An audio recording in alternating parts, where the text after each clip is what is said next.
Wasted Motorsports, ahoy! Welcome to night 2 of WrestleMania. This is the big one. The main event.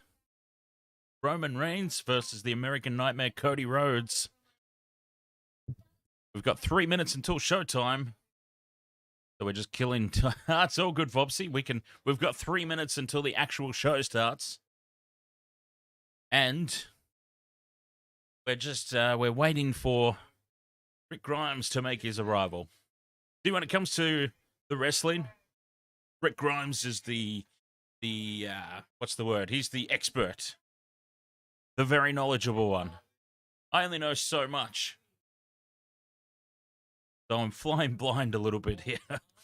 I'm not all over what's happening in the world of professional wrestling. That is definitely Rick Grimes' area of expertise. So I'm basically just holding the fort until he arrives, and I can bounce off him, bounce some conversation off him.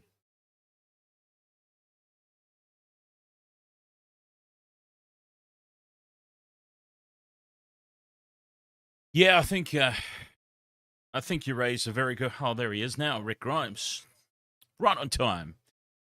I think you raised a very valid point there, Vopsy, because it would have been very hard for them. I don't think anybody envies the situation that the Warriors were in during the COVID era. As a matter of fact, everybody that I know applauded them immensely for putting themselves out to that capacity. Just to be able to keep the game going. Kaitsu, ahoy, welcome back. Excited for Brock vs. Omos. Yes, I want to see Omos get F5'd. Or suplexed. That's going to be some pretty big impact. Suplex City on Omos. I mean, he'll definitely be able to get him up for an F5. Brock is a beast of a human being. Omos is a big guy, but I don't think Brock will struggle to get him up. Get him up. Well, this got dirty quickly. Oh, I'll unmute myself there on Discord. How are we doing? How are you, Rick? Yeah, good. How are you? Good. It's good to have the expert on deck. I was kind of fluffing about, trying to think of things to say, because I'm not all over this like I used to be, whereas you're the man who knows exactly what's going on. Yep, no worries. Yeah, we're kicking things off with Brock Lesnar versus Omos. That's the first match. Wow. Well, there you go, Kaitsu. We're not going to have to wait long. Kaitsu in the chat has said very excited for Brock versus Omos. Oh, yeah. Yeah, I'm looking forward to it. Yeah, did I hear you correctly and say that you're excited to see Lesnar potentially German suplex Omos? Yes. Oh, Suplex City on Omos. Because I thought F5, but I mean, he's definitely going to be able to F5 him. Brock's F5'd everybody. Yeah. But see, it's such a big unit, be sent to Suplex City. Now, that would be something impressive.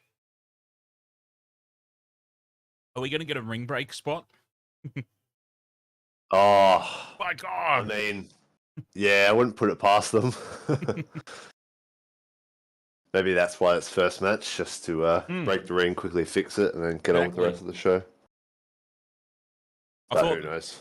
I thought that Hell in a Cell might have been first as well, because then it would start. We wouldn't have to go through all that fluff piece of. Now, who in the hell is this Grammy nominee? Oh God, I'm showing my age these past couple of days of WrestleMania with these supposedly award-winning artists that are doing the. Yeah, I have no idea who this is. He also looked like he ripped out a cheeky little fart there when he. the look on his face. Thank God he's not a wrestler, right? With a generic name like Jimmy Allen. Jimmy Allen. Hey, fries, ahoy, mate. Is it me, or does he sound in pain? He does. Yeah. This is really not good.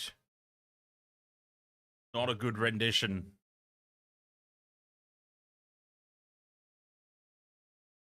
He also looks like he's been into Snoop Dogg's stash. I think everyone's been in Snoop Dogg's stash at this point. I was going to say, I think that was probably getting around backstage. I was listening to Bruce Pritchard, his podcast, about the last time that Snoop was doing so. Oh, he's getting into it now. Holy hell, he's fired up. He's suddenly come to life.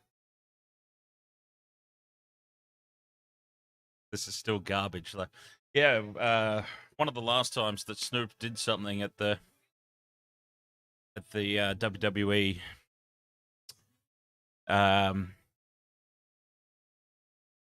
yeah, it was basically just a story about how he was backstage.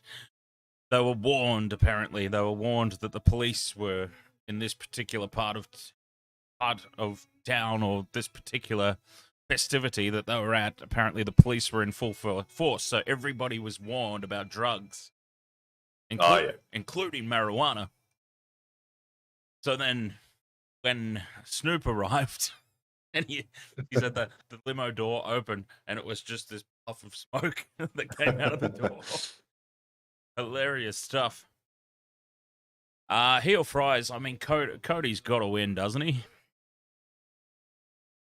Personally, just from a purely entertainment perspective, I would be more than happy for Roman to win.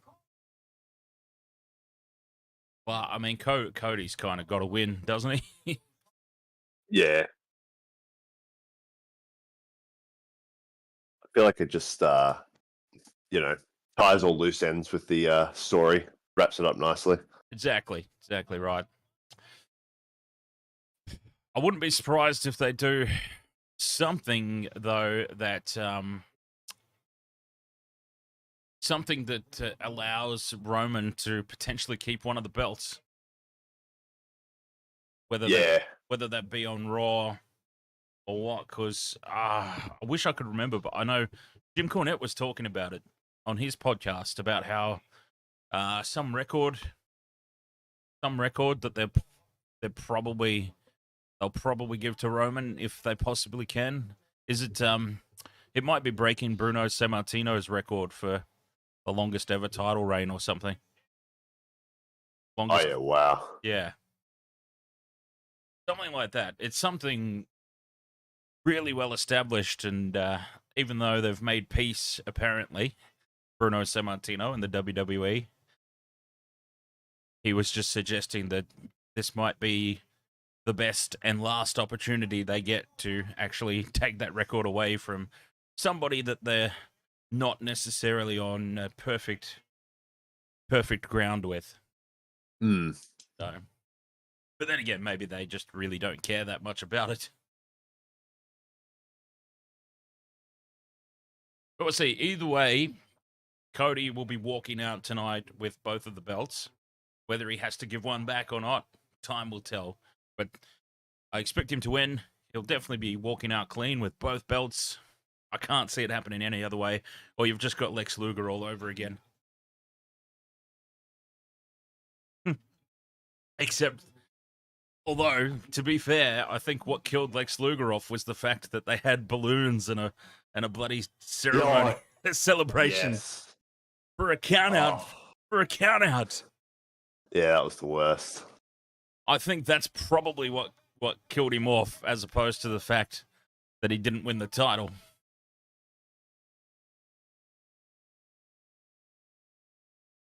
Here we go. The welcomes are out of the way. The anthem's out of the way. It is 6 minutes past. Oh, and we're about to see the Miz back again. How dare he show his face after he was beaten yesterday. Wonder if he'll get challenged again by somebody. Snoop Dogg's here again, so Snoop Dogg's still here. He's still in the house, so that just confirms my theory that there was indeed a stash backstage.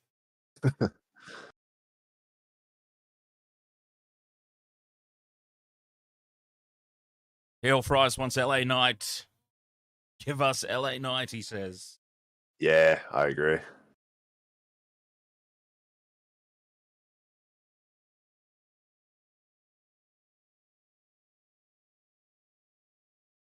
Hey.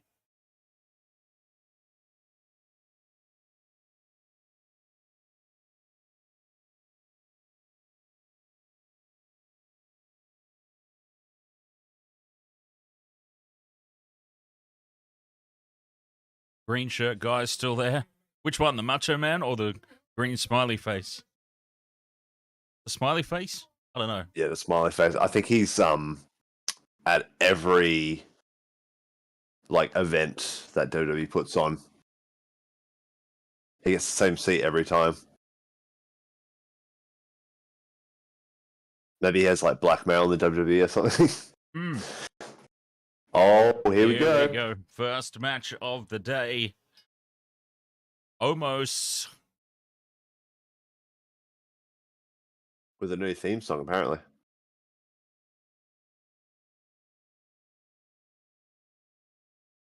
Wow, that's MVP.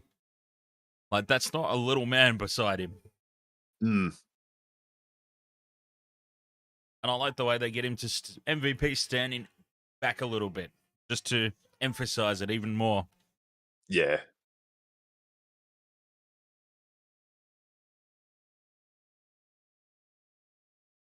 Thrifter. Oh, come on, WWE. You don't start with the break. No, well, I'm pretty sure the piss break's going to be the women's showcase match. Be totally fair.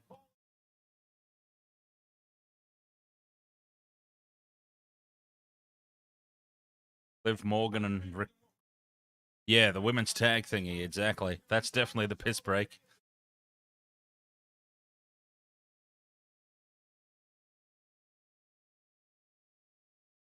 Did I just... Where's the Japanese announce table with Funaki? I thought I just accidentally switched to the Spanish audio. No, they did that on purpose. Omos. I've been calling him Omos. Omos. Yeah, almost, yeah. 7'3", they reckon, huh? 410 pounds. I mean, I like that. I like that they do a tale of the tape.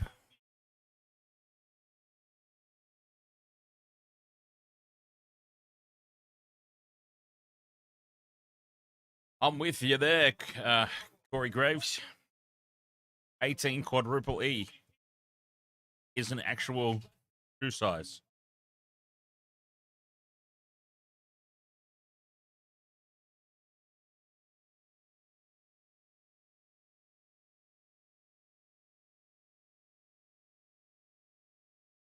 All right. The giant. Here we go. So I haven't seen too much of this guy. I'm gathering, though, from all reports that I've heard, he's a bit better than Zeus. Yes. And WWE Kali.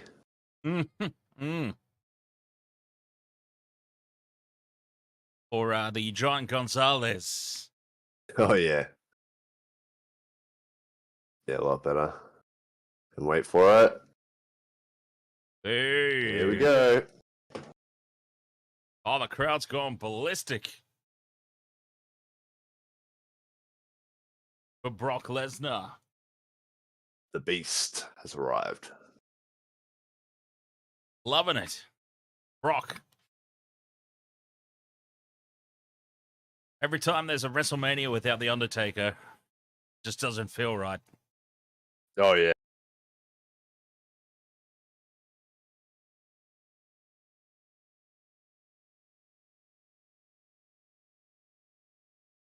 Maybe they could have had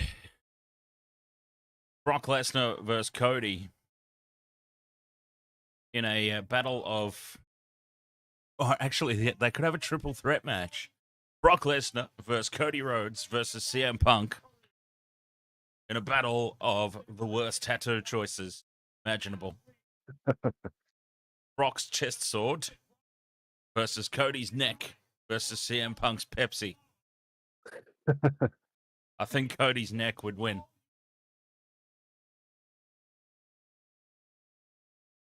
Winner's the worst or the least worst out of all the three? Cody's would win for the absolute worst. CM Punk wins for the stupidest. Because, I mean, Cody's tattoo isn't necessarily bad. It's just a ridiculous place to have gotten it. Yeah. CM Punk's the bloody Pepsi logo, for God's sake. It's ridiculous. The guy's an idiot. Yeah. And Lesnar wins the most phallic related tattoo. Exactly.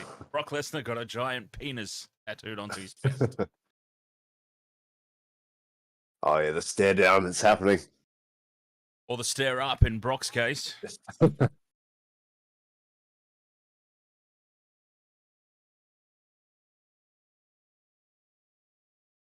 That is one big human being right there. All right, I'm actually looking forward to this. I don't know a whole lot about this guy. Oh, get the graphics up. Brock Lesnar and... Oh, he's thrown, Brock. Oh, my God. Just got thrown. Brock has just been ragged, dolled. And he's laughing. He loves it.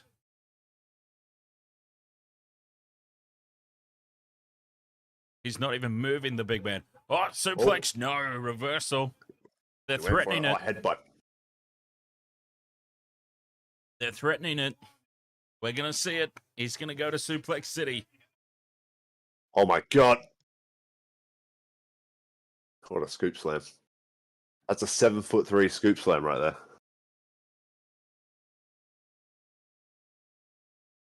We have never seen Brock manhandled like this before.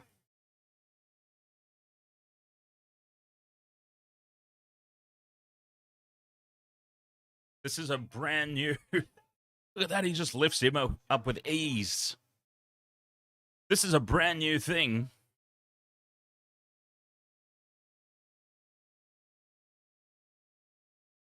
Seeing Brock just dominated like this.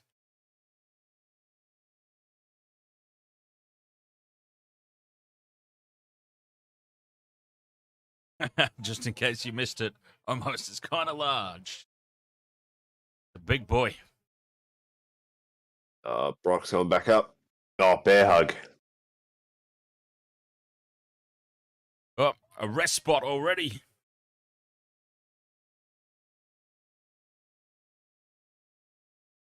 Yeah, Drifter, Thrifter, Big Show. Early Big Show.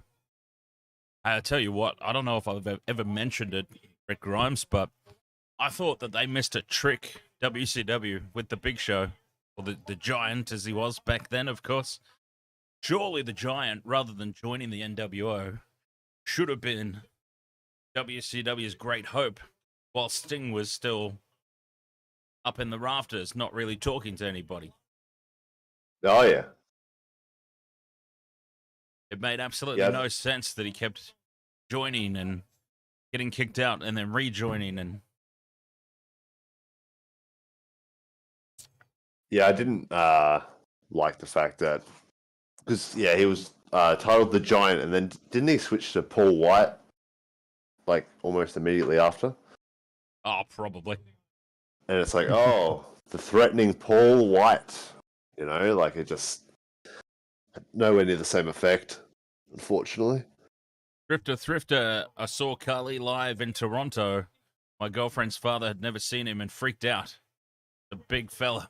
Carly from a distance looked like he was on someone's shoulders. One of those dudes in stilts. Oh, Lester's coming back here. Choke slam. Choke slam. Going for the cover. Can you imagine? Imagine if that was it right there. Yeah. Well, it's interesting. Is this it for Brock? Like, is he going away again? If this is his last match, he could very well put Omos over. Yeah. I don't know what the status is with Brock at the moment. Oh, and he's running slow motion there. And Brock gets out of the way. Oh, Here's the suplex. there it is. What the hell was that? I suppose you can't expect too much, but Jesus, that was very... That's a better one. There we go. He connected the second one. That first one was a bit of a letdown. I'm glad they went back to the well. Omos the suplex city going for a third. There it is. Oh, that's taking it out of Brock too, though. Everyone's doing the Roman Reigns pump up. Could he be looking for an F5? Oh, here it is. F5. No, reversed. Oh. His back gave out on him.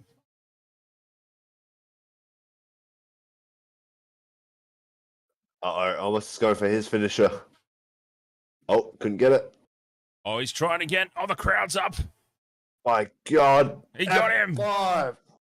Is that it? 1, 2, 3. That is it. That's it. 1 F5 was all it took. That is surprising. It only took one. Hey, Drifter Thrifter, I remember that. When the WCW guy, was it WCW or WWE guys? Anyway, I remember the Big Show was on it. Celebrity Squares.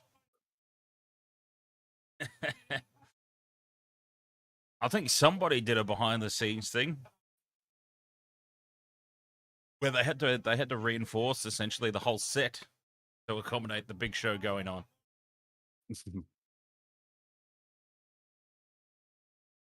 Well, I must say that was a little bit surprising, the authority, essentially, with which Brock just won that match. Yeah. I thought maybe you get a kick out from at least 1 F5. Or maybe you should have gone for the pin after Suplex City. I just felt like you've got to give Omos a kick out for something.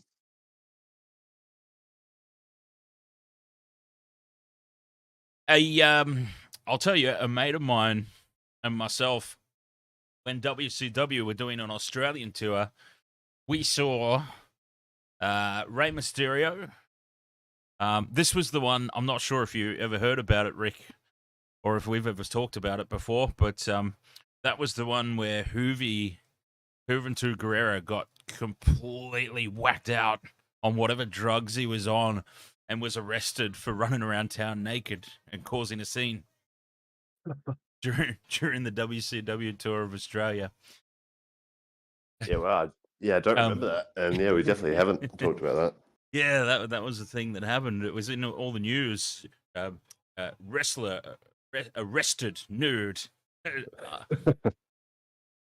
And but anyways, we saw Rey Mysterio, Kevin Nash, and Conan, and Kevin Nash was walking into the HMV in Queen Street Mall.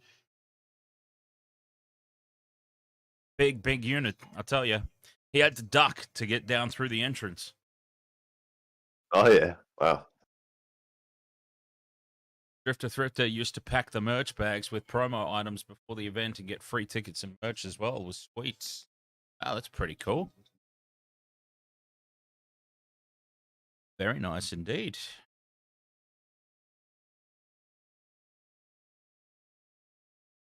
Here we go. 2K23. I'll definitely get that at some point.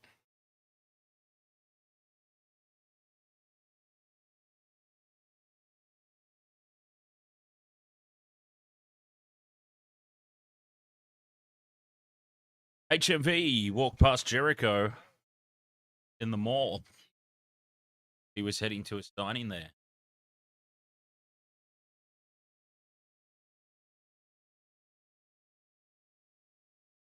All right, he was there as Fozzy guy, not WWE.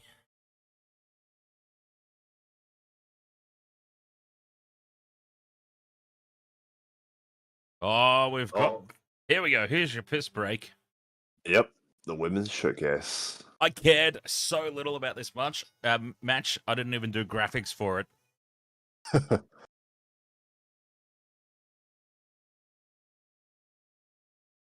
The team of Raquel and Liv Morgan, which was made in 5 minutes.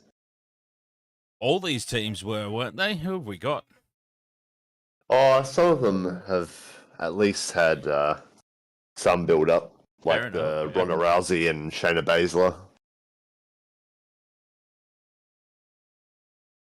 I love that they've just like slapped together their outfits as well. They're kind of matching. They look like a tag team now. Yeah, this is another 5-minute tag team. Natalya and Shotzi, two completely opposite characters. Yeah. They look like tank. They look like a tag team. Ah, Shotzi can just jump on Natalya's back, ride her down. She's a tank.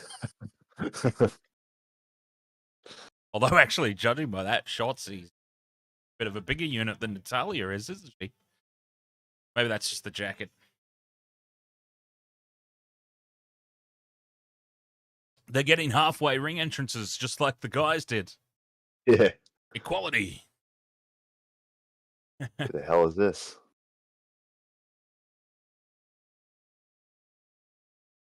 Chelsea Green and Sonya Deville. Now, there is an opposite-looking tag team, for Christ's sake. Yeah. And these are probably the ones that have been together for a while, right? That'd be such a WWE thing to do. Is she a... Chelsea Green, is she supposed to be a fairy police officer? I'm very, something like that. I'm very confused. Pointing to the ring. Like she was getting ready for Halloween and decide what she wanted. She's like, I want to be slutty fairy, but I also want to be police officer. Speaking of slutty fairies. Oh, she's a Karen, is she? Is that her character? Her gimmick's a Karen.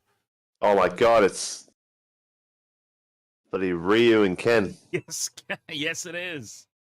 Street Fighter representing, except Ryu forgot his pants.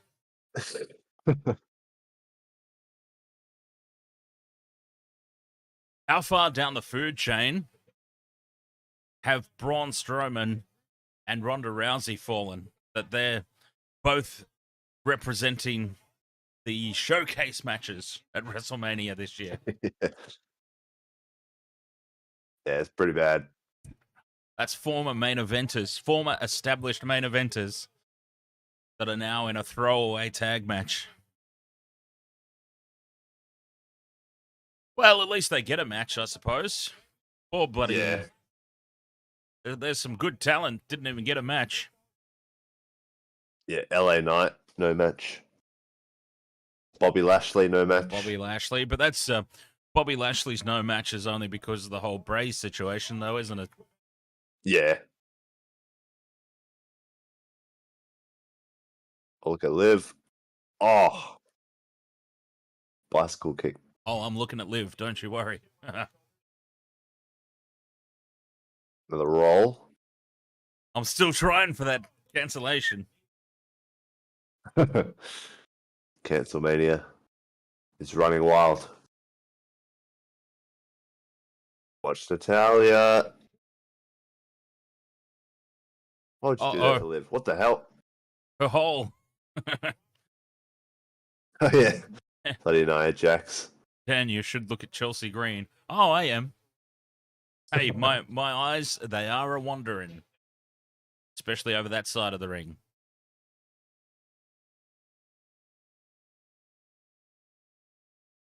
Brock. Trending #1 in the United States. Brock. Trending #1 while the women's match is happening. That's fair. Of course. Says a lot. Well, I mean, I hate to say it, but then I am also attempting cancellation. But the only way that there's going to be a #1 trending in this match is if there's some form of nip slip by somebody. It's that simple. Oh, wait, Chelsea Green wants to talk to the manager. Whoa, that's a camera angle that just happened. Do we have to go back? Oh, a no-sell. Epic no-sell. Oh my god, look out. about Sonya Deville.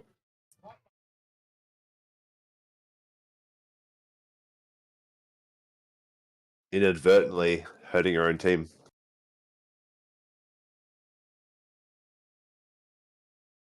This is such a messy concept to be trying to follow. Yeah, it's like who's legal, who's... I mean, I've gathered that anybody can tag anybody else. Yeah, which is stupid. Wouldn't it make more sense if you have... Well, it really is stupid because why wouldn't you? I mean, unless this is specifically mentioned in the rules, but I haven't heard any rules specifically mentioned. If you can tag anybody in, wouldn't you just go tag your partner in and do the finger poke of doom spot? Lay down, get the win? Or is this an elimination match? No. So you'd have to pin someone else from a different team. Okay, so they have actually covered that off in the... Yeah. Okay, fair enough. But I think the Outlaws did that once on Raw in a Fatal 4-Way tornado tag or something. The New Age Outlaws, they retained their tag team titles because Billy Gunn pinned Road Dogg. Look out below. And in typical DX style, they celebrated their bending of the rules to their favor. Uh-oh. This is pretty terrible, isn't it, heel fries? Although I'm just enjoying... I'm enjoying Chelsea Green's outfit.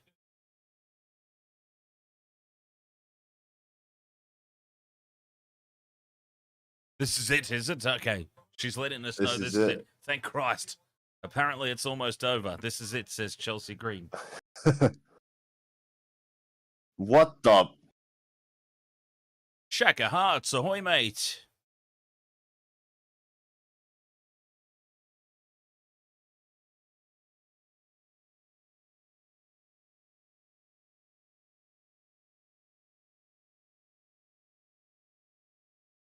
Whoa, everybody's getting thrown out of there, jumping out of there on their own. But in that crowd, I don't see Ronda or Shayna. Where the hell have they gone? They've gotten out of here. They're like, bugger this. It's embarrassing for my career. I'm out of here. Yeah, I was going to say before, wouldn't it make more sense if you had, since there's 4 teams, you have one teammate from each team in the ring at the same time, so it's an actual fatal 4-way situation? I'd probably rather see that. Because they all get in the ring, cause chaos, and the referee doesn't do anything about it anyway, so... Or Raquel is just ragdolling bloody Shotzi here. Or, as we talked about yesterday, and somebody said again today in the chat room, just bring back the bloody Andre the Giant Battle Royal. I mean, yeah. It wasn't... It was filler, but so is this. And at least it was filler. Battle Royals are fun, though. Yeah, at least it was filler that you got a surprise or two with. Yeah. An old gimmick would come back, or, you know, Doink the Clown would make a random appearance or something. Bring back the gimmick Battle Royal, for God's sake. I don't know, something, anything. Yeah, I think it got relegated to SmackDown. And Bobby Lashley won on the latest episode. Ah, right. It just shows how much they have with him when Bray Wyatt's not around. So,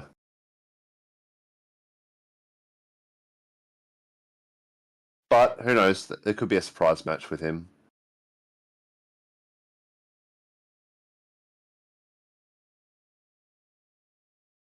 Bobby Lashley versus The Miz.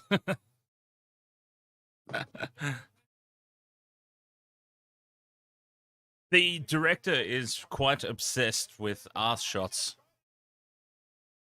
What is this, a double sharpshooter? No. Goodness. A double sharpshooter. Moment. She's got it. Look out, Brock. Look out, Brock. They're coming for that number 1 trend. Uh-oh. Liv Morgan from the top. With a code breaker. Raquel's selling that sharpshooter well. I think that's Sonya Deville. Oh. See how much I care? I don't even take the time to get their names right. And now Liv Morgan dragging Sable to the to the corner.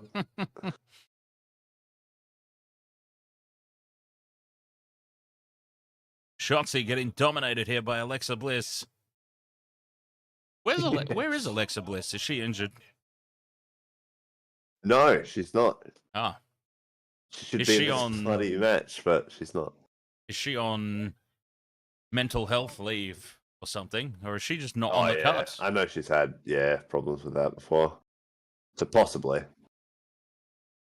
But also, they were planning to do the story with Bray, and since Bray's true. gone, yeah.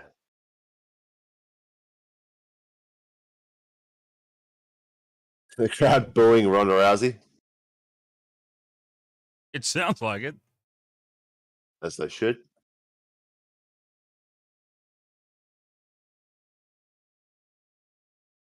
Whoa! And There's the tap. Shotzi taps. These cheeky buggers, Ronda and Shayna, you don't see them all match. They have a sneaky little rest outside. They weren't even there for those catch spots. And then they come in at the end, put on one submission move, and win. Had a nap at ringside and then gets the win.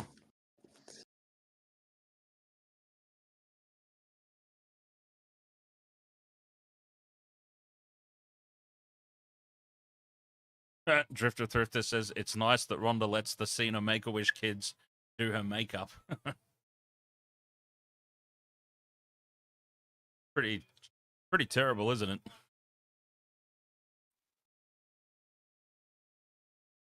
The Judgment Day. Look at that. Just looking across the line. Yeah. And then the 3D graphics of like a supernatural gimmick. They're in suits. Okay. It's such a... You've got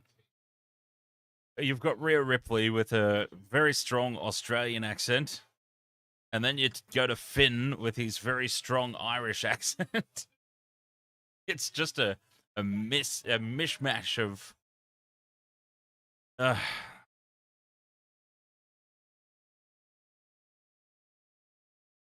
And not only does Finn Balor as the leader make no sense in terms of how... Anything. Yeah, just like... He's so small compared to Damian Priest. But not only that, when they added him as the leader, he lost to Edge in like several matches. So they're giving up a winner in Edge for a loser in Balor. Yeah. It just doesn't make sense.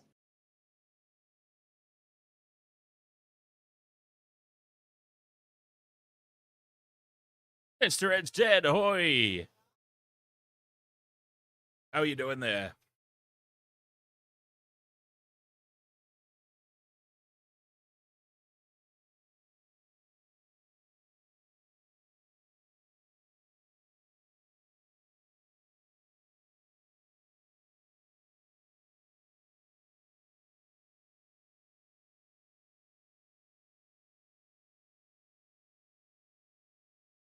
Stop talking, please.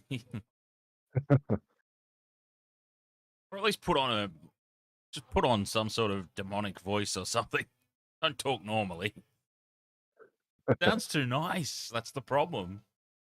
There is something very unintimidating about the Australian accent. This is not a problem that's Rhea Ripley's alone. It's every Australian performer. They do it in the movies. Australian actors and actresses, they go to Hollywood, they put on an accent. Mm. Don't understand why wrestlers don't do it too. Anyway. That's a little pet peeve of mine. So, does that mean that the Hell in a Cell's coming up next? Or was it just a randomly placed package for Judgment Day? I could be. Let's. I can double check. Speaking of the Andre the Giant Battle Royal, Oh yeah. this is it, huh? So this was on SmackDown, Yeah. right? The crowd booed heavy when LA Knight got eliminated. Who eliminated him? Bronson Reed, that dude. Oh, okay. Bronson Reed and Otis should be a tag team. They should be the new natural disasters. Yes.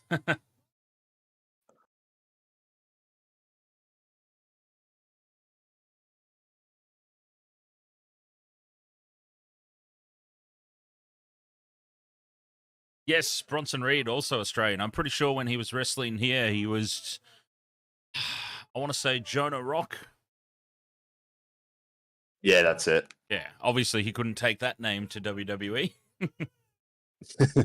There's only one Rock. Oh, here we go. Bobby Lashley. Okay. Bobby Lashley is getting a WrestleMania moment. What that's going to be exactly, who knows? Oh, he's bringing the trophy out.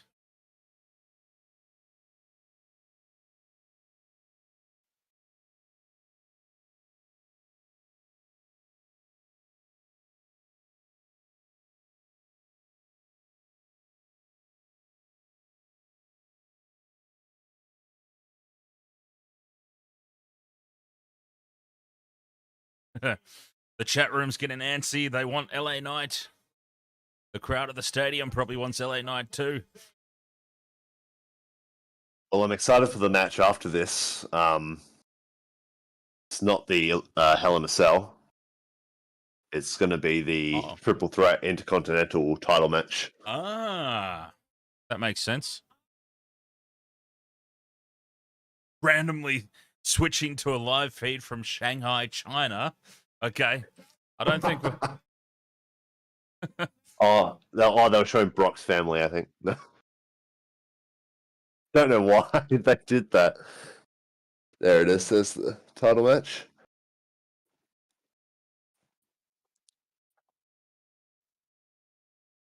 Yeah, unless Brock's family have taken a vacation in China, I don't know why they just cut to a feed of... Yeah. So bizarre.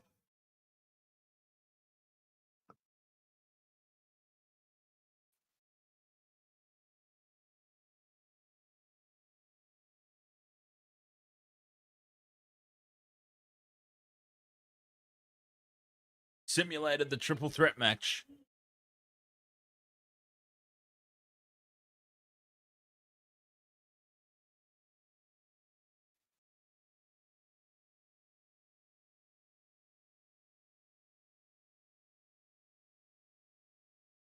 I wonder if the match will crash like the game does.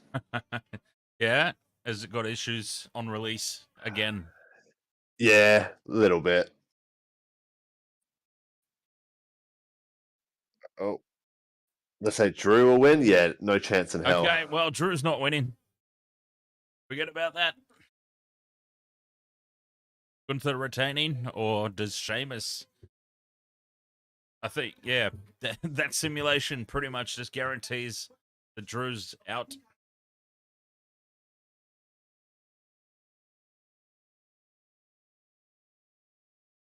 Jesus. That scared the hell out of me. I can't imagine how Xavier felt. Who were those people? Just a bunch of randoms they found on the street, or just some extras? Yeah, local talent looking for some camera time. Oh, good question, Heel Fries. What was the point of that Bobby Lashley segment? There was absolutely no point. Walked out, held the trophy up. And they said, "Oh, we don't have time for this." Yeah. Sorry, mate. We were going to let you talk, but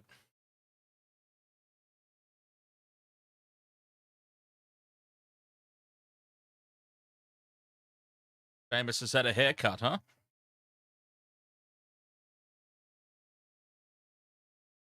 I mean, not a substantial one, but he said clearly had a little bit of one. Or is this all old footage? No, that's recent. Can they call them the Banger Brothers again? That was fantastic. Yeah, I love that. Apparently, the production and all that behind the scenes had no idea, and then No idea. I think they literally Googled it and changed it immediately. Yes. They probably tried to buy the domains. Yeah, so it's already taken. Oh, by who? Trademark it. Let's trademark that. Oh, what? We can't? Why?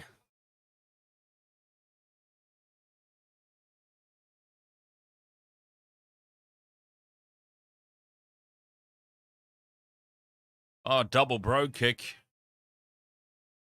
Yeah, so they were in a match to decide who faces Gunther, and it ended in a draw. Ah, so they both get it. Oh, triple threat. Jeez, if only they had have known that that was a plausible outcome before they even started, right? They could have just shook hands and said, hey, let's just bugger off out of here. And we'll work it out on the night.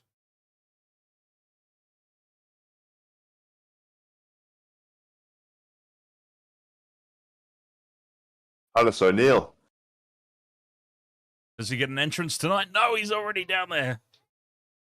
They're not taking any chances with Titus.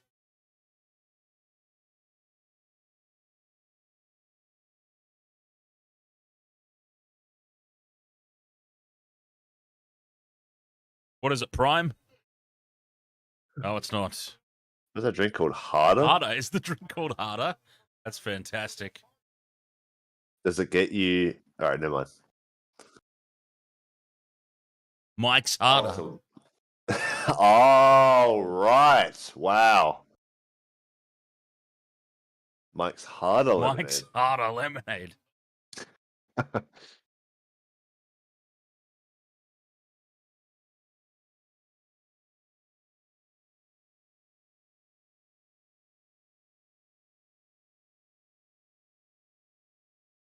Oh yeah, nothing says intense rivalry like let's do a promo for Mike's Harder Lemonade. Yeah, exactly. It's like the blood feud between Dom and Ray, presented by Cinnamon Toast Crunch.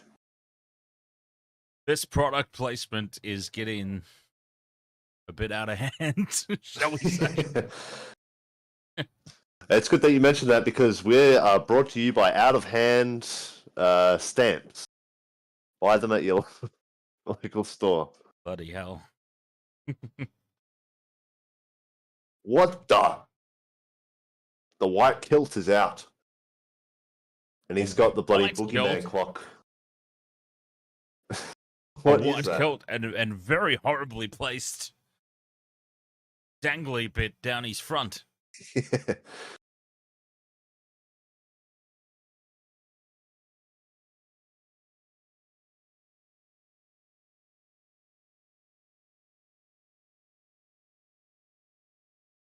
If you remember at last WrestleMania, Drew had a match with Baron Corbin and cut the ropes in half with the sword, which means he threatened to kill Corbin. Sorry, bud, I've got to take a phone call. Yep, no worries.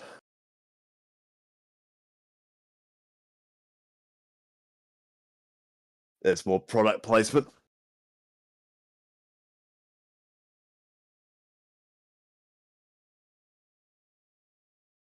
Oh yeah, it's everywhere.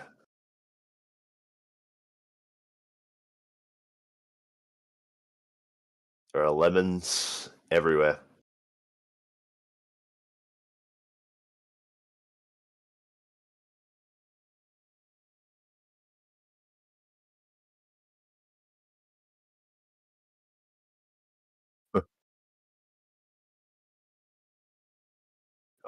There's the sword.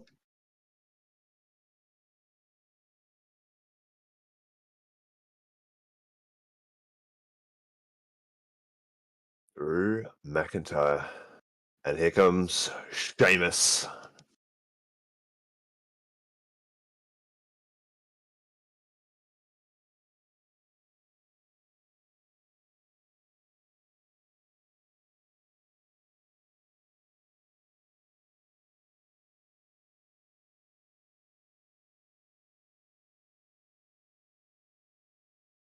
Sorry, buddy. Yep, that's all good. Oh, who we got here? Oh, that's right. There's that trio. They're the Brawling Brutes. Yeah, I forgot about that.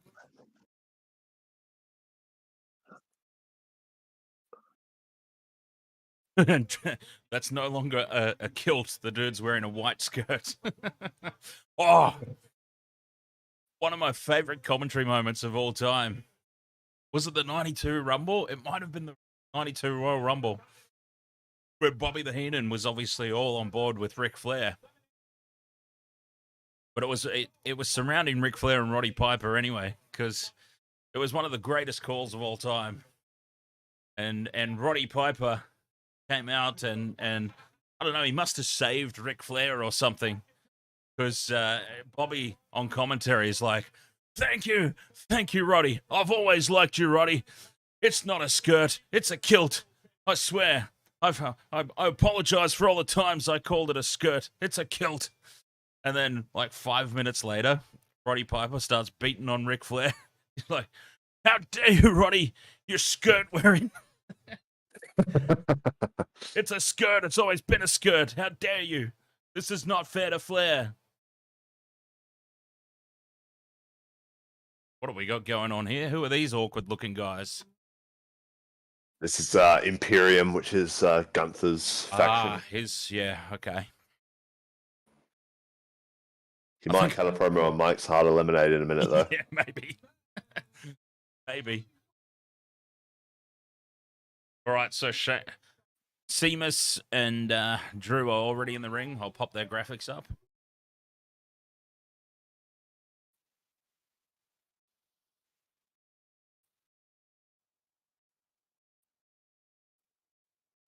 Why am I standing with my hands behind my back like the guys? What's going on here? Am I showing my support unwittingly? The champ is in the house. The IC champ, Gunther.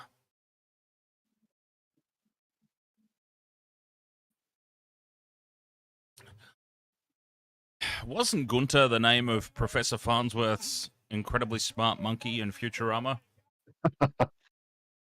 All I can see when... Oh, the ramp is massive, isn't it? This is why they're not taking any chances with Titus O'Neil. It is a massive, massive ramp. And who was it? Somebody was talking about... I think it was the Wrestling Soup guys. One of the podcasts that I listened to called Wrestling Soup. I think it was them. They were commenting on just how bloody high the staging is. Like, the staging is scary high. Oh, yeah, look at that. They're basically up to the first or second tier of the stadium. It's insane.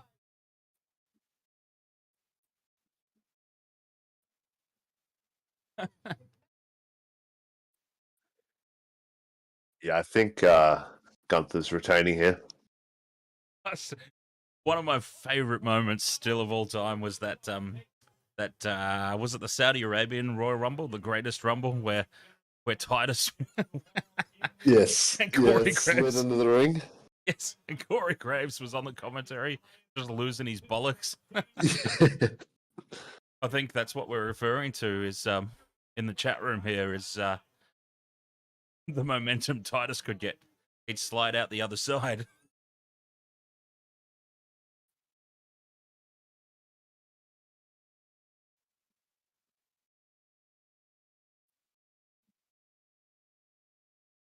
That's right. I remember last time I was talking about the worst thing that probably happened to him was him trimming down so much. Yeah, yeah, you're saying less intimidating. Yeah. Talk about less intimidating. That bloody icy tile design is so Oh, bad. horrible. Yeah.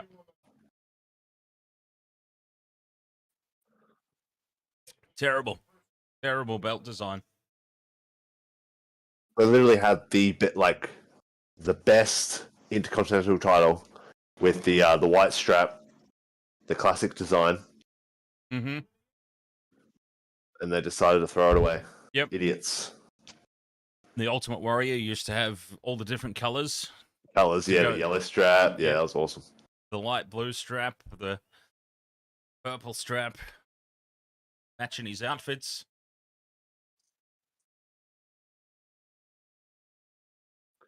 Oh, Gunther's saying, go ahead, you guys just go to town on each other.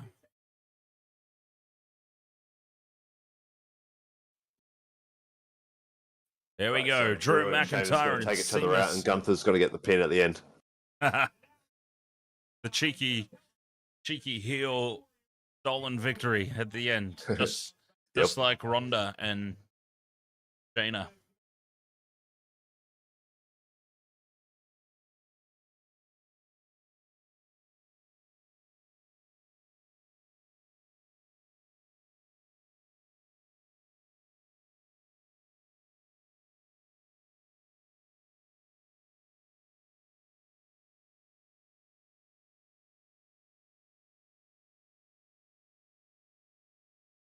Thrifter says, love that the US title was an all-American boys battle. Intercontinental is a Euro battle.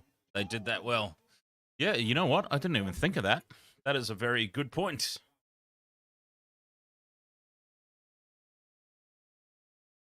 Titus is completely stinking the joint out in commentary.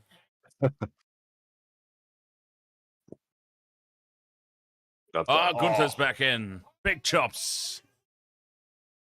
Yeah, Gunther's known for his ridiculous chops. It's the best when he hits the little guys like Ricochet, and Ricochet will do like a triple backflip after getting hit by one. Right. It's the best. Uh-oh. The sleeper, which means it won't be the end of the match.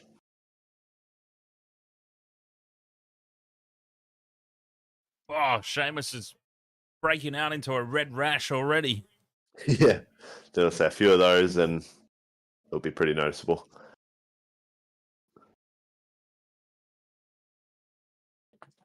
Sheamus's body blends in with Drew's attire. Yeah.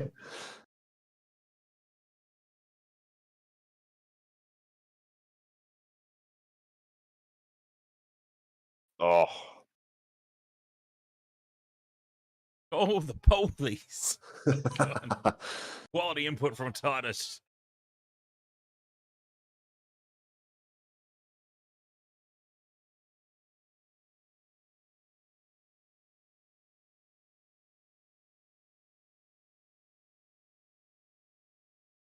Gunther on top. Oh, Sheamus fighting back, though. Sheamus won't go away.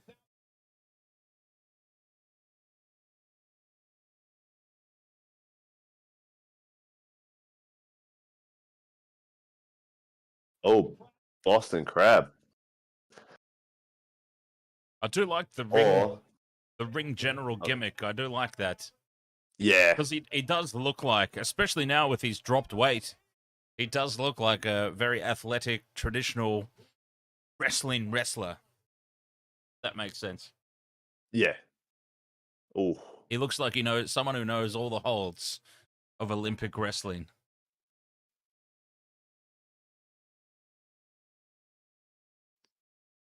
Oh. It's a chop fest here. Yesterday we had the super kick party. Now we've got the chop party. Chop suey. Oh. Jesus.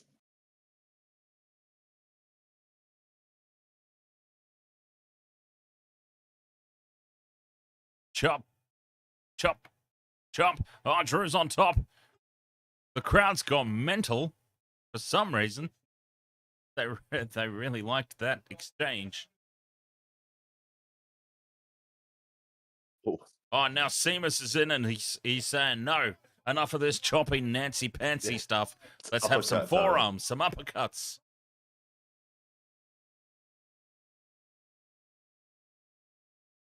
No, we want to go back to chopping. It's punches to Sheamus. It's chops to Gunther. And imagine if Funaki was here. He would chop. Choppy your pee-pee. Yeah, these chops are insane. Indeed. Oh, the double chop.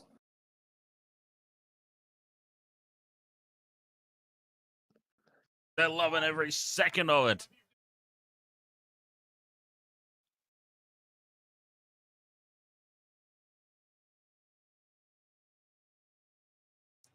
Well, product placement, Mike's Harder Lemonade.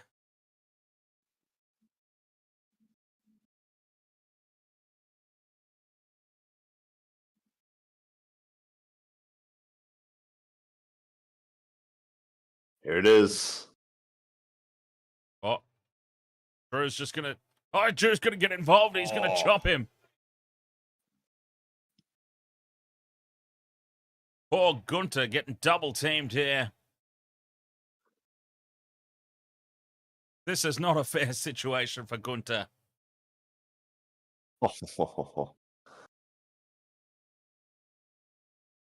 And it's Drew standing tall, just like in the simulation. Yeah. What a swerve it would be if he actually did win. Oh, wow, yeah. Oh. So, gonna go for it again.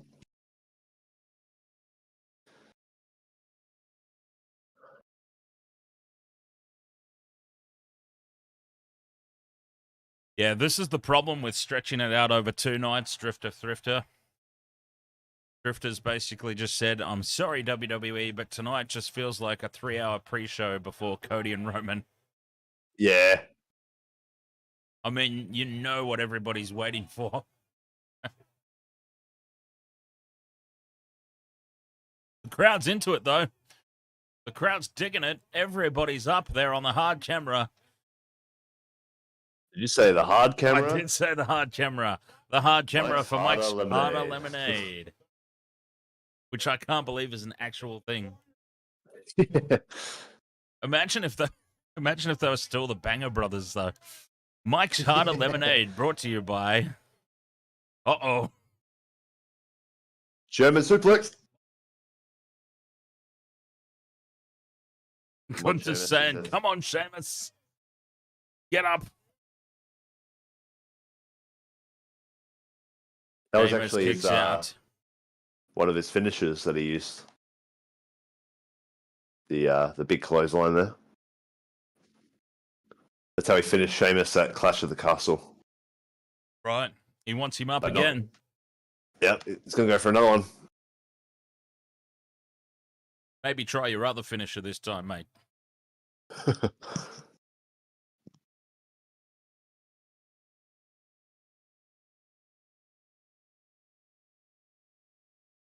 He connects with that one again. Is this it? 1, 2. Oh, Sheamus kicks out again. It's WrestleMania, Gunther. You got to do more. Exactly. You've got to hit everything a little bit harder. Just like Mike. What the hell? Oh, Drew. Flying in from out of nowhere. Oh, nice. Watch out for Sheamus. Yep, Sheamus is back up on his feet, but he's wobbly. He's on Queer Street. Oh my god. Oh, Gunther needs to go for a HIA after that one. His head whipping back into the turnbuckle. The hell was that? The Future Shock DDT. That didn't look right, that did. Which is used to set up the Claymore. Oh, and he's missed. Gunther ducks. With a dropkick of his own. Oh, go for What's the he power done? bomb. Power bomb. Oh, that's an impressive power bomb on Drew. 1, 2. Drew kicks out. Oh, false finishes out the wazoo.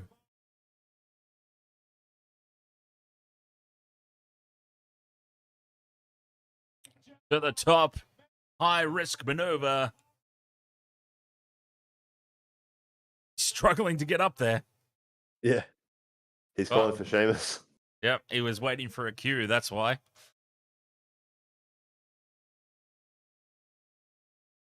It's like John Cena, notorious for calling out his spots. Uh-oh, Gunther is up on white noise. Sheamus going for, what is it? The white noise. Yep, the white noise. I dare say he connected with it. What's he doing now? Razor's Edge. He's looking for the high cross. Yep, which is the Razor's Edge. Plants him. Oh, Gunther in trouble. A 1, a 2, and he kicks out Gunther. Another false finish. And the taxi drivers in the crowd can't believe it.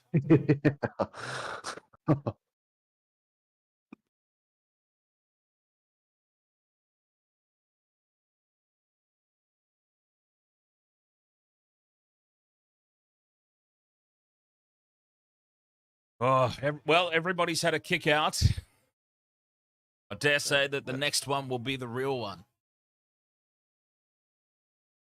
Cloverleaf applied.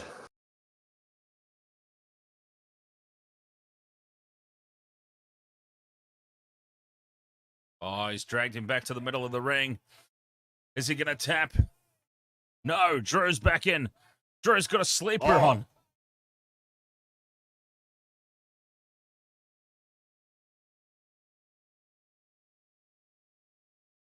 Sheamus fighting back.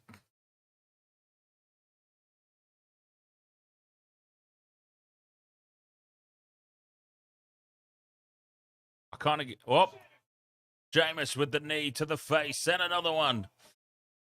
Kind of get the feeling the crowd's ready for this to end now too. Yeah, and they want Sheamus to win.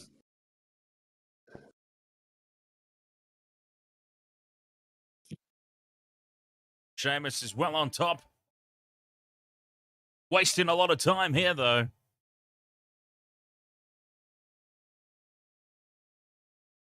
He's calling for the bro kick.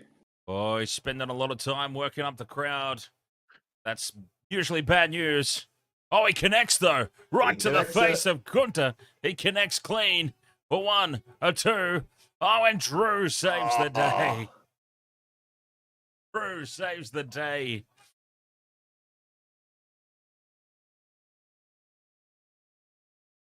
Oh, he's got a booger hanging over his nose. Sheamus. Yeah. Oh, that's horrible. It might have just punched it out, though. A big booger hanging out of his nose. This is awesome, Chance.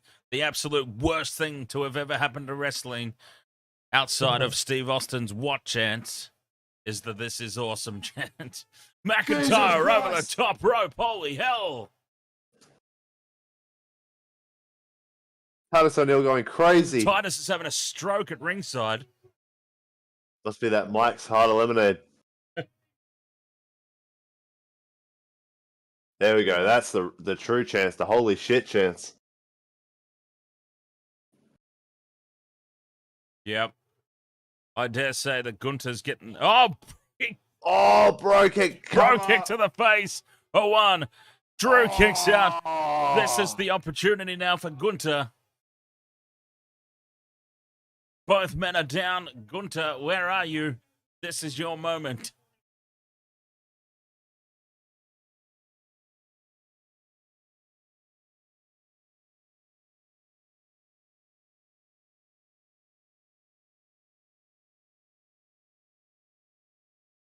Everybody... Oh, calm down, Michael Cole.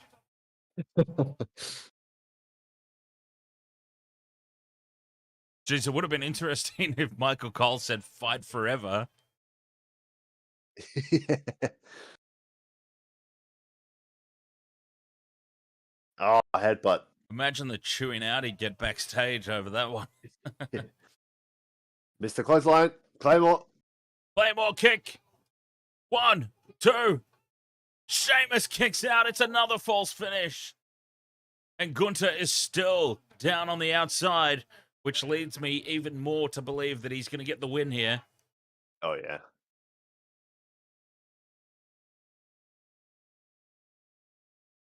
I hope it happens soon, though, because I really badly need to pee. See, I didn't have my piss break during the piss break match, and now I'm regretting it.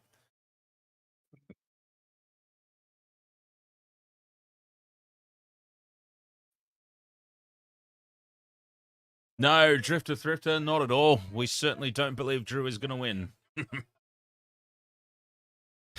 As much as they want you to think that with the simulation that was done on 2K23 with the up, up, down, down crew, I'm not buying it.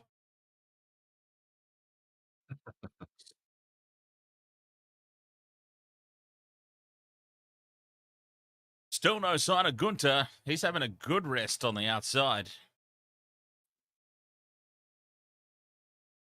I don't even remember what happened to him that was necessarily that bad. Yeah, it was just a bro kick. Yeah, that he would be gone. So that same bro kick that has been getting kicked out of is apparently enough to keep poor old Gunther down on the outside. Yeah. All right, he'll be back in now, I'm sure of it. A 1, a 2. There he is, flying out of nowhere. And he's fresh. A fresh and rested Gunther. Powerbomb onto the back of the head of Drew. And now he's going to powerbomb Drew. And here comes the clean pinfall. Surely. A 1, 2, 3. There we go. Oh, that was predictable. But I liked it.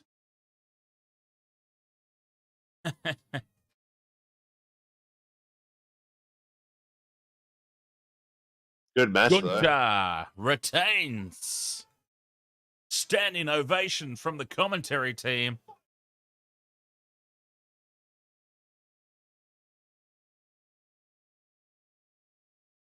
So was here's a question.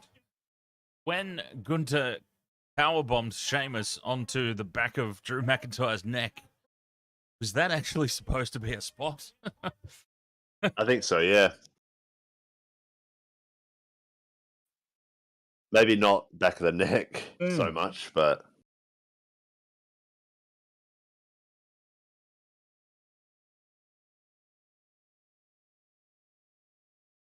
There we go. Gunther sneaks in and steals that one. Retains his title.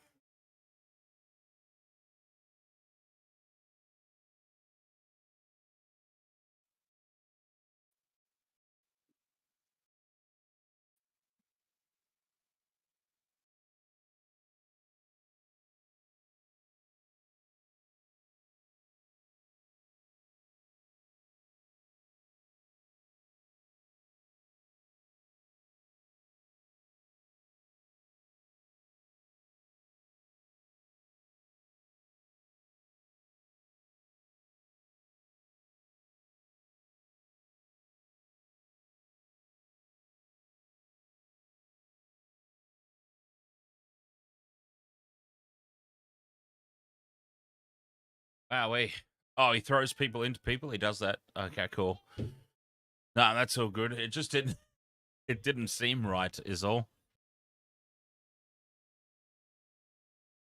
And with Mike's Hard Eliminator, you can throw people into other people too. Bloody Mike's harder.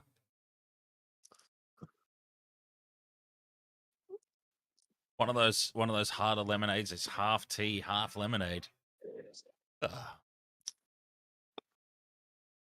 Well, you're on cricket.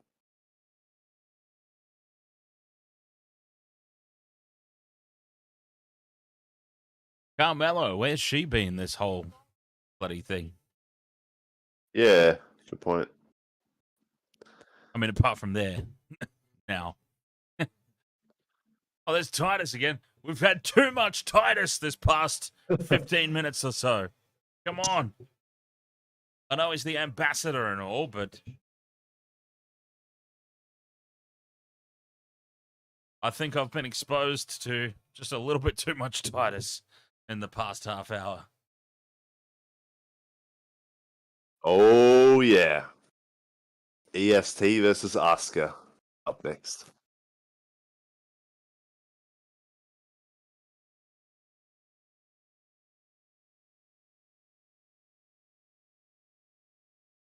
Oh, it's perv out time, is it? Nice.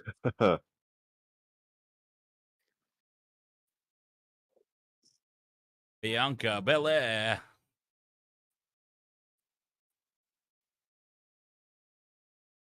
And Asuka. I've got Bianca retaining in this one. Yeah.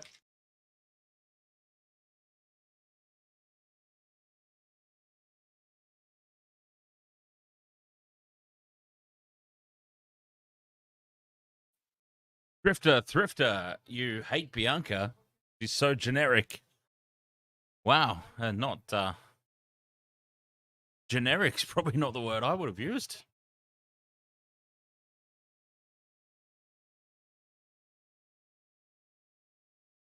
I mean, maybe if you're talking about her promos and whatnot, I don't know. I don't really listen to her. I just look at her. But yeah, I would have said she's got far from a generic look. Oh, but here we go. Look, a crazy Asuka is good Asuka. Yeah.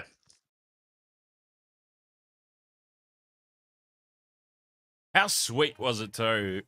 Like, it was just adorable moment seeing Asuka completely marking out for the Great Muta at the Hall of Fame ceremony. Yeah. That was just all kinds of adorable.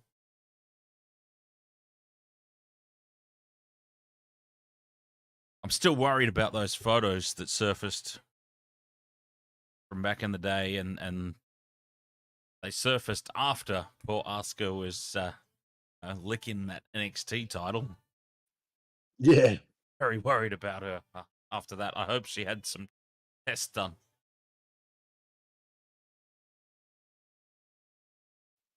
Oh, yeah, that's fair enough, Drifter. Same spiel for 3 years, evolve. Yeah, look, I don't know bugger all about her promos or anything, but visually, that's what made her so appealing to me. Visually, she's got far from a generic look, but I can't speak with any authority on promos or whatever.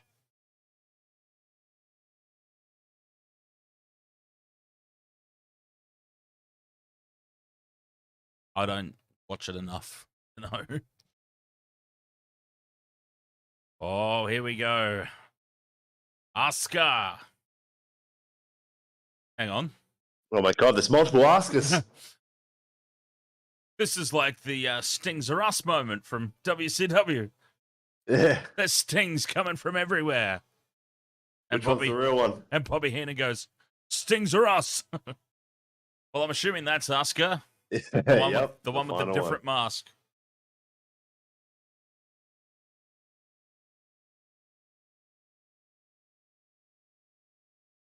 So are those other girls even Japanese, or is this something that we should be outraged about? Yeah.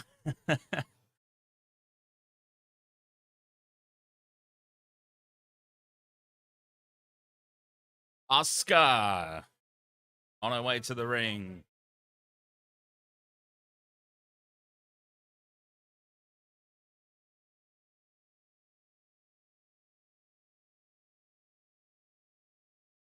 Mike's Hard Lemonade? No, Snickers. Oh. Snickers. And WWE 2K23, which I still need to get. I mean, is it worth getting yet, would you say? Yeah, I'd probably say so. Yeah.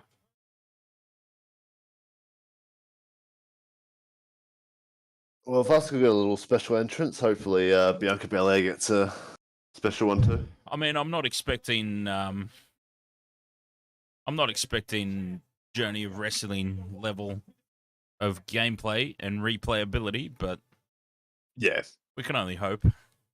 Oh god, it's Bianca's sister is the referee. I'm gonna get so confused.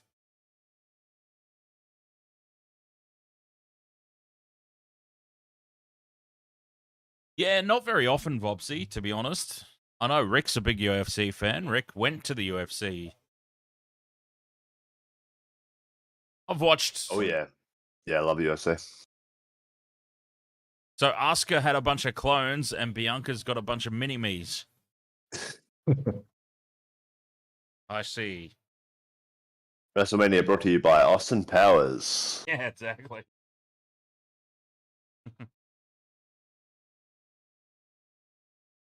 They're all out of sync. That's a bit better.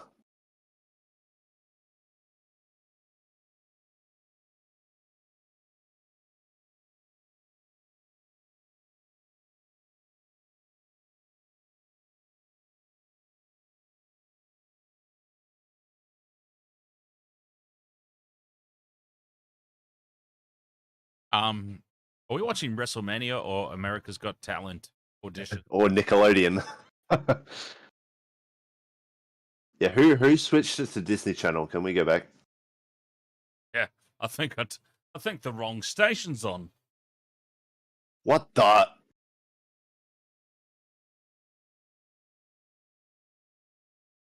Alright, out the way. There we go. There we go. Okay, here comes the star. She's like, bye. Get out of here. Have you seen the Bianca hats with the built-in braid? Oh, I bet they bloody sell like hotcakes, though. That's pretty funny.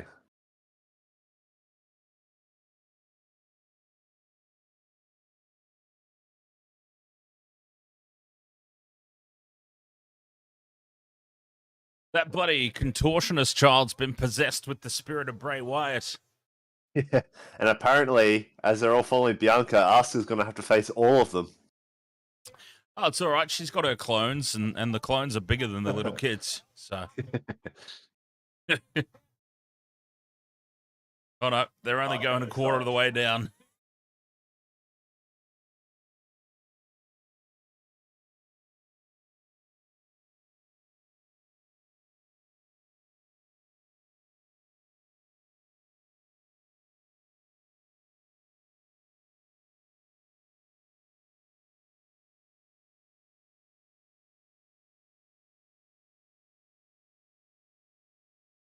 Michael Cole's being fed lines right now. He totally had no idea what he was meant to be saying.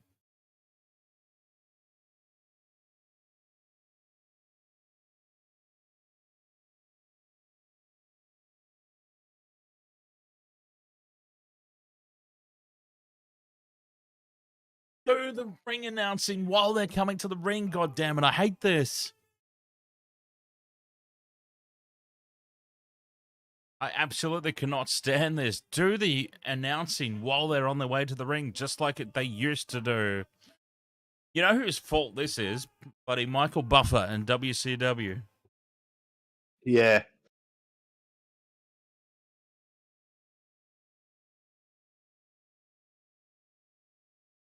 As I say, it makes sense for like UFC and to do it, but yeah, with wrestling, it's just should be different.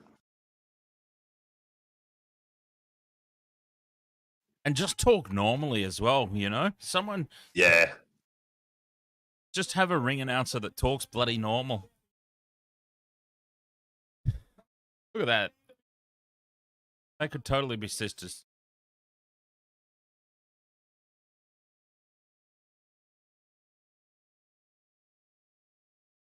I still don't know who KSI is either, Dustin, other than apparently KSI is a YouTuber that also does the fake boxing with one of the Paul brothers, and obviously is a business partner with the other Paul brother. And actually, that Wrestling Soup podcast that I was talking about that I listened to,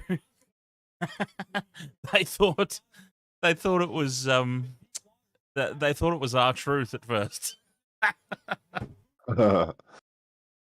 That's actually so good. They It would have actually, made more sense if it was R-Truth. well, that's what And they it'd were be saying too. They're my like, bad. they laughed their ass off at each other at how ridiculous it was that they thought it was R-Truth. And then by the end of the conversation, they're like, you know what? Actually, R-Truth would have been better. Yeah. R-Truth would have been a better choice.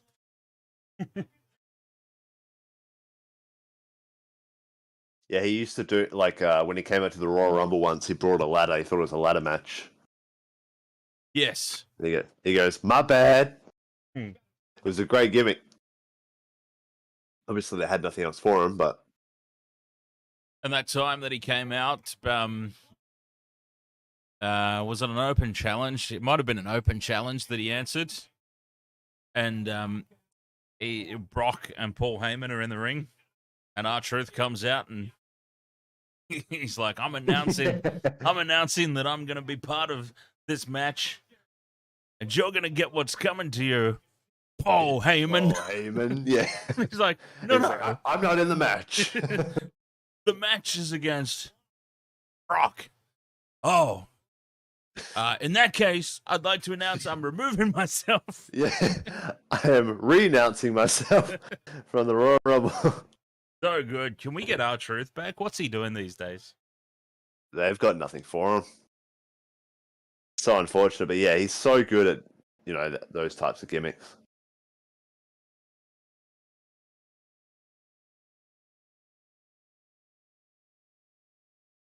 And the way he looks at moves too, because he's over 50. I'm pretty sure. I don't even know what a boomer is. Does that make the fact that I don't know what a boomer is still? Does that make me a boomer? They've just said in the chat room, Dan, you boomer. I still don't know what that means. That's like that time that person on Intoxigamer called me a soy boy. Do you remember that? Yeah, I do, yeah. And I had to go and look up what soy boy was.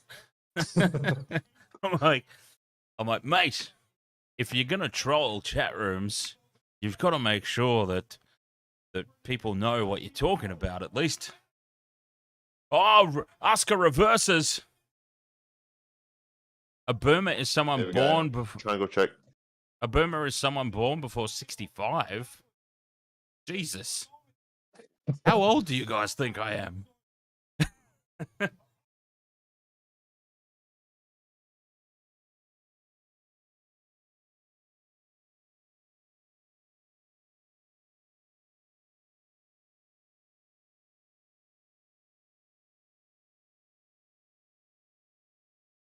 Oh, Bianca rolls out.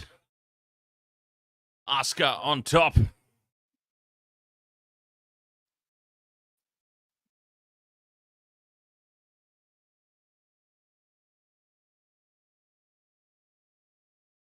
Have we ever established if that's Bianca's real hair? Yeah, I'm pretty sure it is. What the hell's that? That was nice.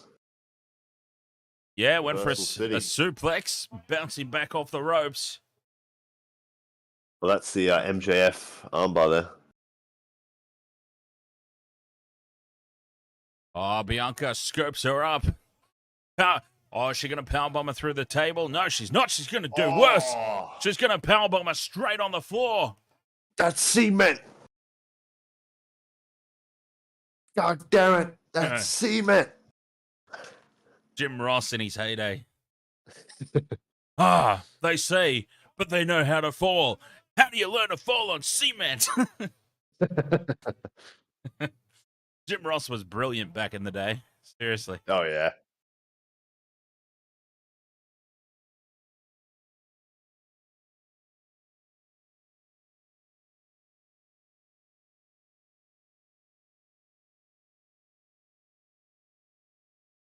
Oh, Bianca slams into the whatever that cardboard tubing is they're calling turnbuckles here at WrestleMania.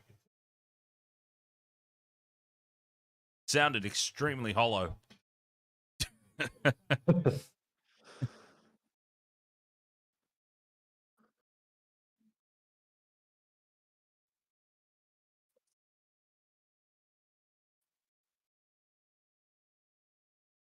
I think it's still Bianca.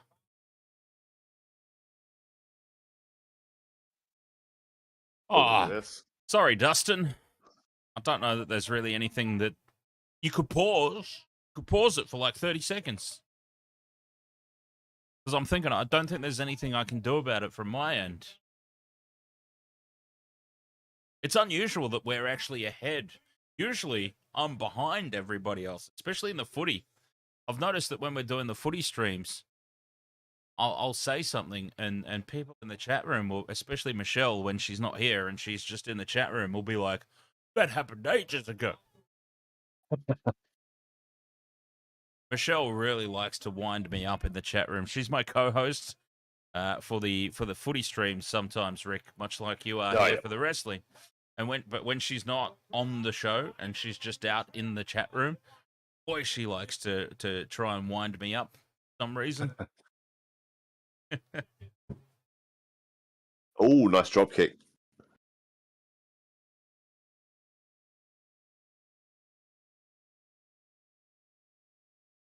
Bianca kicks out. She's staying alive.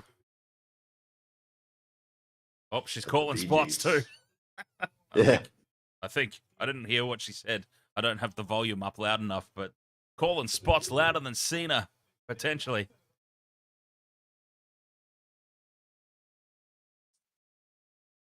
Oh.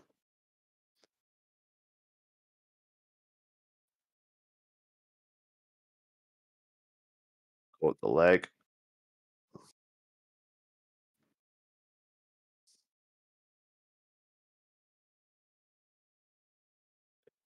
Oh, a kick right to the breasts. I've got to say, I'm really not a fan of this outfit that Bianca's wearing. The Hollywood star across the chestal region. Huh. I understand it's conceptualized for WrestleMania Goes of... Hollywood. It's the theme of the. But I'm not liking it. Not liking it. Just have a normal outfit.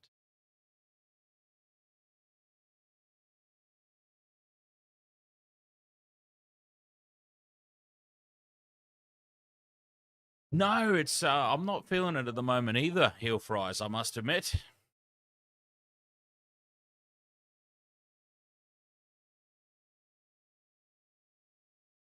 Asuka's wearing a G-string on the outside of her pants. Like it. Like it a lot. Asuka's not winning. I can't see any scenario where they take the belt off Bianca. Oh, she always does? I'm sorry, I don't really follow along all that much. Not like I used to. Jeez, I tell you, back in the day, back in the Attitude Era, I mean, I've still got a tape collection from back in the Attitude Era. Damn you filthy man, says Heel Fries. Oh, big suplex off the top rope. Yeah, back in the day, I even used to watch Superstars back in the day. Oh, yeah.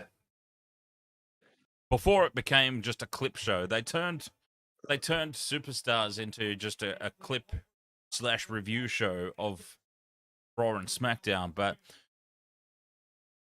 when I was little, Superstars used to be an actual show. And it was a show where, like, you would get headline matches like The Undertaker versus The Goon, total squash matches, and a lot of undercard guys, but still, it was a show of its own. But I didn't care. I used to watch it. It was real to me, damn it.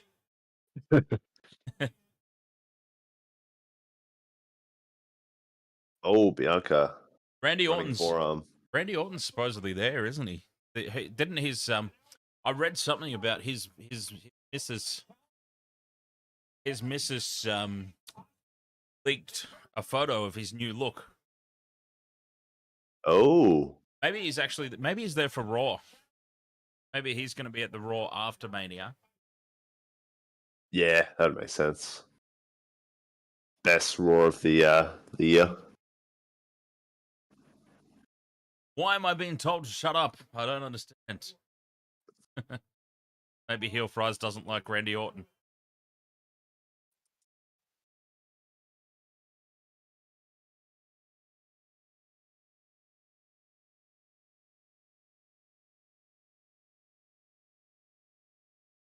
Oh, Asuka grabs her by the hair. Oh, Asuka gets reversed. Bianca into the roll-up.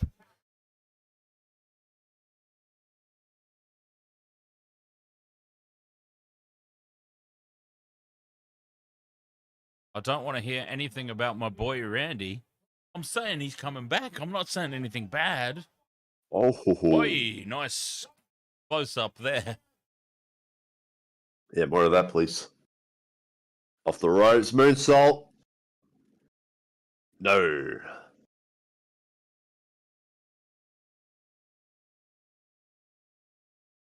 It's not a spoiler. I didn't say it's happening. I'm saying maybe that's what we'll get. I don't know.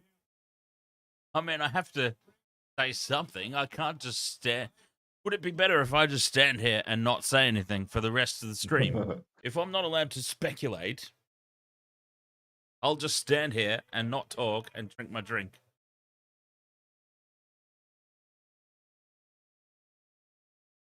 Marvelous facility. Oh, I got to take this call.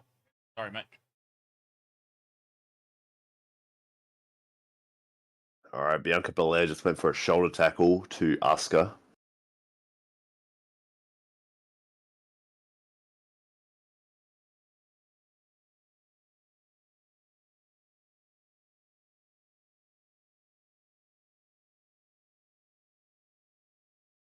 Bianca slowly working her way back up.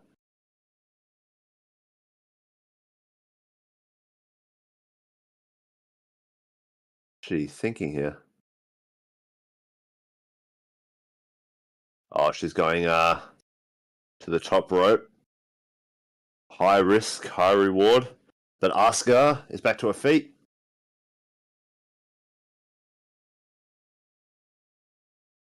Asuka going up to the top now. She's looking for potential move on Bianca here. Let's see what she goes for. Wait, Bianca's reversed it into a fireman's carry on the top rope. But Asuka breaks out.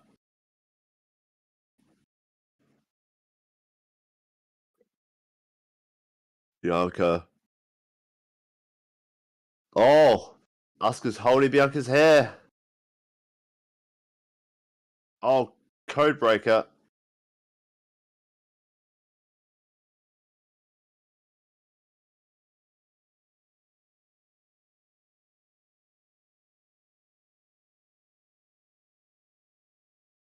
Yeah, sorry, mate. I'm not actually working today, but I'm still taking calls, so...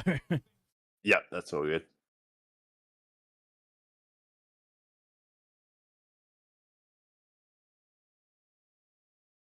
Oh, Asuka can sense victory, can she? Well, I don't think it's happening, Corey. Oh, Bianca's got it. Bianca's got it. The glam slam. Oh my god. Right into the turnbuckle, head first.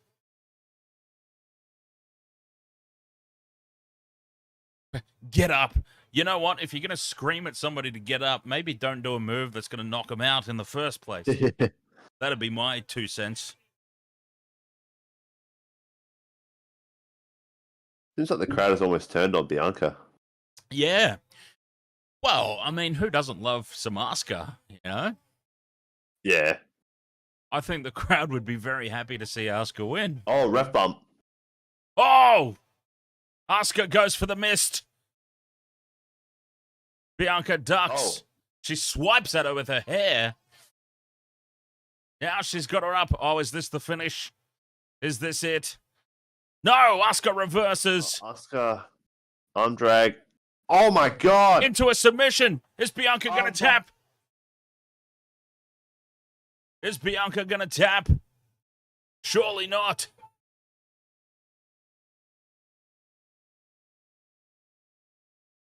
The referee's doing her best impression of somebody pretending to ask a question. Oh, she's grabbed her hair now, Asuka. Bianca's up. Oh, the strength. The show of strength here from Bianca.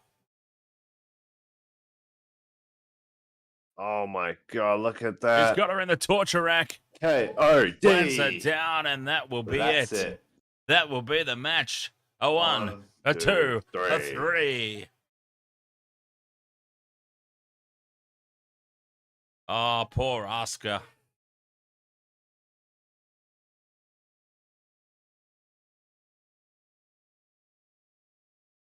Bianca Belair retains. That hair's got to be really annoying. South Jersey, where? I missed it. No. Did I miss a random South guy? I knew there had to be one there. This is like the new Where's Wally? Trying to spot random South guy.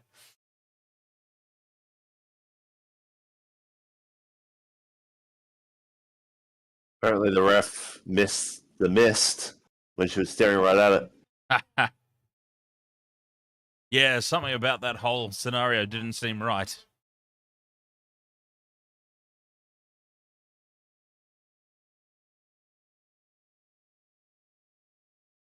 We've got to see the random South guy.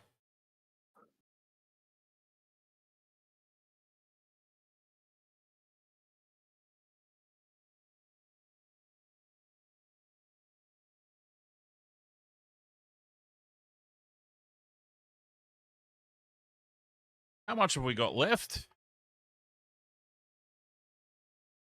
We've got the Hell in a Cell and then the main match, don't we?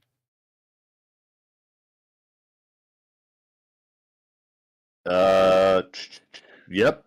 Those two matches and that's it. Wow. So unless they have like some surprises in between. Yeah, it's only 11:30.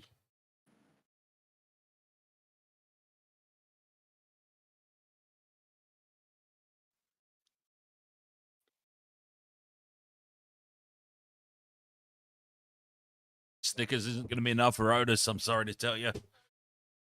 Not unless it's a bloody gigantically sized Snickers. Hey, he's Dusty. Biographies, WWE legend, Dusty Rhodes. The American Dream. Undertaker versus the guy I'm not allowed to say his name in WWE Rivals. Yep. Chris Benoit. I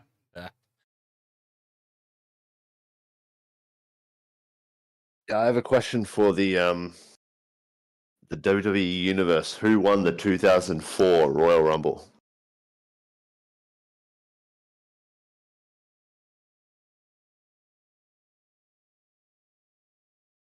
Can you legally say it?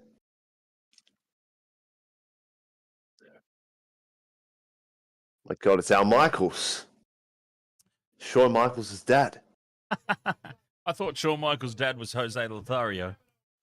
No, that was just his mentor. Oh, That was just his mentor, of course. Oh my God. Yeah, this was a great match, actually. Oh, it was the perfect main event for night one. Sending the crowd home happy. Yeah. In true WrestleMania style, send the crowd home happy.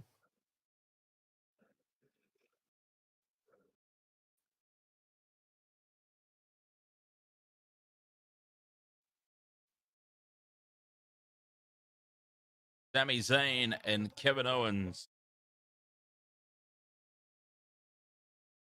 Tag team champions.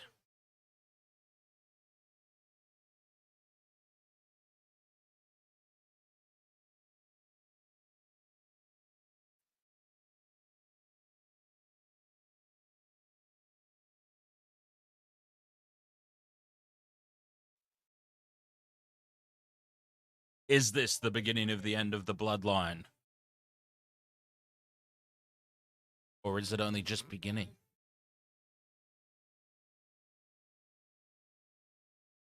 Wait a minute. Snoop Dogg. Ah, Snoop Dogg and The Miz. Snoop Dogg's done the Oprah. He's had a costume change.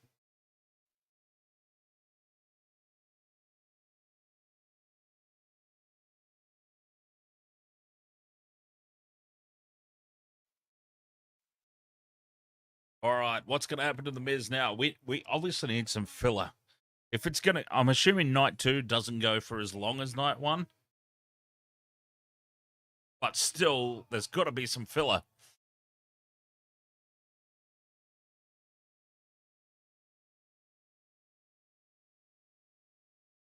I wonder how many of those people are double ups. How many people got 2-day tickets? Hmm. I mean, it's still impressive. Don't get me wrong. Either way. That is still an impressive turnout, no matter which way you spin it. But I'm just curious. I wonder if there's a way they can calculate how many of those are 2-day ticket holders. Can we get an actual proper number?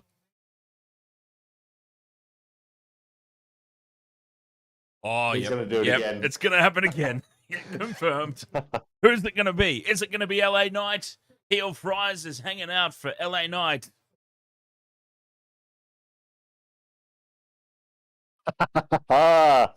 This is great. Oh, he doesn't want to do it again. Yeah, Yes, LA chance. Knight or Bobby Lashley. Bryan Danielson. Oh, okay. Well, we know for sure Bobby Lashley's there in the house.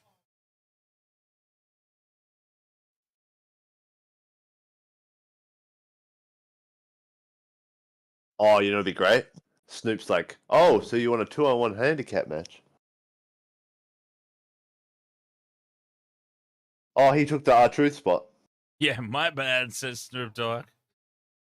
Oh, God, a twist. A Scooby-Doo style twist. We're going to pull Snoop Dogg's face off and it's actually R-Truth.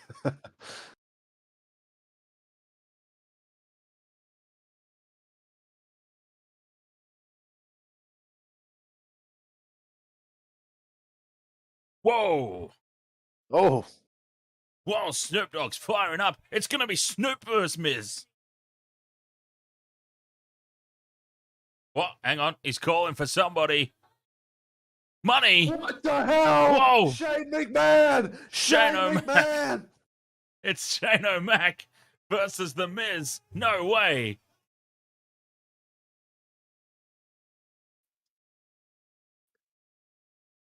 Shane McMahon in the house. You wanted LA Knight or Bobby Lashley to have a spot at Mania? No, Shane McMahon. No. We get Shane McMahon.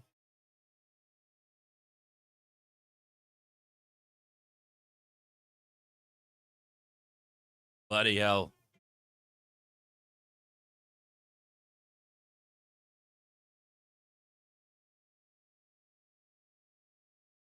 I'm not going to lie. Snoop Dogg is pie in the horse levels high right now.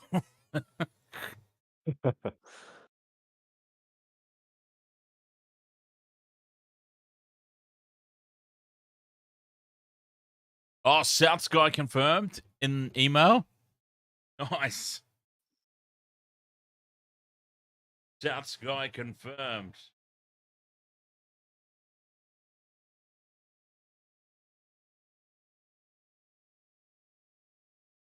Trouble now, sir.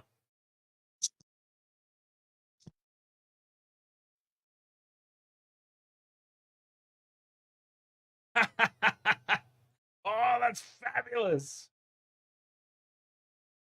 Is that the old Smith's Crisps sponsored South jersey as well? That is fantastic. We have South Sky confirmed. South Sky confirmed at WrestleMania, and I'm pretty sure that's the old Smith's Crisps logo jersey as well. Hang on, where's the camera? Ah, it's a bit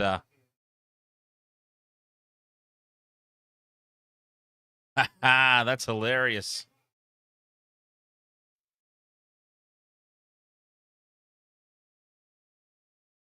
There he is. Random South Sky officially. Bang! Oh, left hook by Shane O'Mac.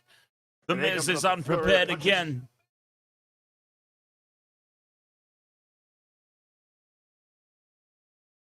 Dustin Fisher said on the comment about Snoop, my cousin was Snoop's security guard and said, no. my Oh, cousin, no. my cousin was Snoop's security guard and said in a 25-minute car ride to the event, Snoop smoked 3 fat long blunts. What happened? Did Shane just like? I think Shane legitimately hurt himself. They're not putting him on camera. Oh, and he's on camera again. Oh, Snoop's in! Snoop with the right hand! Snoop with the right hand. They've called an audible. They've called an audible. Yeah, they cut the camera away. Oh, wait. Snoop's going to be like, all right, I got a backup.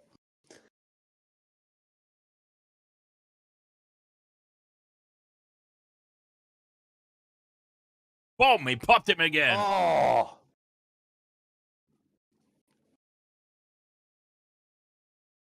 Maybe not.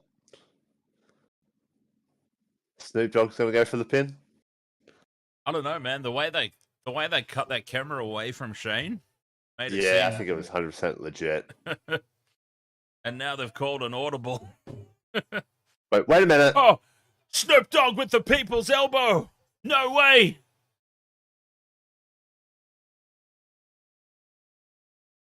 There we go. He Through the glasses. He doesn't have an elbow pad, so he threw the glasses into the crowd. A people's elbow by Snoop Dogg on the Miz. Oh. 1, 2, 3. Snoop with the pin. Okay, I have to believe an audible was called there. Yeah.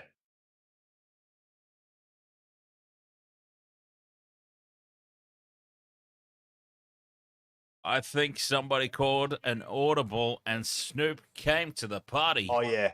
Yeah, I just saw the ref mess with their earpiece. It definitely means that, they were getting fed what to do there. And you know what? As far as audibles go, they handle that pretty well.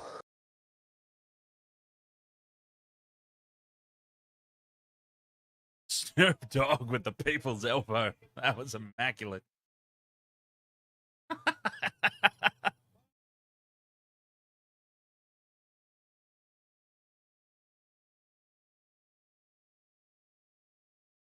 Oh, he's got a title belt. He's got a title belt. And now Snoop Dogg has to defend it against Bobby Lashley on Raw tomorrow.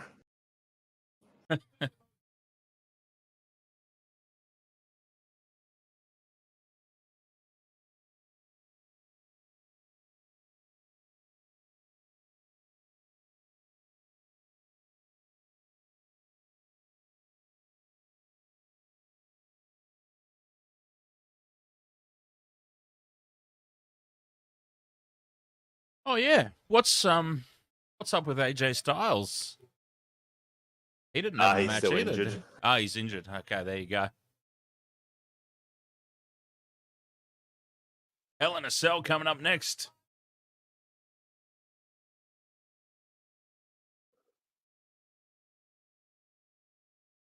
Finn Balor versus Edge. Hopefully it's Brood Edge with Gangrel. Yes! Oh, I would love that. The Brood were like my favorite group, I suppose you would call them. Oh, we've got the Broods. Well, Yeah. They didn't show Christian. Yeah, they purposely left Christian out. I wonder why. They had a very, very tight cut on that framing of the Brood entrance.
One thing you've always got to say, WWE, they know how to do bloody promo packages.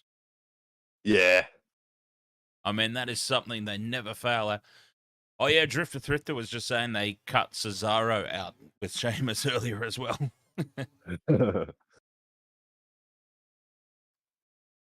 Random Souths guy in the crowd. That's fantastic. Random Souths guy in this screenshot looks like a cross between Reg Reagan and Damian Cook. The old Smith's crisp jersey as well. Oh, look, it hasn't failed. It hasn't failed. There's always a random Souths guy somewhere.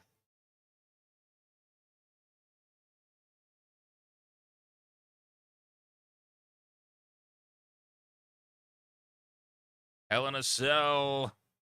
Jesus.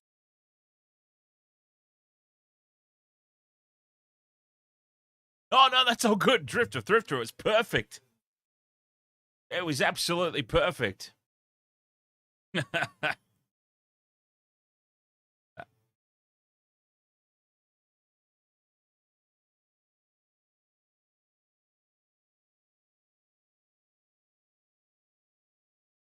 Oh, who have we got here? There's candles, crosses. Knowing both gimmicks, it could be either one. Exactly, yeah. This is it. Although, maybe if it's the Brood entrance. Oh, there's no way Edge comes out first, surely. Scenario. So I dare say this has got to be the Demon Finn Balor. I'll tell you what, that Demon gimmick. Okay, we've got product placement now for a movie. Oh my god. The Pope's Exorcist with Russell Crowe, another South sighting, by the way, Drifter Thrifter. Another South sighting, Russell Crowe. Demon Possession, Demon Finn Balor coming out on the back of this commercial. Jesus Christ. Okay, I've got to lower the thing. Oh, wait, so that was literally just for the ad. It wasn't like... Yes. Because I guess if they want to do that, like, with one of the entrances anyway for the advertisement. 100%. Oh my god. This is unreal, dude. Russell Crowe is cutting a promo. Russell Crowe. Jesus. South Sydney have flooded the bloody place, haven't they?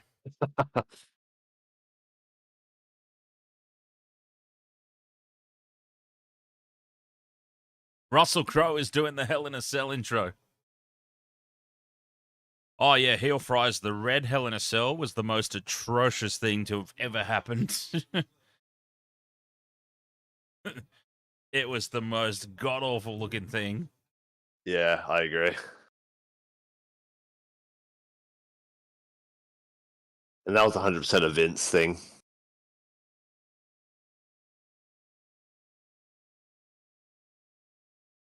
We can sell toys, goddammit. No one's going to buy the new stock of Hell in a Cell. We're going to make them red. Make it different.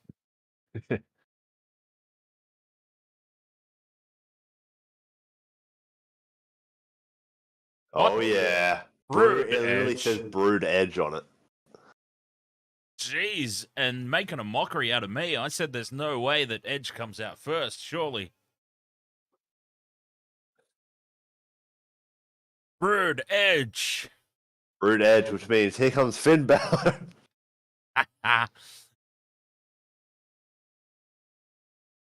Please, if Gangrel shows up... well, wait. They've got the elevator, right? Because of Cody's entrance. Yeah! It's the Terminator, goddammit!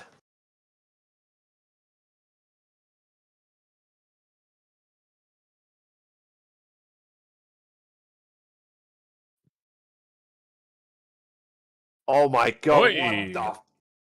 He's got the Undertaker's bat wings from Survivor Series 90. 6, I want to say. I could be wrong about that.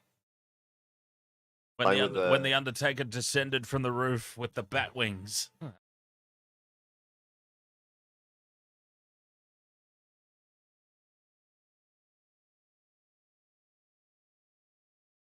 Well, I guess it's modern Brood Edge because Where? And they're not even using the Brood music. yeah. Oh, crap. Oh, hang on. Oh wait. Oh! Did I speak too soon? Everything has just stopped. Oh, Ah, it's no. okay. Now he gets his Alter Bridge music.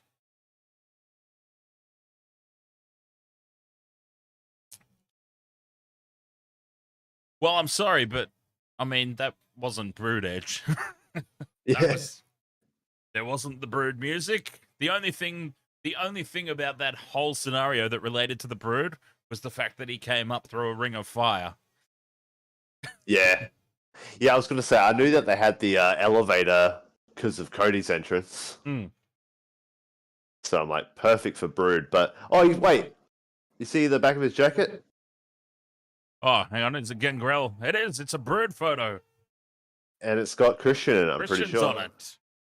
Which is why they're not zooming in on it at all.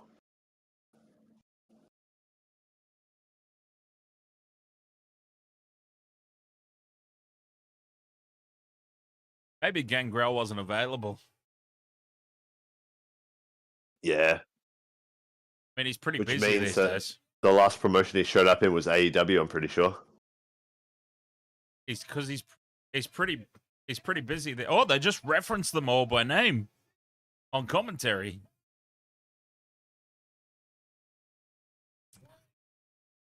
Yeah, Gangrel's pretty busy these days. There's the Bangin' and Bangin' podcast that he does on YouTube. And of course, a little known fact, I mean, probably not for the diehards that we have here at the Wasted World of Sports, but a potentially little known fact about Gangrel, owns his own porno production company. Called Bangrel. No. No, I was going to say it's probably also called Fangin' and Bangin'. Yeah. What the hell is it? The bloody... It's a tentacle monster. I've seen Japanese porn that starts like this. I mean, what? Yeah, what? What? What are you talking about? Nothing.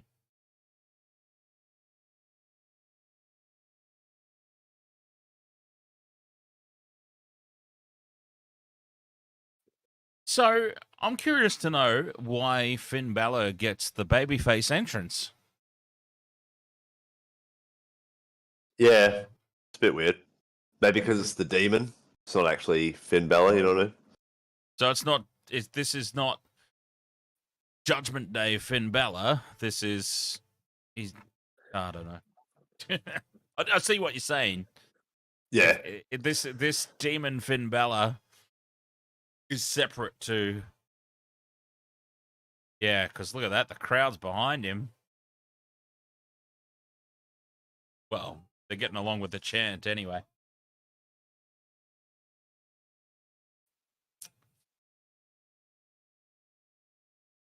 They're presenting the demon character as something separate.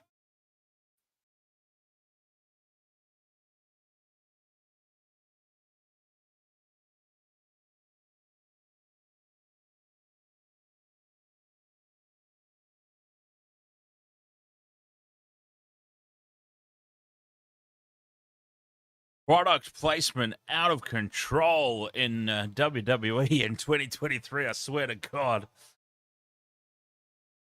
We get, I mean, that was not done by coincidence. Hell in a Cell, the Demon Finn Balor. We get an advertisement for an exorcism movie. Like, that was very well planned out. Product placement has gone wild in 2023. And look, I'm not saying it's a bad thing. I mean, in this economic age, you've got to pinch every penny you can, don't you? But yeah, it's just out of control at this point. It's like, out of so much more control, ridiculous. under the Yep. new regime than it was under Vince. Yep. Oh, Vince would never have stood for it. Vince would absolutely never have stood for it to this level. Yeah, he's like, I like money, but this is just too far. 'Cause seriously, what the actual hell? And it ruins the. It ruins, taking it seriously, the kayfabe of it. Like, Well, it certainly destroyed that Bray Wyatt LA Knight match. yeah, that was so bad. And obviously, from a business standpoint, like the amount of money they got paid, like fair enough, they made a special match for it. Yeah. But as far as keeping things like story wise, oh my god, like it's just ruining it. Hell in a Cell, Edge versus the Demon Finn Balor. The cage is now locked behind them. Are they going to get outside? Are we going to get a spot outside the cell? Are they going to make it to the top? Great. They've got a lot to live up to. And look at this. Look at this shot. Just look at how bloody small Finn Balor is. No selling. You've got a midget no selling. I'm sorry, but this is ridiculous. I don't know all that much about the demon character, but this is just nonsense. Wait, Oh, why are the chairs coloured? Edge has got a red chair, and Finn's, for some reason, there was a purple kendo stick under the ring. He's got the Pope's Exorcist kendo stick. And another no-sell, this time with a chair shot. And I'm sorry to keep banging on about it, but somebody this tiny no-selling is just ridiculous at this point.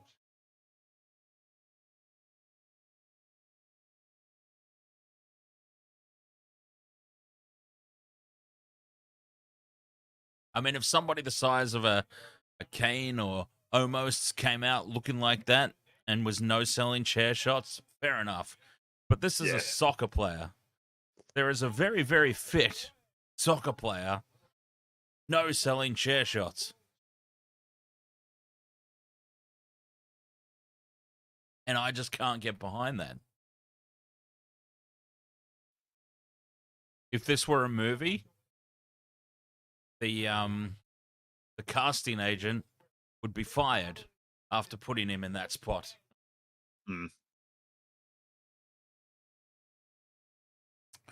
Where did a purple kendo stick even come from? Exactly. There was a perfectly placed purple Judgment Day themed kendo stick under the ring. And on top of that, Edge managed to find the only red chair in the entire building. Perfectly placed over the other side. There's also a blue chair, I noticed. All right, that must be the SmackDown one. Oh, yeah, there it is. Oh, it's purple. For some reason... Oh, there's the red kendo stick. There's a red kendo stick as well. They're color-coded so that they know which ones to pick up. Except Edge has just picked them all up. He's using the purple one, is Edge. He doesn't care for the color-coded placement. This is the strangest thing I've ever seen. You'd think it was still sponsored by Cinnamon Toast Crunch with all these colors.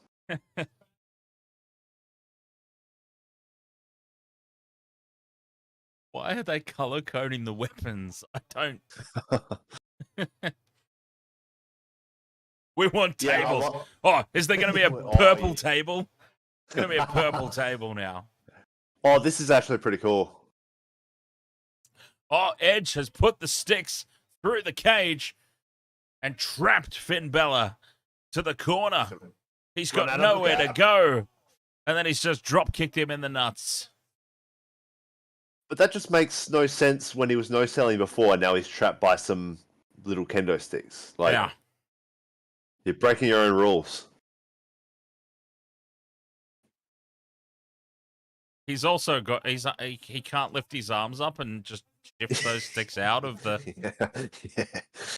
I mean, I'm sorry. I love wrestling and everything, but sometimes you've just got to Sometimes you've just got to look at this and go, what the hell? Oh, please tell me it's a purple table. The table's out. Turn it over. Tell me it's purple.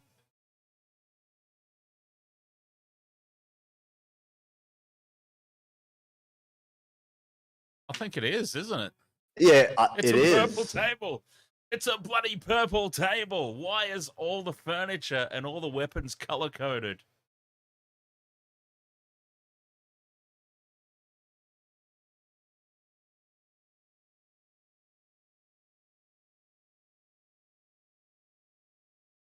I remember one of the spots in the late 90s the WCW used to do all the time with Raven and that hardcore title and stuff. Well, not a hardcore title. They didn't have a hardcore title till much later, I don't think. But Raven in the Raven's Rules matches, and they overkilled it. It's the kitchen sink. We've had everything but the kitchen sink. Hey, look, Tony, it's the kitchen sink. I'm hoping at some stage there is a purple kitchen sink conveniently placed under the ring.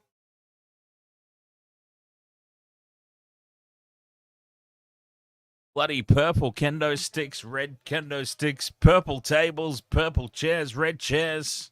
We're yet to see a red table. There it is. There's the purple ladder. Oh, God. Surprised the stairs aren't color-coded. Also, I'm so going much to for changing the cell itself, but just changing everything bloody else within it. Yeah, you know what it was? They came to this agreement that they'll get rid of the red Hell in a Cell, but they're like, we need some red in there, pal. Red chairs. Red chairs and purple kendo sticks. We need some color. I'm going to suss out this week. I'll suss out Gangrel's podcast, and I'll see if the question gets raised about whether the rumors were true. Because it was only rumored. It was rumored that he was going to be at WrestleMania as part of Edge's entrance. It's only a rumor. But I'd be interested. I'll suss out Fangin' and Bangin' this week and see if he makes any reference to it. Maybe find out if he was or wasn't actually invited, and if he was, why he didn't accept the offer, or because he's pretty open and honest, is Gangrel on his podcast. He's pretty forthright with stuff. So, and if you haven't checked it out, anyone and everyone, I do recommend it because he's actually a very interesting listen. You wouldn't think so because it's interesting. Like wrestlers from back in the day that weren't necessarily the greatest promo, Gangrel being one of them, actually have quite interesting podcasts.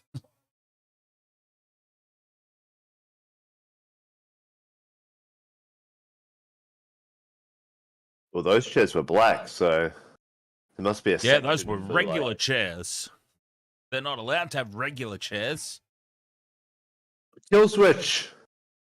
Shout out to Christian Cage.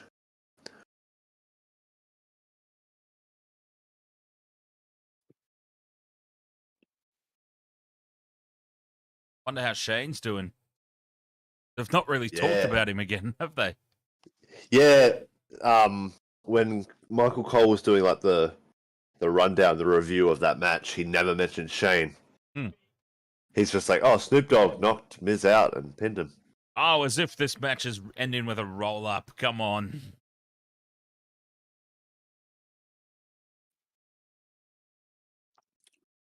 Oh, remember that awful Finn Balor or Demon Finn Balor versus Roman Reigns match? No. Oh my god. Terrible. They're like, oh, since the Demon's never been beaten, perhaps he can be the one to stop Roman. And he almost beats Roman. Oh, but then the turnbuckle breaks and the Demon falls and then the match ends. Well, I'm glad I missed that one. Oh, also, he was flopping like a fish outside. He got resurrected. He died and resurrected. Oh, Edge has just thrown the ladder into his face. And it's a regular ladder, ladies and gentlemen. Yep, I know it's shocking, but it's got no color at all. see the replay. Oh.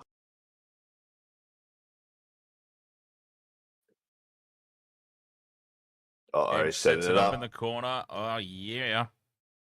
Oh, he's bleeding. Is that blood or is that just his paint coming off? Oh yeah, that's blood. And they're not showing it. Oh, it is. Yeah, actually, you can see the spot of blood above Edge's head on the ladder. Yeah, and they haven't come back, which means they're tending to it. Yeah, that's legit blood. Yep, the referee's just gone down to Finn in the foreground. You can't see it on the camera, though. Yeah, Finn Balor has taken a legitimate blow to the face there with the ladder because they are not showing us.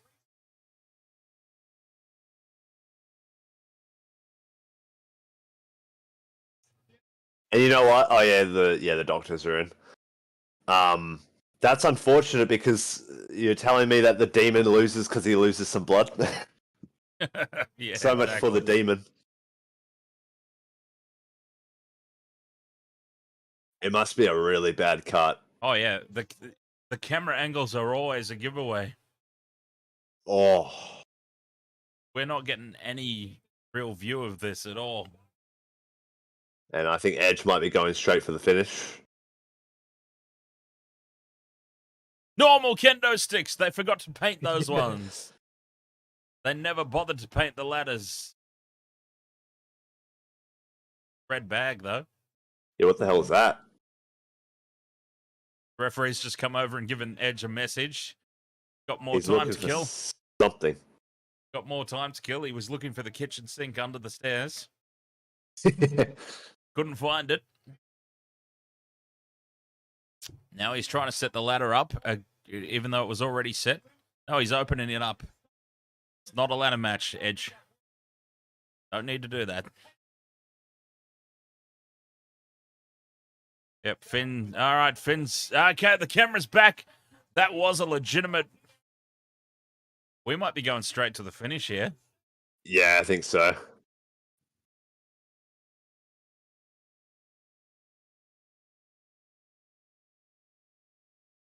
Oh, yeah. Yeah, yep. So, what the hell? Oh, here we go. Coup de grace.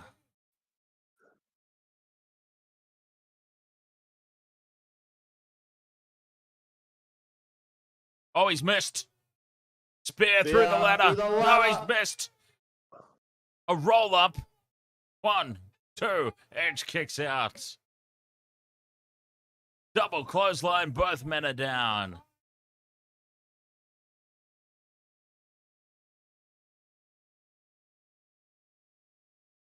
Russell Crowe's getting a plug for his movie again. Crowd's booing. Where's the crowd booing? Because the crowd's exorcist popped up, I think.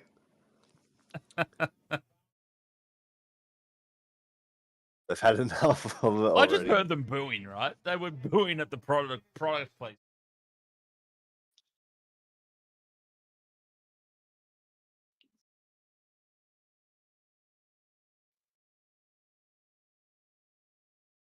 Oh, nice.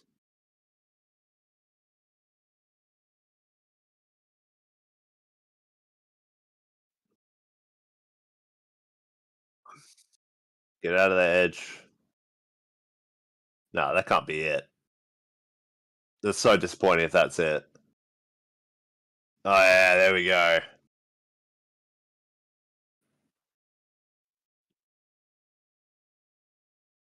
Edge should catch him with a spear on one of those. Oh, okay, I see what they're... Balor's planning to go up to the top of the ladder here for a super coup de grace. Coup de grace off the ladder. I thought that's what they were setting up earlier. Yeah. Oh, no, Edge is up. Oh, kendo stick.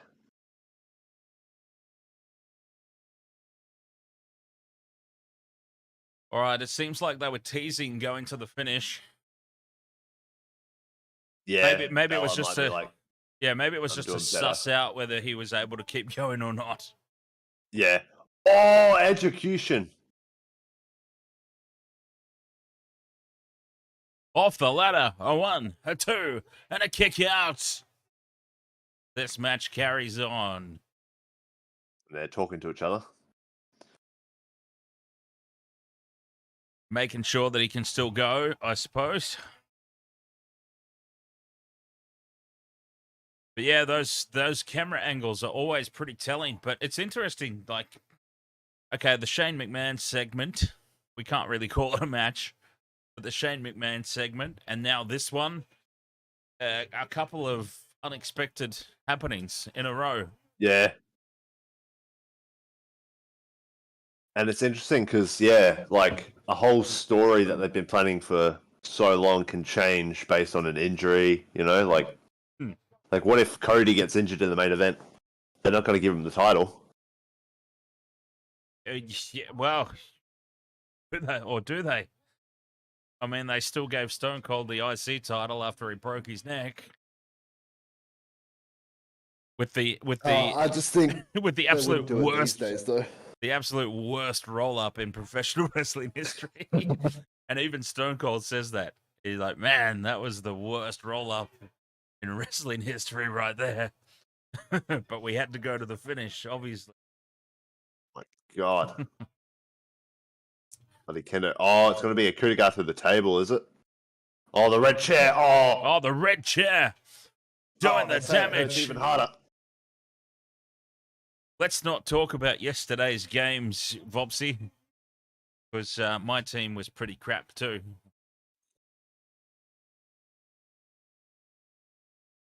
Oh, Balor's up. Oh, my God. He's gone for the coup de grace through the table. Edge moves.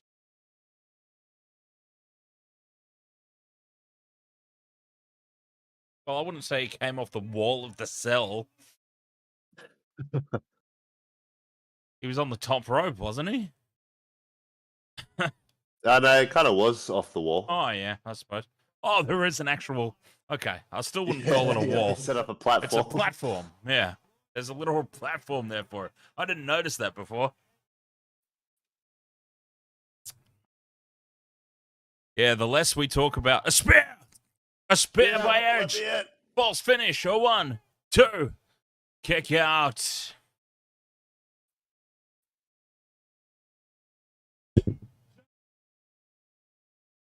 Yeah, the less we talk about last night's footy games, jeez.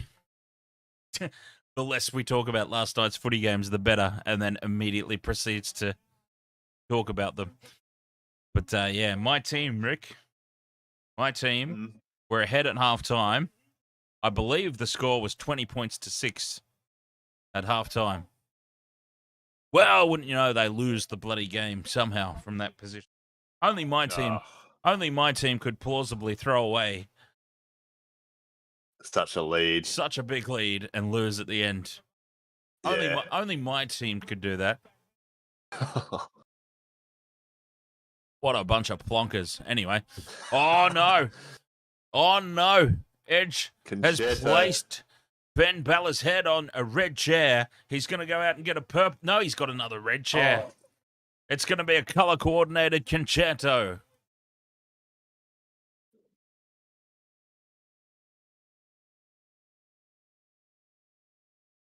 Concerto. Oh, that's got to be it. That's got to be all she wrote.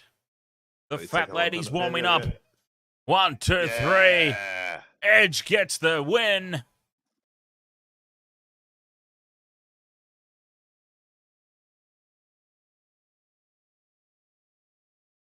Edge with the win. A couple of audibles may have been called throughout the course of that match, but I'm glad they got there in the end. And that's the right result too. Edge with the victory. I'm sorry, I know people like Finn Balor, but light heavyweight division or sod off. I'm sorry.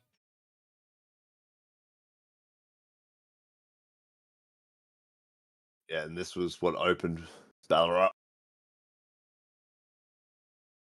Jonathan Manson, ahoy! The Dolphins, to be fair, Sean O'Sullivan's already out for like 10 to 12 weeks. Any team who loses their main playmaker is going to struggle. And then to make matters worse, Anthony Milford, who came in to replace Sean O'Sullivan, did his hamstring in the first 15 minutes or so, I think it was. So they basically had to play the remainder of the game without a playmaker. So Dolphins, I don't think it's all doom and gloom for them. Their depth was always going to be tested over the course of a full season, wasn't it? So Michael Cole says Edge just exercised his demons. of course he did, because that's the perfect accompaniment to the product placement that we just saw. Alrighty, main event is next.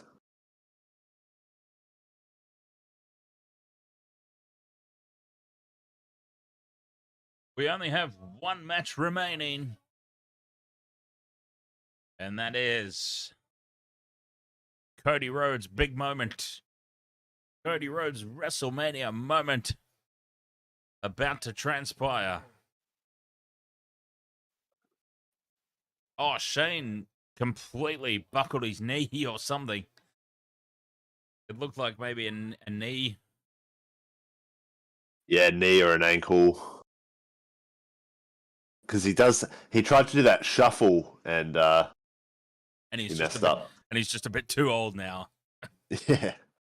The old legs gave out on him and down he went. And they cut the cameras away. That's how you always know. It was the same in that Hell in a Cell match when they cut the cameras away. They wouldn't give us any sort of shot of Finn just gushing out blood. So that's how you knew it was legit. And yeah, they wouldn't put the cameras on Shane at all, really, apart from a wide shot. They did a pretty good audible with that one though. The Snoop Dogg Snoop Dogg coming in, doing the people's elbow.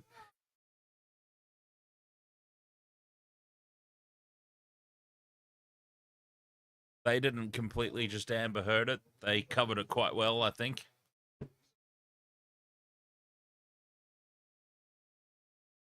No elbow pads. No elbow pads, of course, for Snoop Dogg. So he tossed the glasses into the crowd.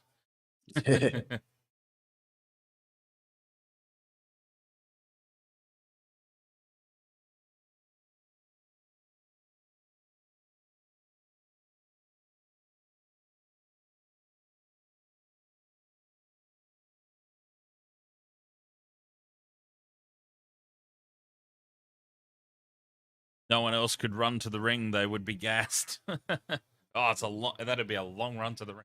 Can you imagine if Ultimate Warrior was still amongst us and was performing, doing his full ring entrance down this gigantic WrestleMania?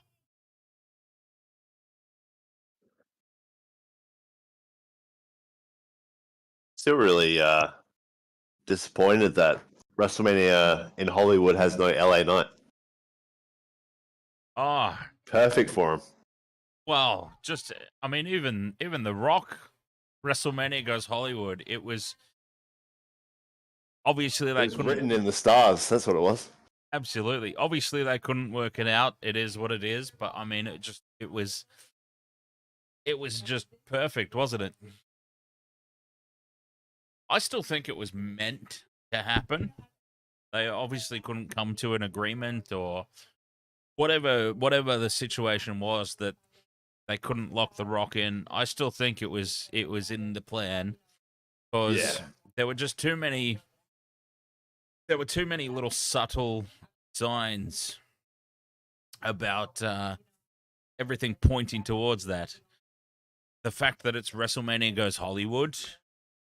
The Royal Rumble poster, which was very there was a it was a very electric themed Royal Rumble poster, wasn't it? That's right. The most electrifying man in sports entertainment. Electrifying Also, Royal Rumble poster. WrestleMania goes Hollywood. It would have been perfect for them to not only have Roman main event both nights and then defends each title on each night. Yeah. Would have made a lot of sense. But you know that show The Rock has, Young Rock? Mm-hmm. I believe there's an episode where it's set in the future and he has, the Brahma Bull title in his collection. The Universal title is there. Yeah, right. So I think they were planning to separate it by doing that, because obviously Cody wants the WWE title. He doesn't give a shit about the Universal title. Yeah. And I believe Triple H also said that he doesn't like it at all. So big gold belt I'm hoping for, but the Winged Eagle belt is also really good. Oh, I would take... does anyone know the game Total Extreme Wrestling? The booking simulator? Total Extreme Wrestling. It was before. Yeah, it was basically the one I used to play before Journey of Wrestling. Journey of Wrestling is a browser-based game that is just so much more accessible. It's easier to just pick up and play. But Total Extreme Wrestling is a full-blown simulation. Like it's really, really extremely detailed. You have to plan shows out essentially to the minute. And it takes a lot of time. It's a lot of hours to devote to it. And that's why Journey of Wrestling I got into a lot more, because it was just so much easier. You can simulate years of booking in a couple of hours, whereas it would take you a couple of hours to plan out half a show on Total Extreme. But it was still a fantastic game. But the point of the story was the very first thing that I always did in Total Extreme Wrestling was bugger off the Spinner Championship and brought the Winged Eagle back every single game. Oh my! Oh. And the old school IC title belts as well, naturally. Yeah, for sure. I mean, imagine if because they've got Raw and SmackDown, and two separate brands. You could have Raw have the Winged Eagle belt, and SmackDown have the big gold belt. And it would be amazing. Which is essentially what it used to be. I mean, without the Winged Eagle, obviously, but the big gold belt was always the SmackDown title for a period of time there. Yeah, they put it on Raw for a little bit when Triple H was holding it. But it was always a SmackDown title. And Undertaker holding it on SmackDown was the best thing ever, The feuds with Batista in 2007. It was great. Yep. It's a great Muda. Oh, there she is. There's Asuka jumping up and down. I mean, that's just such an adorable moment.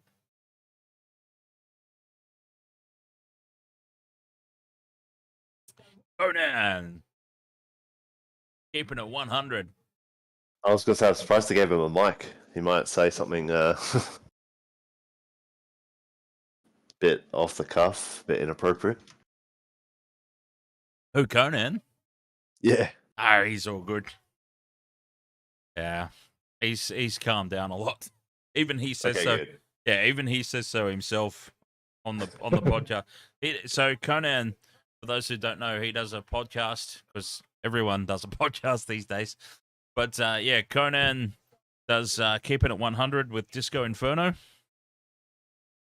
And even he says himself that he's calmed down a lot over the years.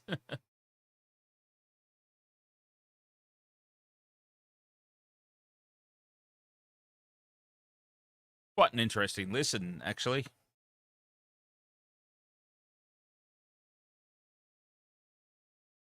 Rey Mysterio.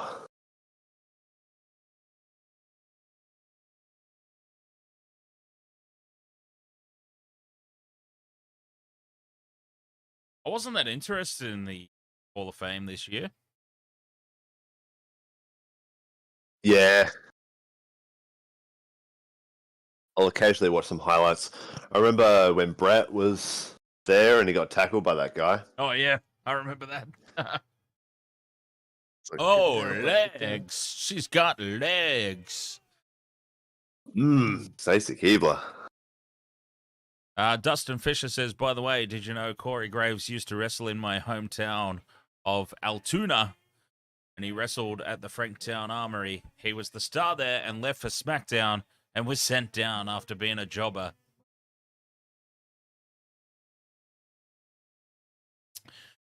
Did Corey Graves get injured? Is that why he basically migrated to the commentary desk?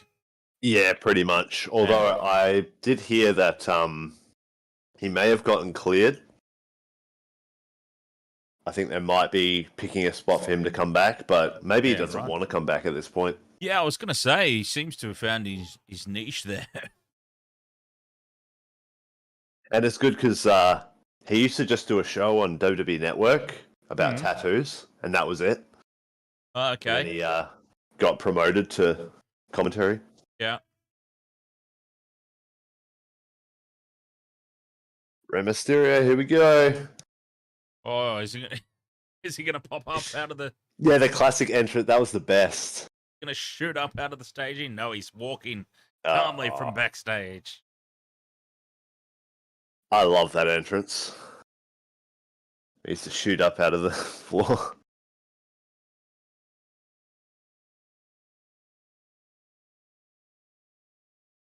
Jesus, careful, Ray. You're freaking me out. You're getting too close to the edge there. That is a very, very high. This is the highest stage I've ever seen at a wrestling show. I can just imagine SmackDown vs. Raw doing a bloody Dudley Death Drop off that stage onto the.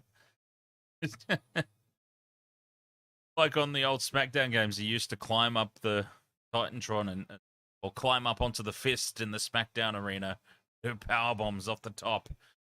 And you're like, surely this would kill guys. But in this video game, all allowed. Stacey still looks fantastic, by the way. Oh yeah, yeah. I think Lance Storm said on Twitter, he was like, "It's unfair." he said something like, "I've aged more in the last 3 days than she has in 20 years," or something like that. Oh, that's good old fabulous. Lance Storm. Now, Lance Storm is another one who, on podcasts, you listen to Lance Storm and go, well, why couldn't you promo like this when you were a performer? But yes, overall, I agree, Drifter Thrifter. It is one of the weakest. It is one of the weakest Hall of Fame classes that I've seen. Yeah. At least they had Ray inducted, though, because that's pretty big, considering his legacy. But yeah, no, they used to do like 2 or 3 big names per Hall of Fame. I don't think LA Knight's getting an appearance. Prize.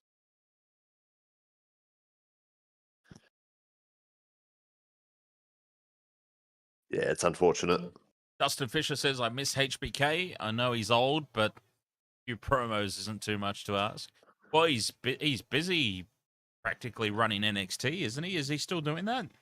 Yeah, he runs NXT. Yeah, he was having a feud with one of their talents recently. Oh, right. Well, there you go. Waller. There you go. Oh, yeah, I know Grayson. Well, I mean, not personally. Yeah, another Aussie? Yeah, not personally, but... Yeah, there you go, Dustin. NXT is where you can get your HBK fix.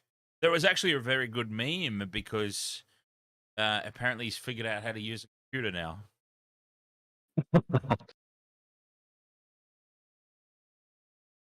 Oh, doing a recap. Some more filler. Yeah. They're like, we've gone pretty quick. I mean, this would be perfect for a LA Knight match, but anyway. Yeah.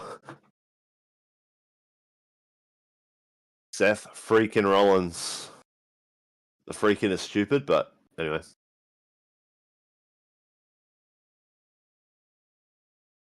If it was back to TV 14, we could have a different version of Rollins.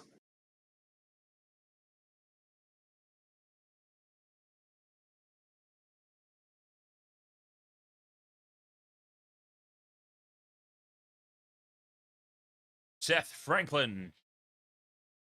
Oh, I still don't understand what's going on with that, like, gay Jeff Jarrett outfit that he was wearing. Yeah, that was. Yeah. Yeah, right here. There it is.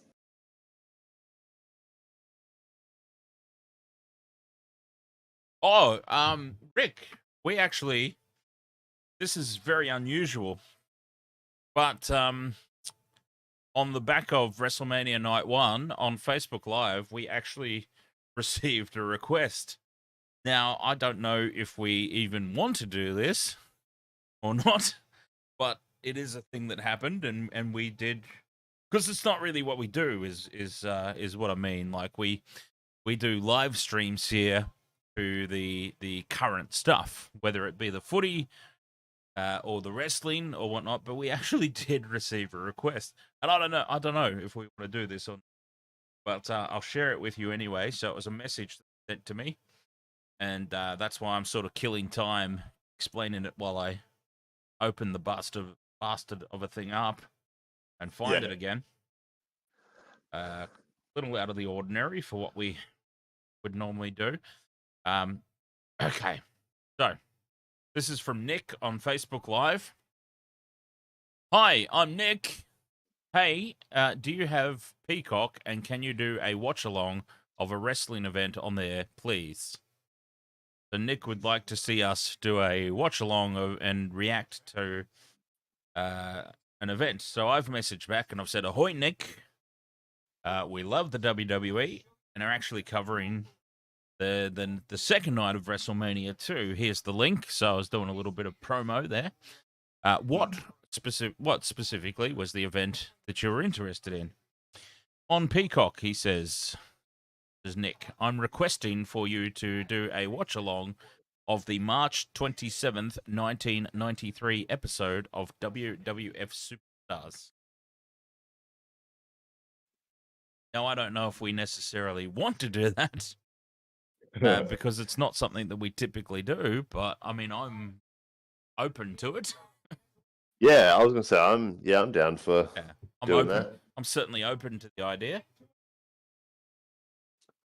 Yeah, that does make me think we could do watch-alongs to more classic shows, Attitude Era shows, that sort of thing. To be totally honest, I am in the process of revamping Toxigamer to make it a bit easier for me to actually do. Because I have a really hard time like doing 5 or 6 footy games a weekend and slotting Intoxigamer in there. I have actually given serious consideration to Intoxigamer becoming a more retro themed channel. Back in the day, and on this day sort of thing, on this day in gaming, and actually focusing on more retro stuff. So it may actually all connect and cross-promote and fit in with that angle, were we to do some watch-alongs of retro stuff every now and then. So, I don't know, it was a request that came through. I thought I'd share it with you, and I mean, I'm certainly open to the idea. Yep, sure. I like it. Kaitsu, how are you, mate? Welcome back. Edge won the Hell in a Cell, yes, as Heel Fries has answered. What match is next? We've only got one match next. That is the big one. The undisputed Universal World Heavyweight Everything title. The main event of the 2 nights of WrestleMania, Roman Reigns versus Cody Rhodes.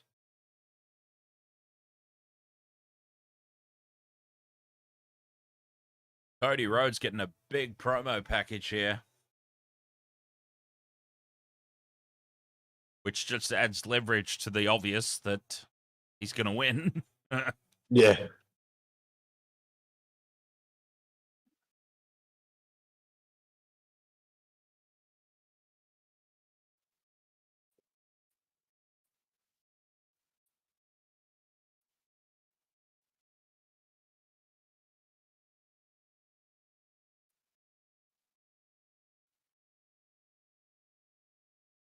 $900 days. Roman Reigns. Oh yeah, I checked Bruno Sammartino's record. Yes. Yeah, Roman is way off. Is that right? Yeah, Bruno's is over 2,000 days. Holy hell. Okay, yeah, that's... I don't think they're concerned about that then. Yeah, I don't think they'll ever do that again, because yeah, it's just one of those things where it's hard to retain a modern audience to the same champion. Oh, yeah. But they've done well with a heel champion, but it's a completely different thing. It's tough. Yeah. Curvin Abru.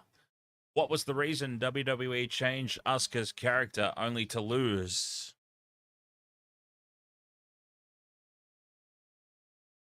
Just to freshen her up a bit, I suppose.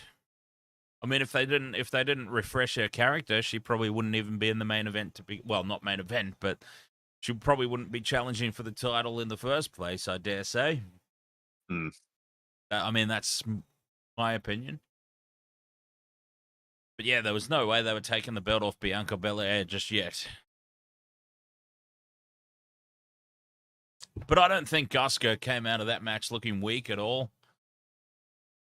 She'll still be around the main event scene.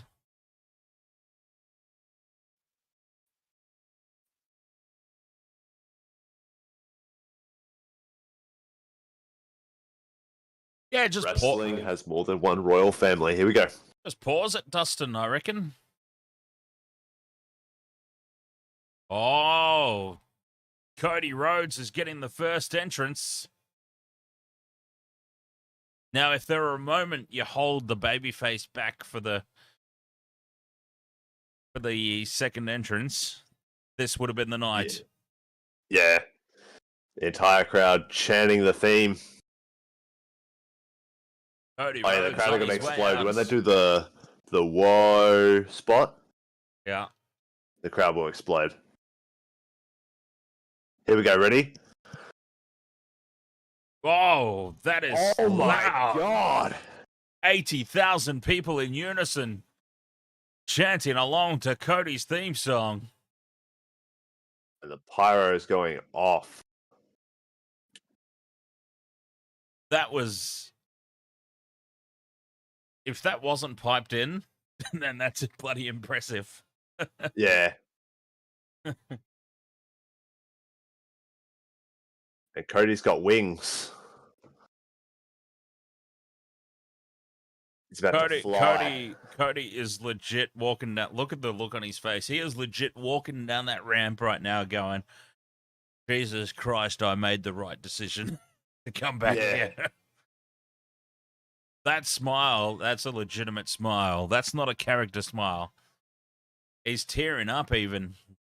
The atmosphere out there for him must just be electric.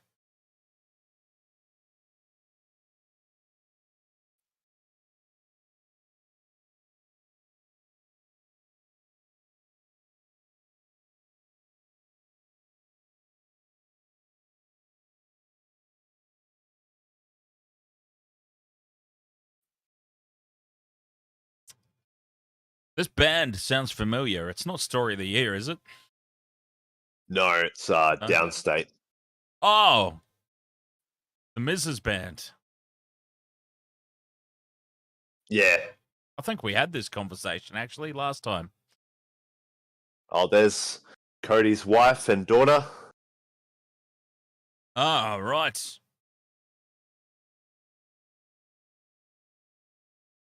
Brandy getting some TV time on WWE.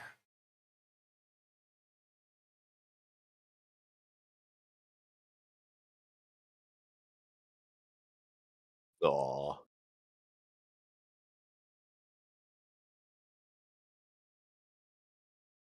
He's doing it for his family, including his late and great father.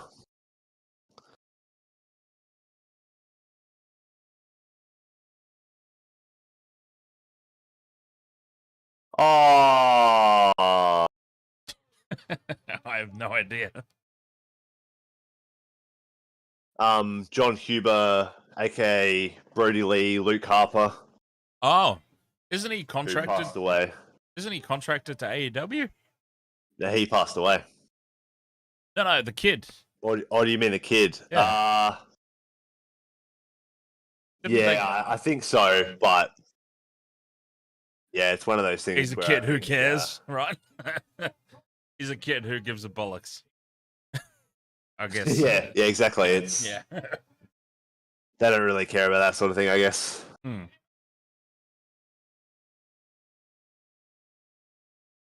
Oh wait, no. He's not contracted until he turns 18. Oh, okay. Fair enough. Because I suppose he can't legally have one, can he? Yeah. Slave labor. Oh, he's just kissed Finn Balor's blood. Oh no. It actually looks like they've put a completely clean canvas on. Yeah, they would do, yeah.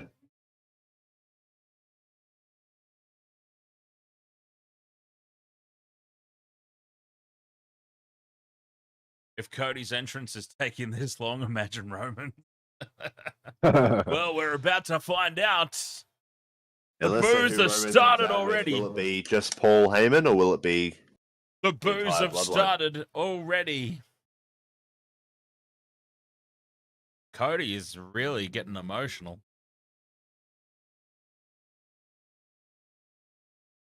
Jesus Christ, there's like 6 grand pianos. There are like 6 grand pianos here on the entranceway. Bloodline.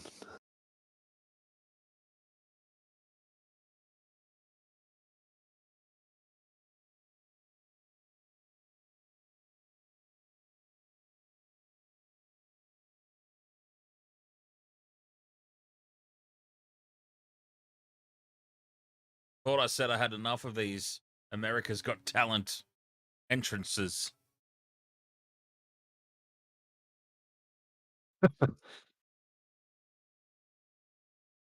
I remember when guys used to just come out.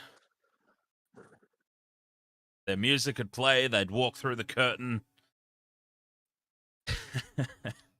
And I don't mind a grand entrance if it's, WrestleMania. Imagine though someone doing this every Raw or something. Oh Jesus. Raw goes for 6 hours every week. Here we go. Here he comes. The champ. The champ is in the house.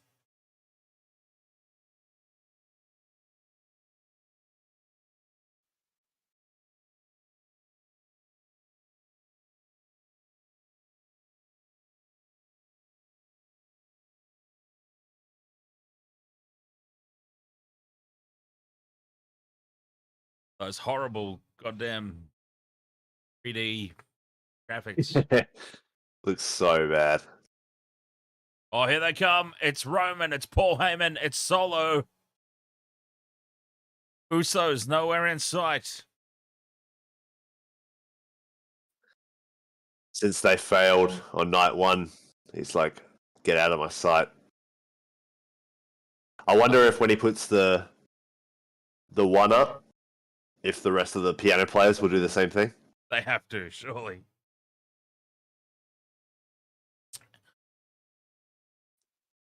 And I don't understand why he had 6 grand pianos. Wouldn't it have made more sense to have some sort of traditional Samoan type of doozy? I don't know what's Samoan heritage about grand pianos. Yeah, and they totally missed the opportunity to have the piano players. Yeah, they didn't. The fingers up. The piano players are not worthy. That's what it is. I was gonna say it would be so good because it's like, oh, everyone acknowledges the tribal chief. Well, exactly. That's the gimmick, isn't it? Yeah. So it would make sense that his piano players were on board with the whole. They're like, we don't get paid enough for this. We are paid to sit back down and keep playing, though.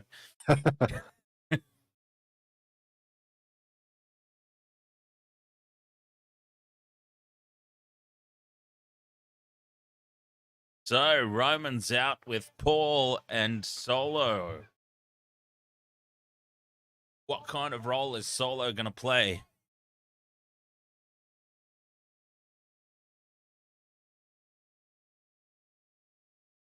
I mean, let's be honest, this is the closest Solo's going to get to a WrestleMania main event. Yeah. I mean, no offense to the guy, but it's true, isn't it? Yeah, sure. And it's a bit unfortunate because I watch his in-ring work and he's way too, I want to say stiff, but yeah, it's a bit of a shame. Too much Mike's Harder lemonade, huh? Something like that. There's the title that Cody wants. Not that one. Let's cut to a shot of somebody taking a selfie of... Well, it's not a selfie if it's of someone else, is it? But someone taking a photo of Roman from the crowd. The opposite of a selfie if you're taking it of somebody else. Yeah, Cody wants the WWE title, not the blueberry belt.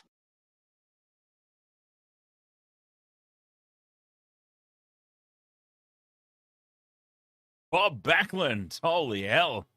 There's a name I didn't Hulk think Hogan. I'd hear. There you go, Bruno. Oh, they mentioned Bruno. Bob Backlund's a name I didn't think I'd hear on WWE TV in 2023. Yeah. They're referencing the reigns, though. Interesting.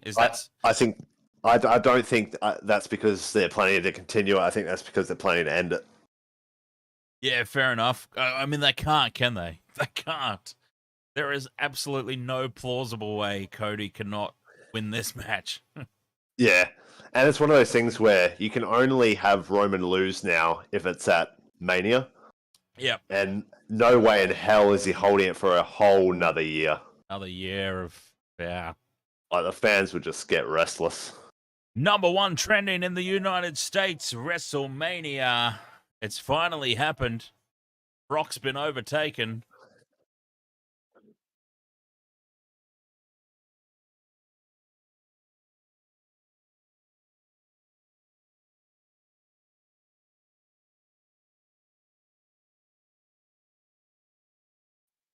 Now, this is one match where you do hold back the ring announcements till both competitors are in the ring.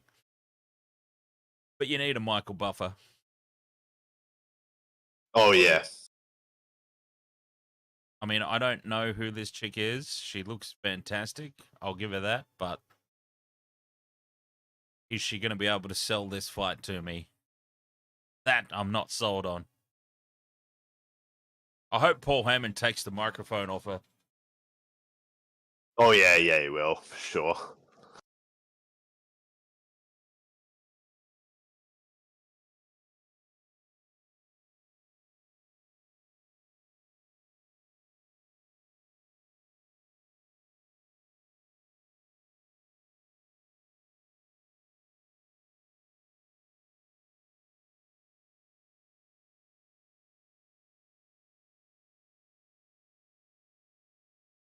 They're finishing the story. That's the whole... Here we go. Okay, she sounds god-awful. Trying to sound all menacing, but... Yeah, no, sorry. Talk normally, for Christ's sake. I know I say it pretty much every match, but somebody is going to stand out in this role if they just talk bloody normally.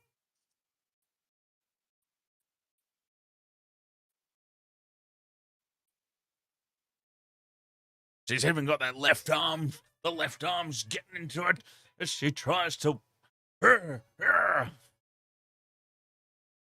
Terrible. The son of Terrible. the American dream. And look, it's not her. I would just like to state as well, I don't believe it's her fault. It is something that they are clearly trained to do in this day and age. But by God, it's awful. Oh, he's actually not taking the mic. Yeah, this is incredible.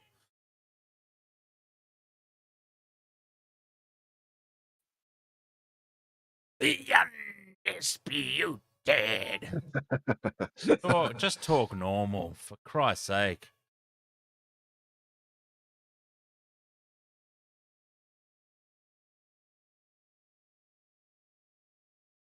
Roman holding the belts up, getting in Cody's face.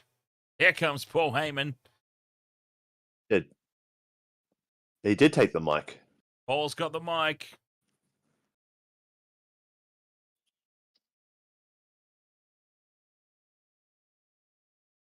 They are really stretching this out. It was Paul saying Roman. Are they calling?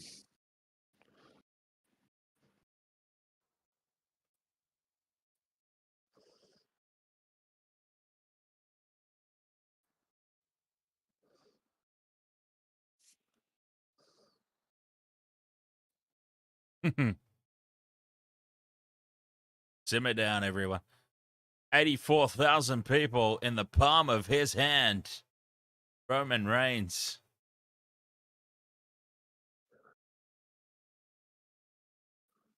Paul now presents him the microphone.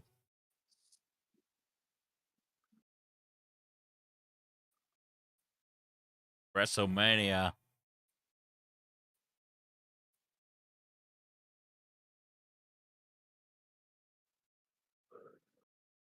Acknowledge me. 84,000 people acknowledge him.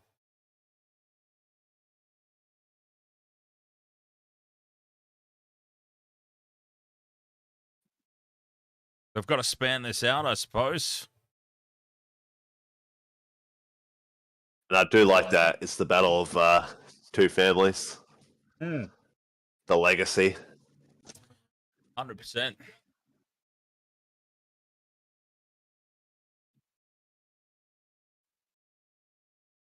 No mention of his neck tattoo, Michael Cole.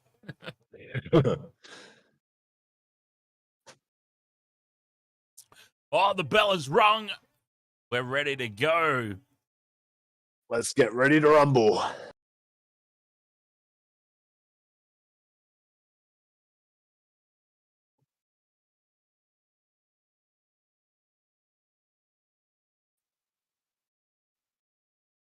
You don't appreciate the size of Cody Rhodes. Yeah, no, he's solid wrestler in terms of physical appearance, but great in-ring worker.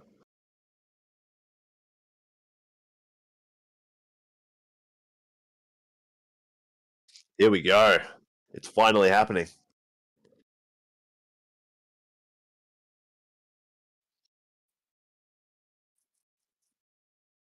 Let's go. They lock up.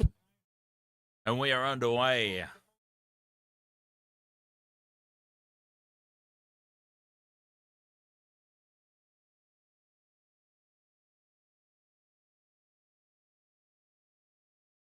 Imagine someone like going into a coma when AEW was created, and they come out of the coma to see this, and they think it's WWE versus AEW. Jeez. They did it. They actually did it. Oh yeah, this is going to be so slow that they are milking time right now. Oh yeah. Yeah, expect several false finishes in this match.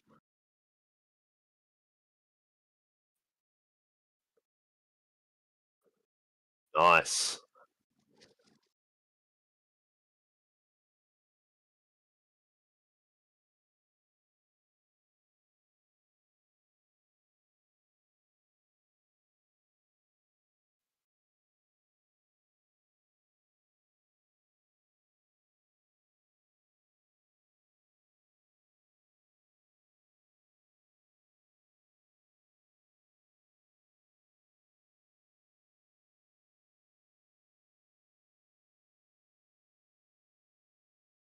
Roman Reigns doing the classic heel tactic of leaving the ring to recuperate. He's seeking counsel.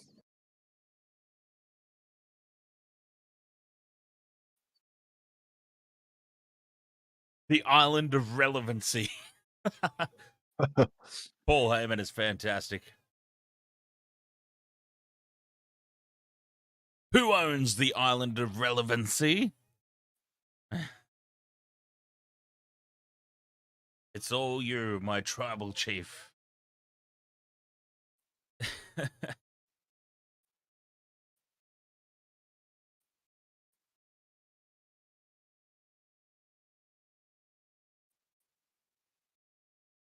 The slow build.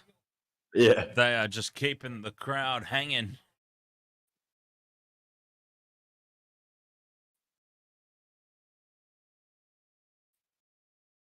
The guy that invaded the Game Awards of last year is in the crowd. Yeah, right. Yeah, did you see that? It was hilarious. Oh, I'm not sure I know what that's all about. He came up as what he pretended to be one of the developers of the game that won Game of the Year. Oh, okay. And he came up and then he said, "I'd like to dedicate this win to the reformed Rabbi Bill Clinton." The hell?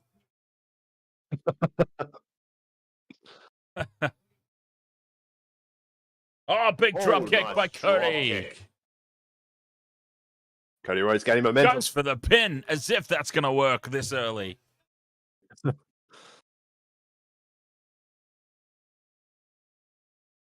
And then an armbar. Hold number 10 out of 1001. Yeah. Armbar. Gonna be a lot of rest spots. Oh. But Cody should be going for the legs, because he can't run and hit the spear if he doesn't have his legs. Oh, Cody going for the... whoa. Oh. Roman's caught him. Plants him down. Powerbomb style. And goes for a cover of his own, does Roman.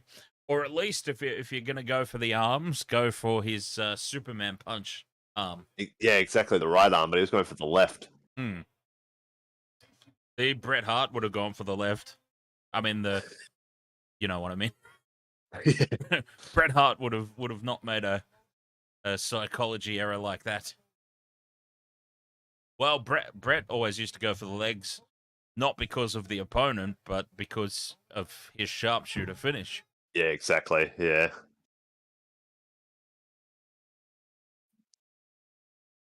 He gets accused a lot, does Bret, of taking himself and everything a little bit too seriously, but I mean, son of a bitch was good, wasn't he?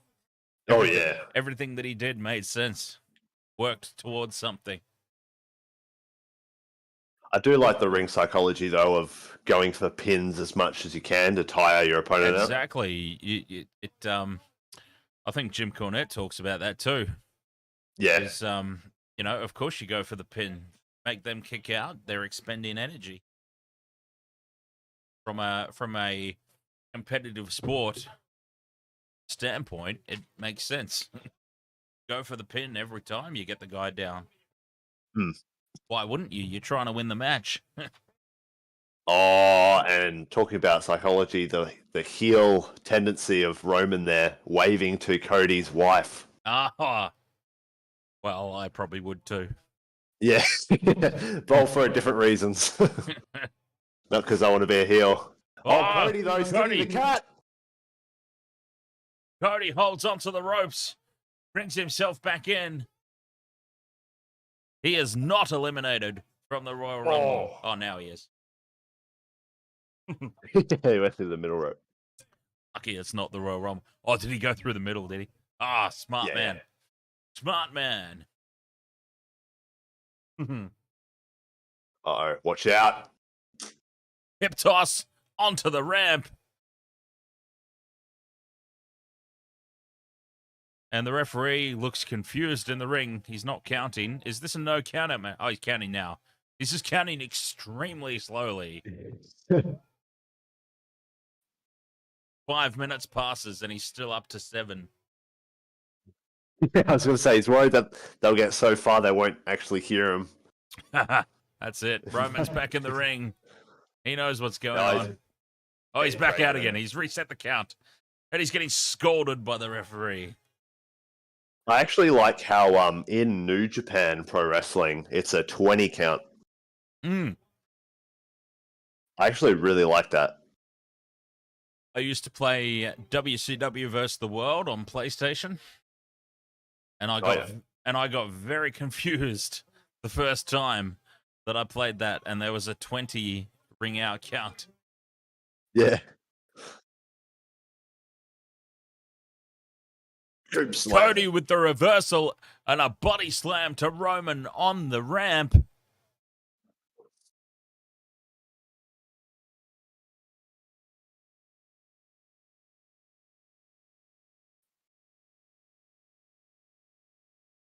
Forearms to the face. Forearm to the back. Blocks it with his foot, does Cody. Nice. And slams Roman into the ring apron. Slides into the ring to reset the count. And they're staying on the outside. Ooh. Oh, punch square to the face. My God, that's a terrible tattoo. Terrible placement. Sometimes it's all you can see. I really wonder how drunk or just completely off chops he was when he decided to get that. Solo's under the ring. He's looking for a kendo stick, a purple one specifically. No, he found a purple chair. We didn't see a purple chair, I don't think, in the Hell in a Cell. It was there for Solo, though. And he's popped Cody in the ribs. You gotta love that the ref acts so stupid that no one was there apart from Solo, and all of a sudden he's hurt and he doesn't do anything about it. What can he do? If he didn't see it, he can't call it. Oh my God, the announcer's over the top. Oh my God. The Spanish announcer has dived into the crowd. He thought it was coming for him. He's like, I'm out of here. He thought the table was going to get broken. Oh, there's a replay. The ref can watch the replay. I've never seen a bloody commentator just leap into the crowd like that before to get away. Yeah, that was fabulous. He's back in his seat.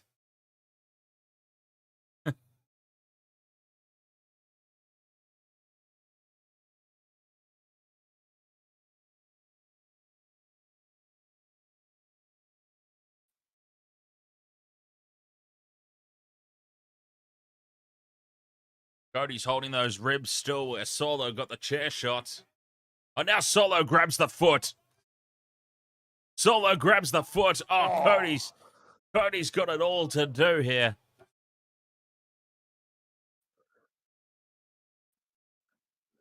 Cody's got to consider Solo on the outside. Looking casual as all hell, by the way.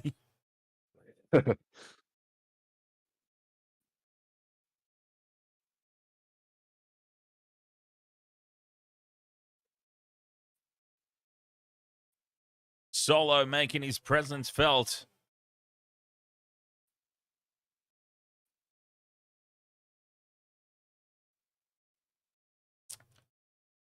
Very methodically placed match so far. Cody selling those ribs from the chair shot earlier. Thrown into the buckle.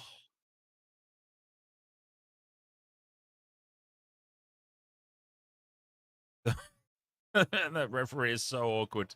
Oh, they're acknowledging him in the first sort of 10 rows. They're acknowledging the tribal chief in the crowd.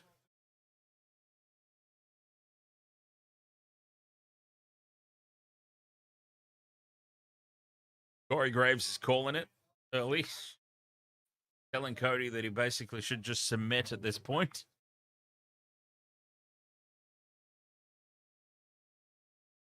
Uh-oh. Oh, they're into the crowd again, the Spanish announcers. They're gone. They weren't even coming towards the... Oh, now he is. Now he's at the Spanish announce table. Tables. He got the call. Roman got the call that he was at the wrong table.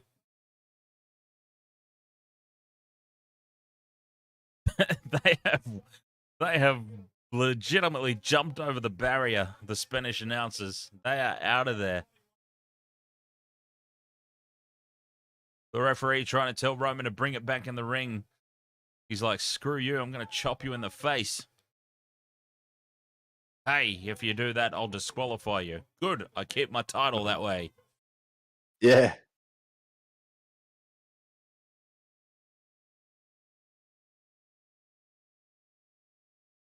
What is he doing? Powerbomb? Powerbomb No. City. Oh, wait. No, it's going to be a backdrop onto the English announce table, is it? Cody reverses. No. Oh. Yes, he does. Backdrop onto the English announce table. The Spanish announce table survives the night.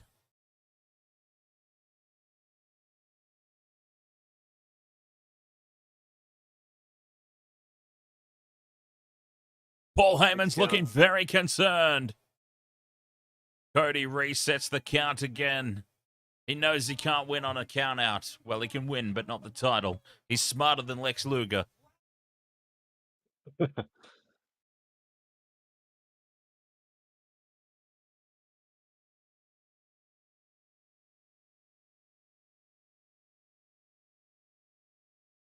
Cody tosses Roman back in the ring. Forearm to the face. Kick to the gut. Drops down. Punch to the face.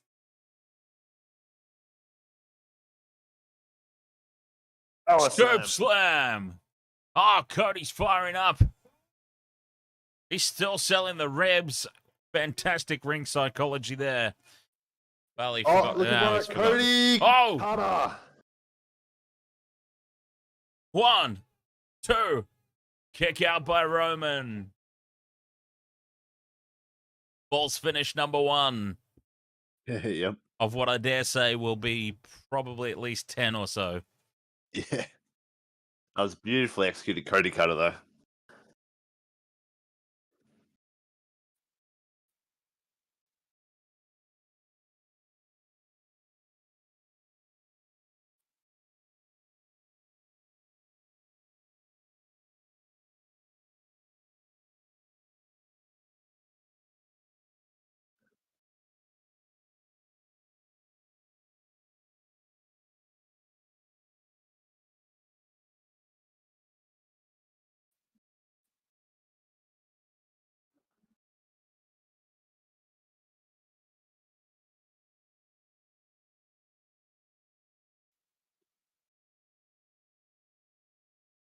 Oh, God, what just happened?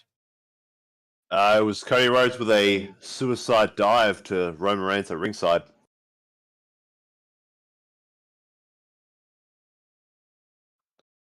Cody Roman back bringing Roman back in. Uh-oh. Watch Solo. The referee's distracted. Uh-oh.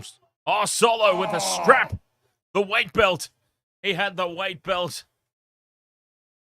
And bloody hell, if the ref didn't hear that... Exactly. Oh, Solo's going to get ejected. Is Solo going to get ejected? Yes! You're out of here! He's out of here! He heard it. He heard the belt. And Solo's been ejected.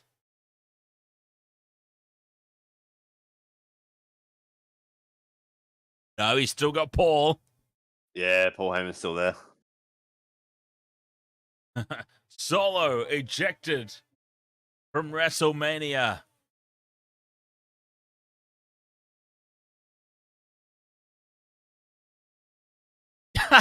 that's sell of the referee. Like, yeah, he's like, huh? Yeah. Like a guard in Metal Gear Solid when you make too much noise. Huh? Just need the exclamation mark above his head. What was that? Yeah. Wait, what? Wait. Roman's got the belt. Roman's got the belt. Oh, he's gonna He's going to get super kicked to the face. Oh, he's looking for crossroads. 1, 2, kick out by Roman. False finish number 2. False finish number 2. How many are there going to be?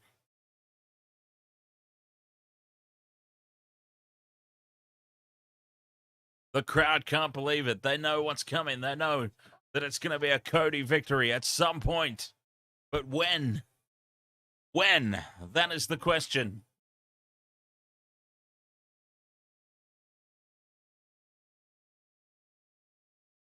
Crowd going absolutely ballistic after that. There were people in this 84,000 strong crowd that legitimately thought that was the end. Yeah. It is not over yet, though.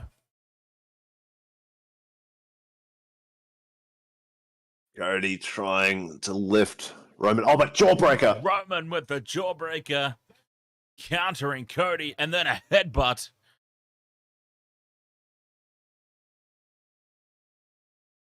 Yep, I didn't even know what to call that, Michael Cole. A clubbing blow. Paul Heyman looking very concerned. What a swerve it would be if Paul Heyman left the tribal chief and and sided with the American Nightmare. Uh-oh. Roman's got him running power slam. No, Cody drops off the back. Rock bottom! Rock bottom! Bottom! 1, 2. Kick out by Cody. False finish number 3. If you're keeping count at home, false finish number 3. Roman with a standing rock bottom. He didn't drop to the ground like The Rock does. A standing rock bottom.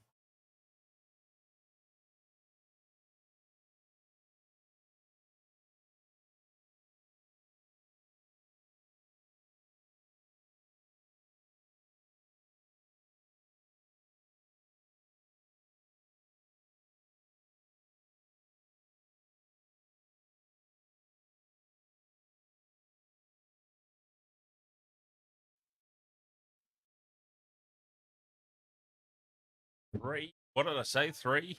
3 false finishes so far? Yep. 3. We've got to make sure we keep the count up. Now, is Roman thinking spear? Oh. Roman's setting Superman up. punch. He wants to end it. Superman punch is countered into a pedigree. Pedigree! A pedigree. False finish number 4. Finish number 4. And that was the closest one yet. That was the closest one yet. False finish number 4. Oh, Cody's punching himself in the face. That's not what you're supposed to do, mate. You're supposed to hit the other guy. Trying to wake himself up. Get that adrenaline going. A pedigree. Now, does he usually do that? Is that in his moveset? That's a shout out to Triple H. Oh, the crowd can't believe it. Oh, he's gonna do. He's got to get to the ropes. He's got to shake those ropes, warrior style. He's hulking up. He's still selling the ribs. He either legitimately got popped or he's just doing a fantastic job. Selling great. That. Oh my God! Knee to the face. False finish number 5. Cody kicks out at 2 3/4. Roman can't believe it.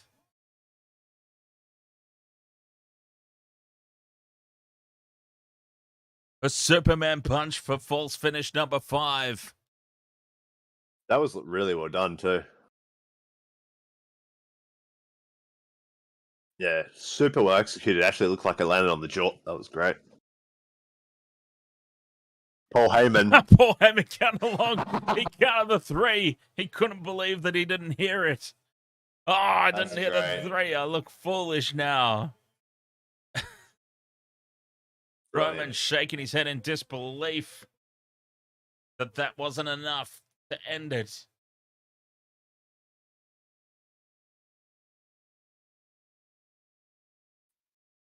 He's ready to be beat, says Paul. You can hear Paul Heyman screaming at ringside. He's ready to be beat. Spear or another Superman punch? Spear. He's missed him. Oh my God. Cody flips over. 1, 2. No. Do we count that as a false finish? I suppose we do. False finish number 6. He's going for the figure 4.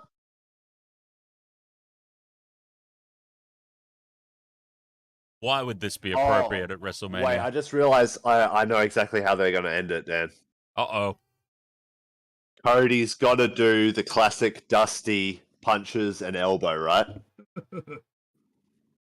Oh, that's got I to think happen that would at some be point. amazing. I'm still trying to understand why Michael Cole is saying what a fitting finish this would be for WrestleMania, a figure 4. I don't understand that reference. I guess just because Ric Flair's a world champion. Former world champion, I should say. Yeah, I don't Oh, he's trying to reverse it, though. Roman reverses it. Roman reverses it. Cody's close to the ropes. He's there. And Roman has to release.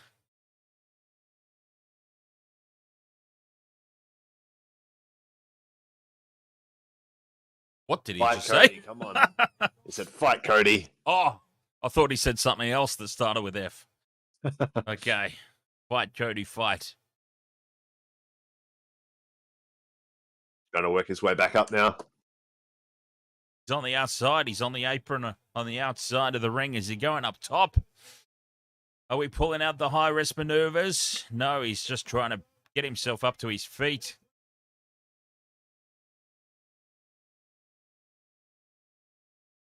Yeah, let's keep kicking poor Dusty while he's not here to defend himself. Something his father was never able to accomplish.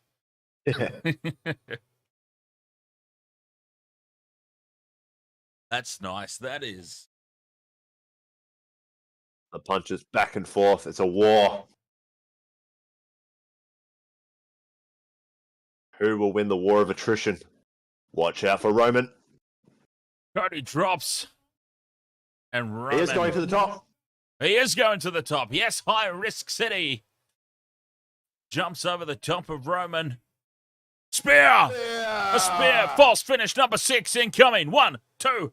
Kick out. 2 3/4. By God! It's false finish number 6. Roman doesn't know what to do anymore. The Superman punch can't beat him. The spear can't defeat him. Oh, he doesn't know what to do, Roman. He just slinks to the mat.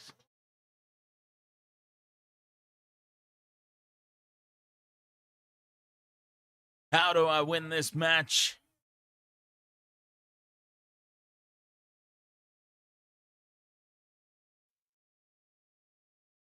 Both men are down, and for some reason the referee's not counting.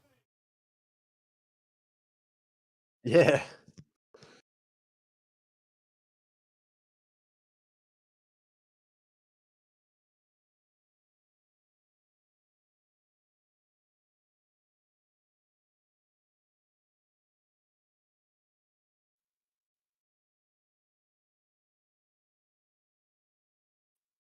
Roman back to his feet.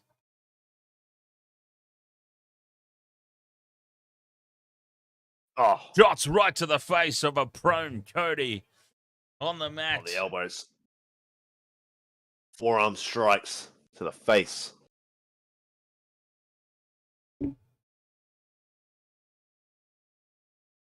Signaling to the crowd is the tribal chief. What of it, he says. What of it? What of it? Yeah, I'm a heel. Do something.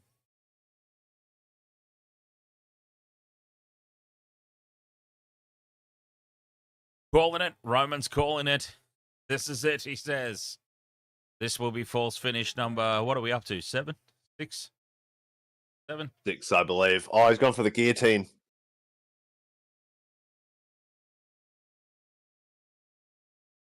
Ah, sweet. We've got a rest spot. I can go pee.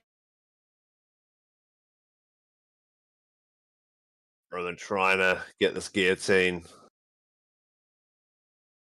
on this. Trying to put Cody to sleep.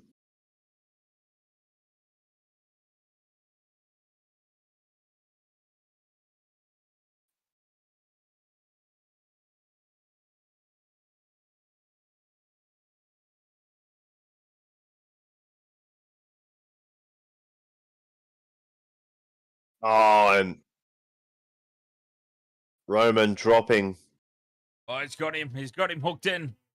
Yep, it's fully locked in.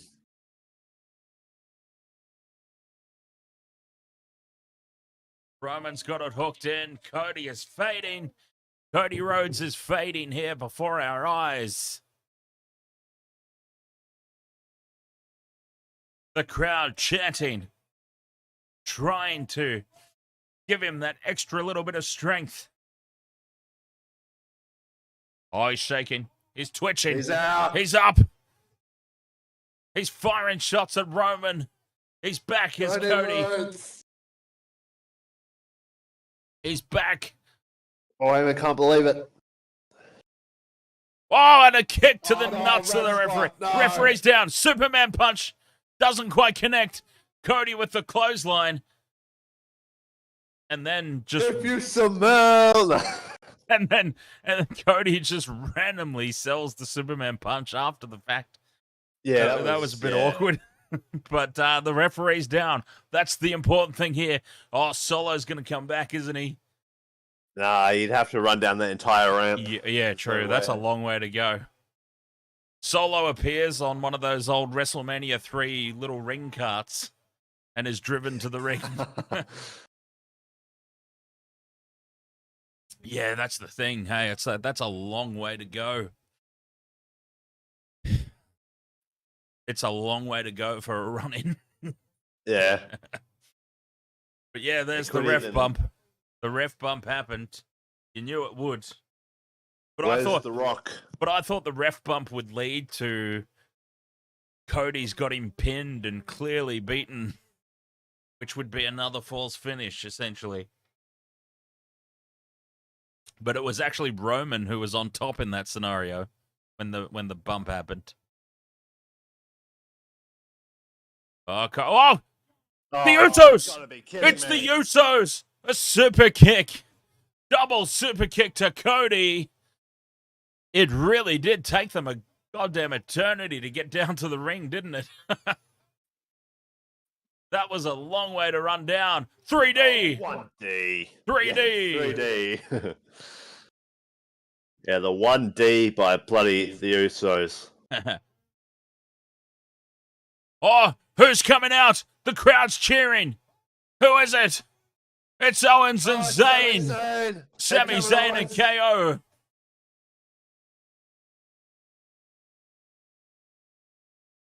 The crowd was going ballistic. I wondered who it was. Sami Zayn and Kevin Owens. And now Roman. Stunner on Roman. A stunner on Roman. Louver kick. A louver kick in the corner. The Usos are back in. They're fighting off. This has been enough time, surely, now for Solo to get down to ringside. The numbers advantage, still with the bloodline. He hasn't managed it, though. Referee back in. False finish number 7 coming up. Cody Rhodes has got him covered. Here we go. 1, 2. Kick out 2 and... 2 9/10. That crowd goes wild. 2 9/10. Roman Reigns kicks out of a stunner and a haluva kick. The champ is still in it.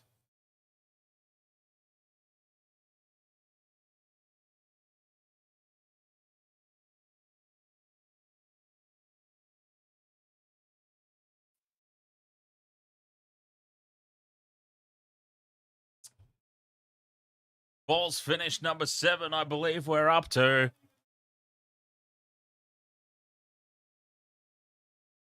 This has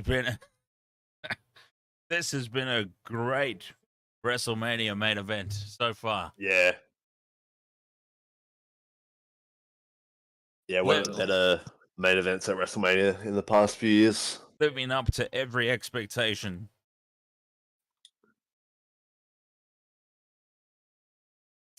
They're trading blows now. Both men on their knees. Sounds wrong, but they are. And they're trading blows back and forth. Right hands.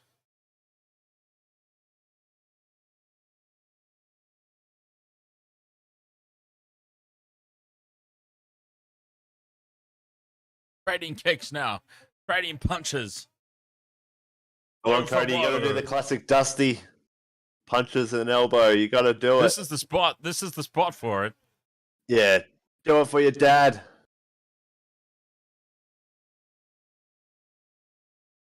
Do it for your family. Who's going to get the upper hand? Oh, Roman loads up. Superman punch. Misses. There it is. Here it comes. I called it. Here it comes. The jabs. The left hooks. The jabs. Oh, and he fires up. And the elbow. The bionic elbow. It had to happen. Come on. Do it. Crossroads. He's going to load up for another one. He's going to hold on to him. He's going to do multiple. Crossroads again. He's going to go for Paul Heyman's up on the apron. Heyman's up on the apron, distracting the referee.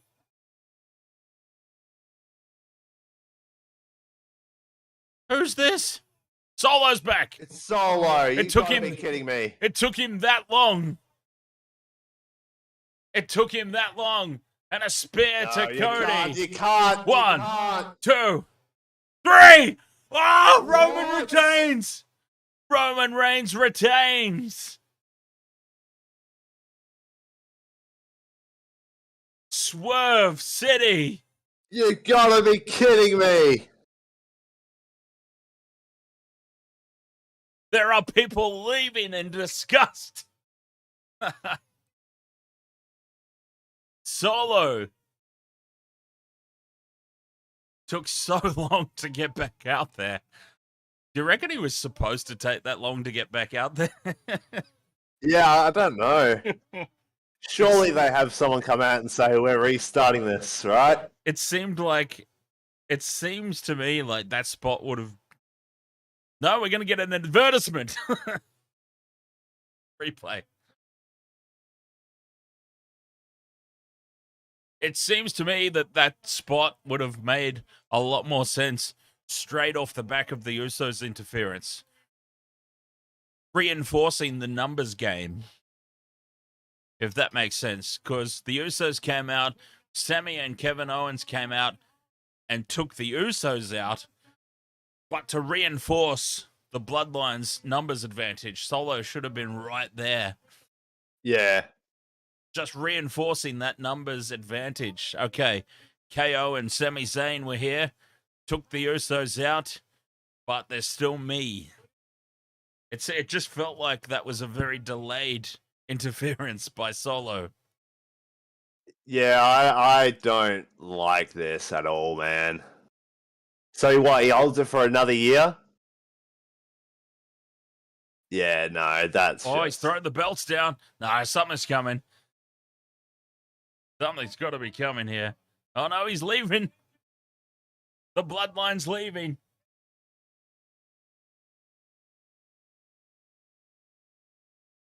Is this Vince McMahon?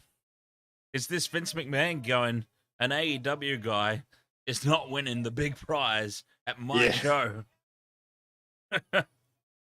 There's a chicken in... There's a rubber chicken. Why is there a chicken in the ring? Somebody's thrown a rubber chicken into the ring.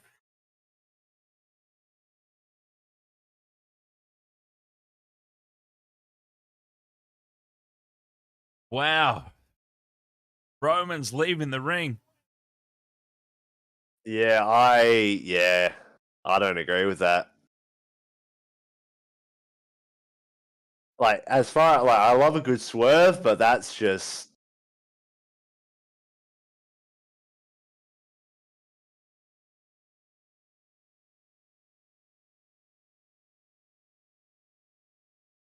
Like, what was the whole point? Like, what do you... Yeah, nah, that's... Wow.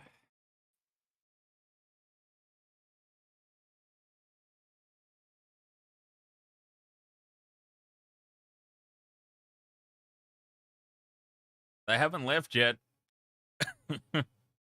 Nah, they're gonna end it.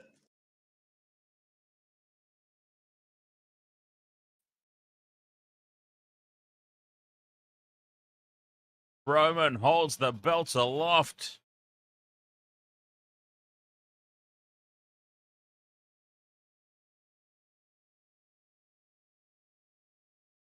Roman retains. Cody can't believe it. The dream has turned into a nightmare.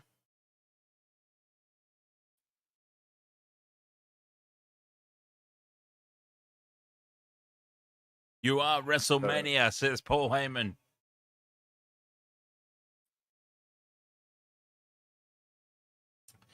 Where to from here for Cody Rhodes?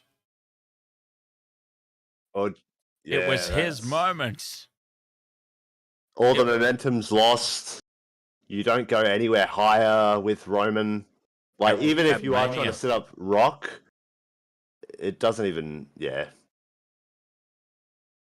What a shame. Wow, what an unexpected finish. Send them home happy was always the motto for WrestleMania.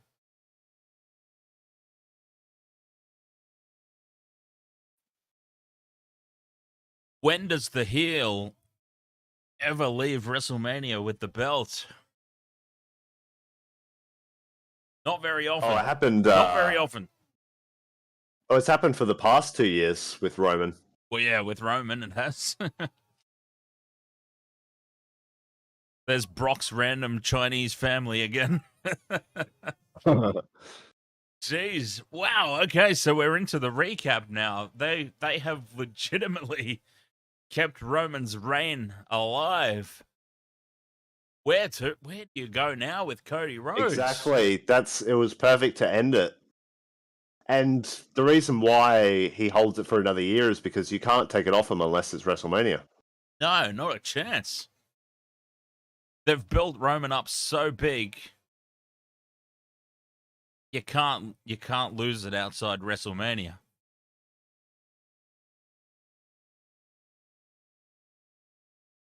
That just doesn't make any sense at all. Yeah.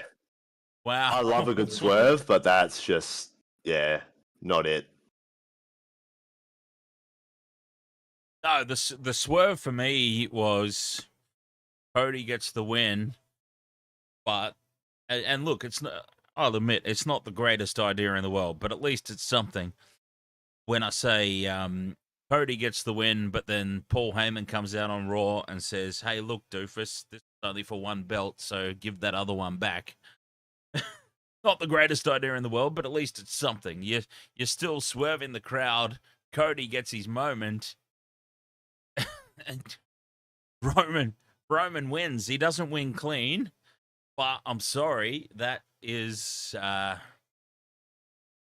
me, that is a Vince moment. Vince would never give a competitor's star a big victory. Yeah, there does smell of Vince. And I believe, do you see the news that WME basically about to reach a deal to buy WWE? Who's this? Sorry? WME. It's the company that owns UFC. Oh, really? Yeah, apparently. That's funny. All the news sites are reporting it. Yeah, that's funny because the irony of that scenario is back in the day, Shane McMahon was trying to talk Vince into buying UFC before UFC was like a global phenomenon. Shane was actually interested in purchasing it, and Vince said no, apparently. Yeah, wow. So Yeah, the irony that UFC would one day end up owning the WWE.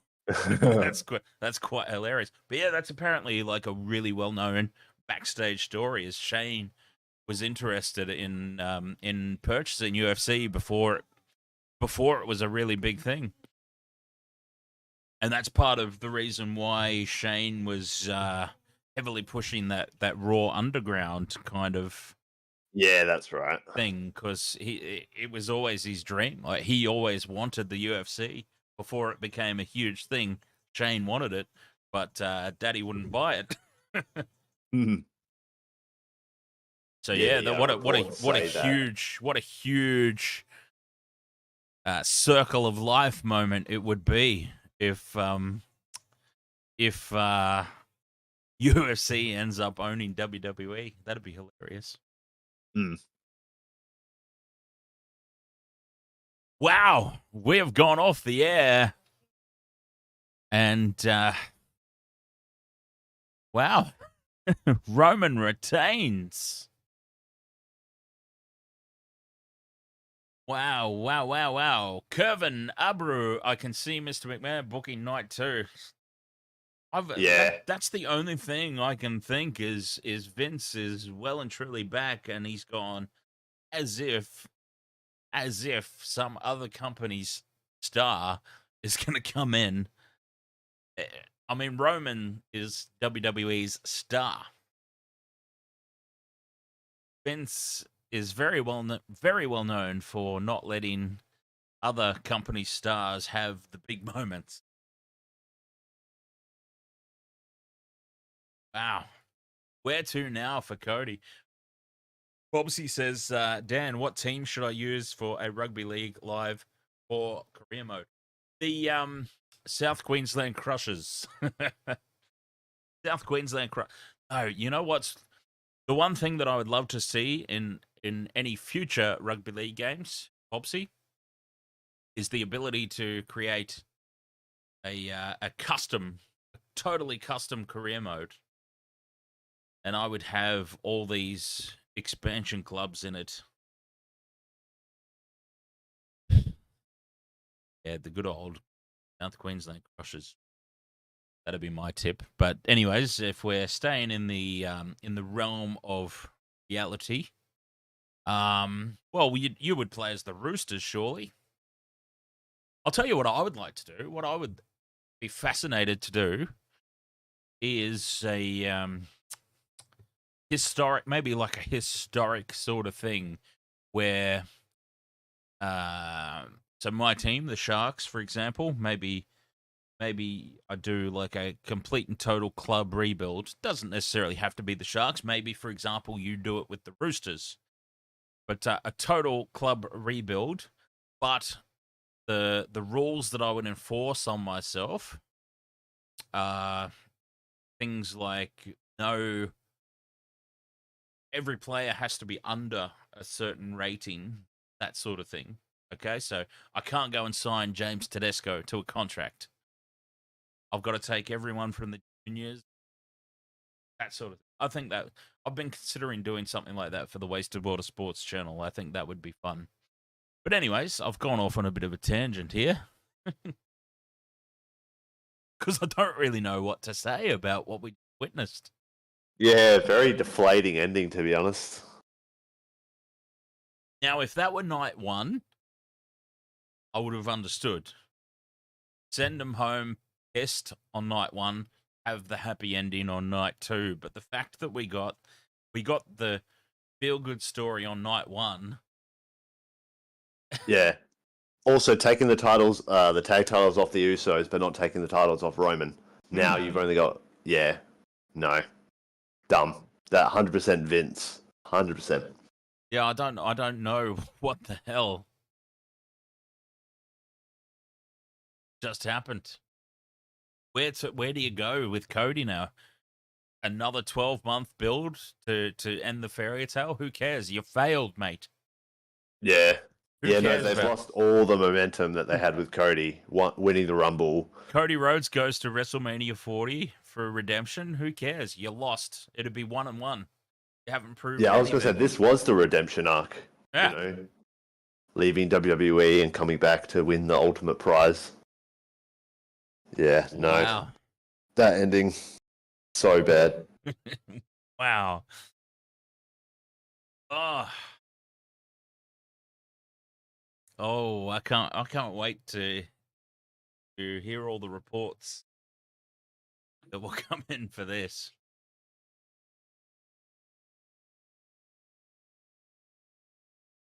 Crazy stuff. All right. Well, I reckon that's it. Yeah, I don't know what to say. Yeah, I've got nothing else to add. That was really, I mean, it was shocking. It was a shocking ending.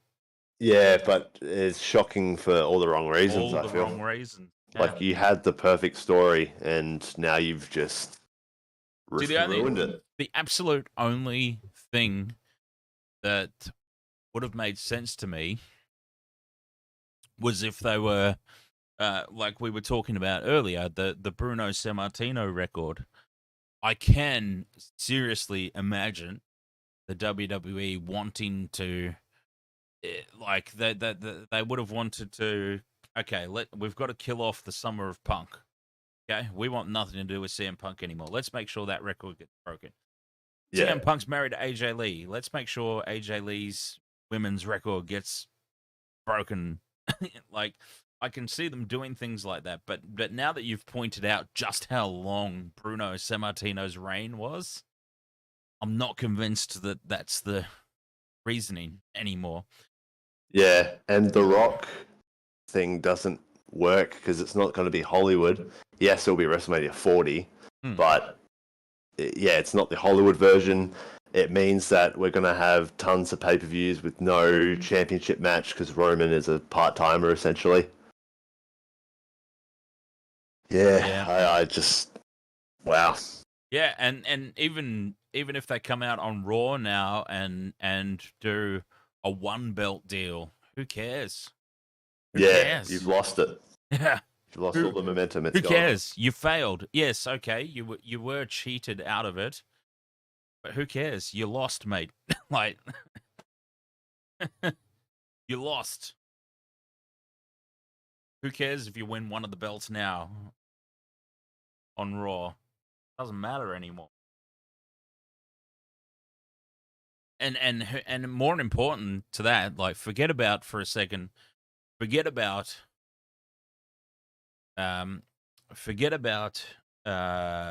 Cody and where to for him. Who's next? No one. There's no one left. I'm not referencing Goldberg.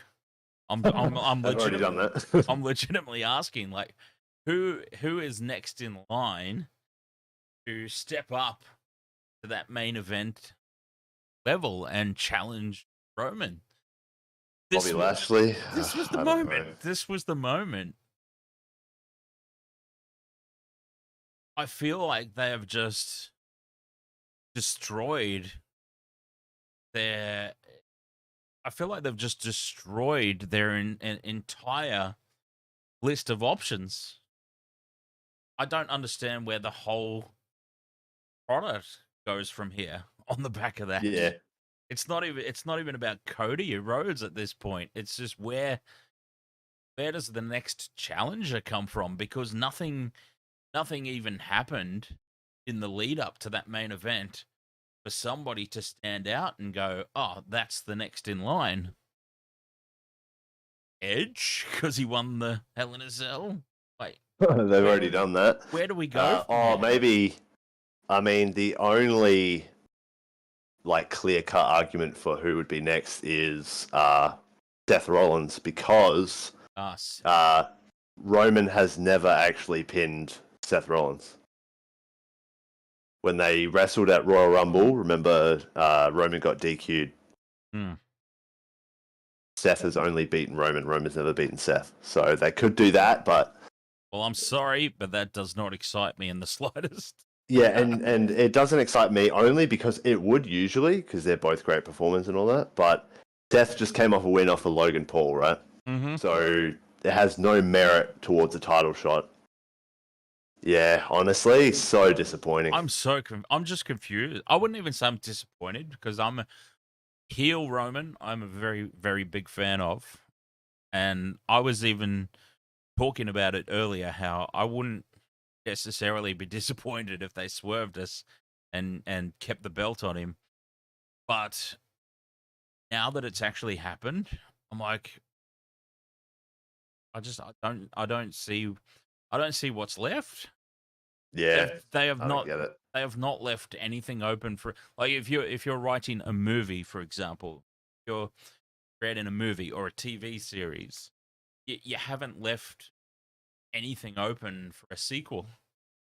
Yeah, It was quite definitive.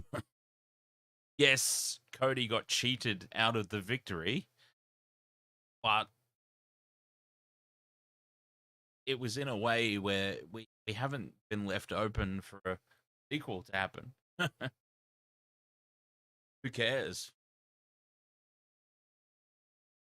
Very confusing. Very confusing. Storytelling, very confusing. Writing. And it was such a great match up until the ending.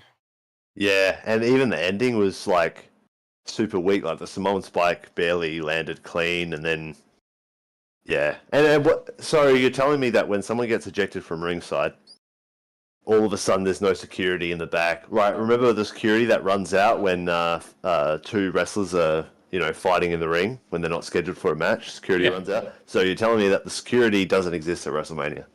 Okay, great. Hey, is dead.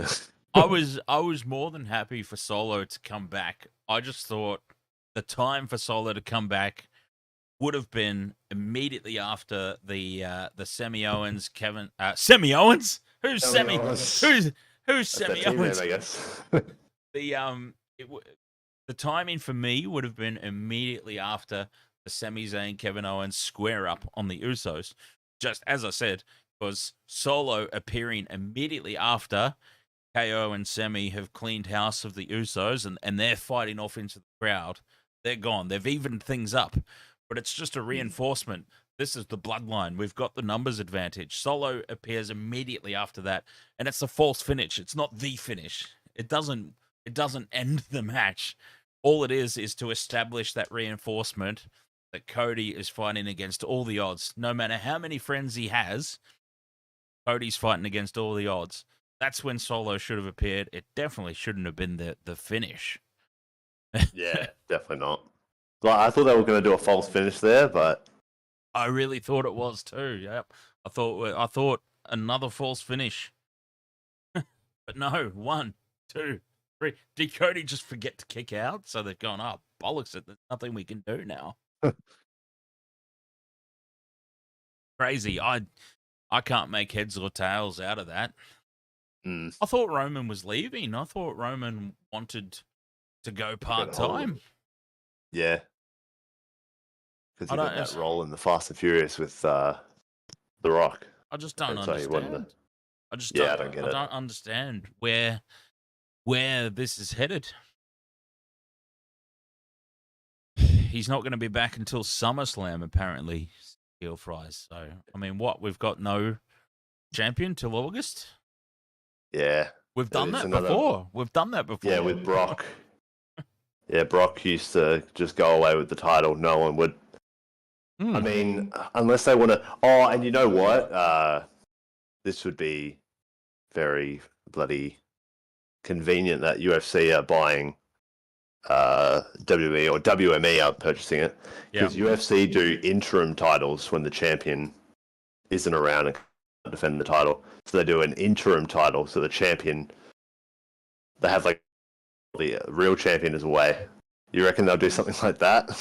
UFC purchases WrestleMania 40 Conor McGregor versus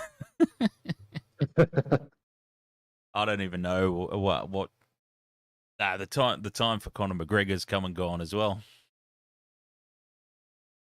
Yeah, plus you couldn't you put Conor in a ring with Roman And even though Connor could actually do damage to Roman, yeah, just from a wrestling standpoint, pure wrestling perspective, it's not believable. Yeah. But yeah, I'm dumbfounded. I'm so confused.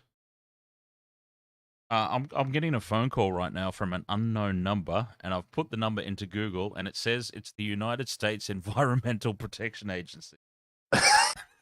That can't be right. There is no plausible way that that's correct.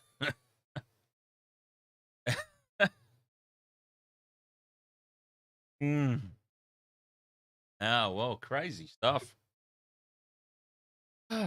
Wow, I don't even know. Well, wasted world of sports. Even the chat room's deflated. We just don't know what to make of that. No idea what to make of that at all.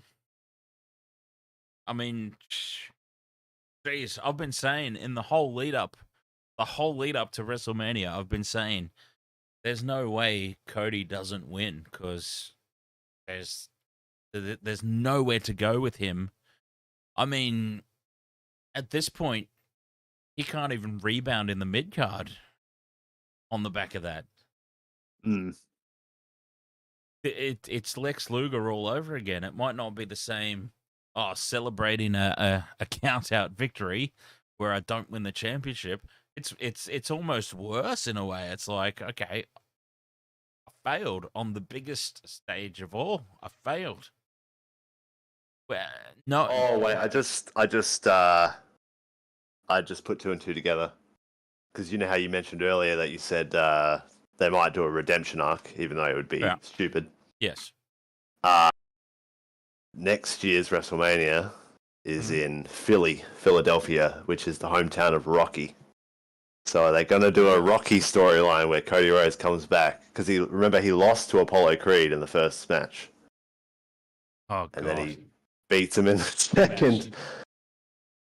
And they'll be like, and Michael Cole on commentary, it's like a Rocky movie. Hang on. Aren't AEW doing the Rocky references at the moment? I don't think Vince would go for it. Oh, I think he would. Only because I've heard that's what AEW are doing right now. They're referencing Rocky pretty much every week. Yeah, I don't know. I just feel like they would do something like that. Like, it just makes a lot of sense. Because how do you... Oh, wait, no, Rock. There you go. The Rock. The Rock at WrestleMania 40. Yeah, I don't know. It's... Because there's no way he loses it at SummerSlam. Like, SummerSlam's a big event, but it's not WrestleMania, you know? Yeah. I'm bamboozled. I think that was a really bad decision on their part.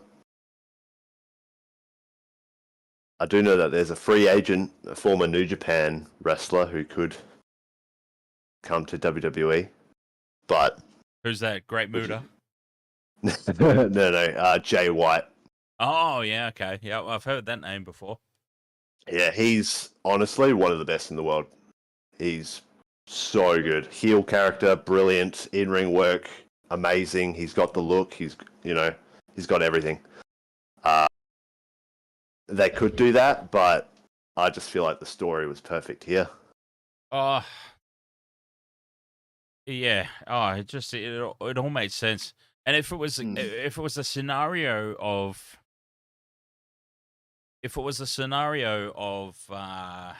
didn't want the double babyface story, I would have much preferred the Usos retained yesterday and Cody wins tonight. That would have made more sense overall, even. Because then if the Usos retained the titles yesterday, Roman loses today, you've then got like a little subtle thing with Jay and Roman. Because Jay's like, well, why are you talking down to me so much? Still, I've got my belt. maybe I should be the head of the table. Just saying. And you could build towards an inside bloodline feud towards the next Mania. Yeah, because they did do the few matches with Jay and Roman, and the I think I brought this point up a few streams ago that Jay Uso was the first person to pin Roman Reigns in WWE. Yeah, I believe you did. So maybe they go for that main event Jay Uso. But it's I don't know. As much as I like Jay, you had a much bigger superstar in Cody than. Oh, for sure. Yeah. If you promote Jay Uso versus Roman Reigns, like you had Roman Reigns versus Cody Rhodes, you know? But yeah. Oh, bloody hell. Yeah. Wow. Oh, well. I'm lost for words, honestly. I just. Yep. Where to from here? I've got nothing. I've got nothing. I don't know a way out of this for them. I've got no way to book out of this hole that they've just booked themselves into.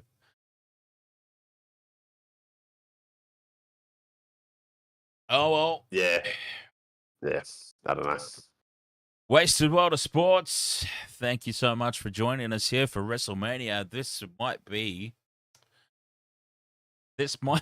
the strangest feeling that I've ever left a WrestleMania broadcast with in the history of WrestleManias. Apart from 11, but 11 was terrible in general.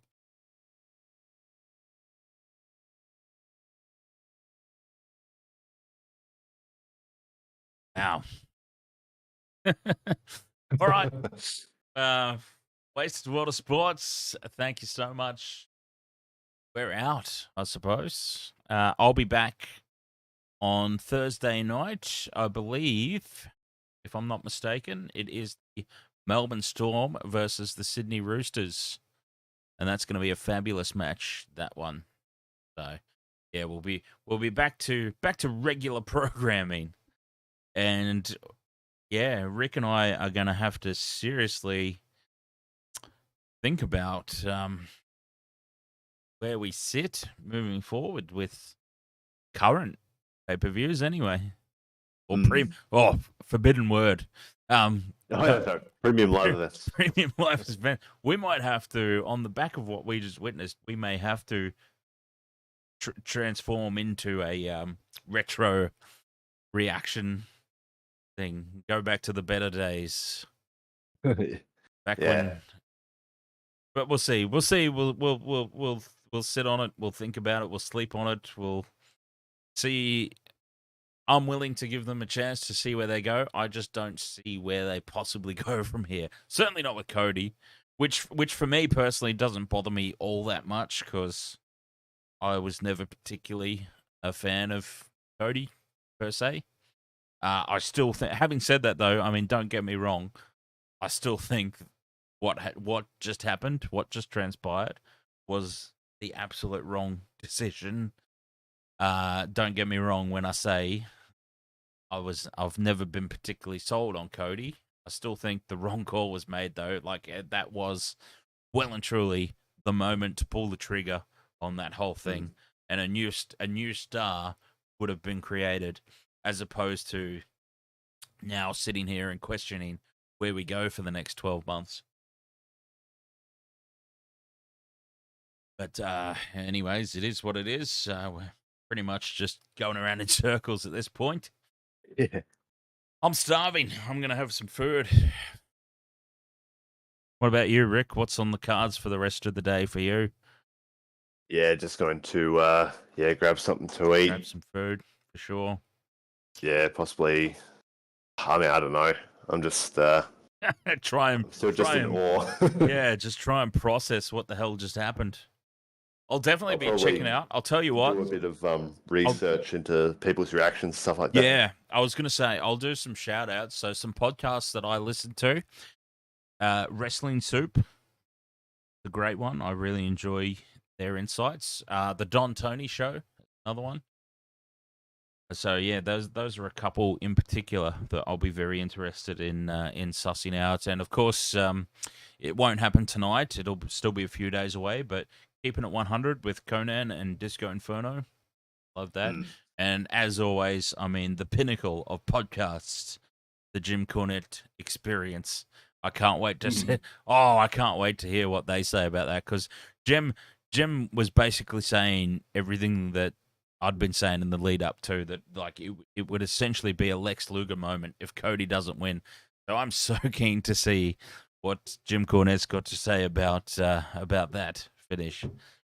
Yeah.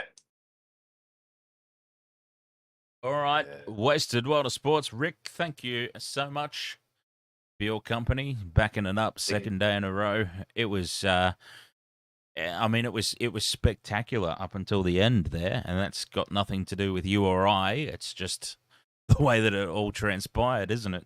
It was a fantastic day up until that point. But yeah, no, thank you for having me. Always enjoy it here. And as I said, Wasted World of Sports will be back regular programming. The NRL on Thursday night. Storm versus Roosters.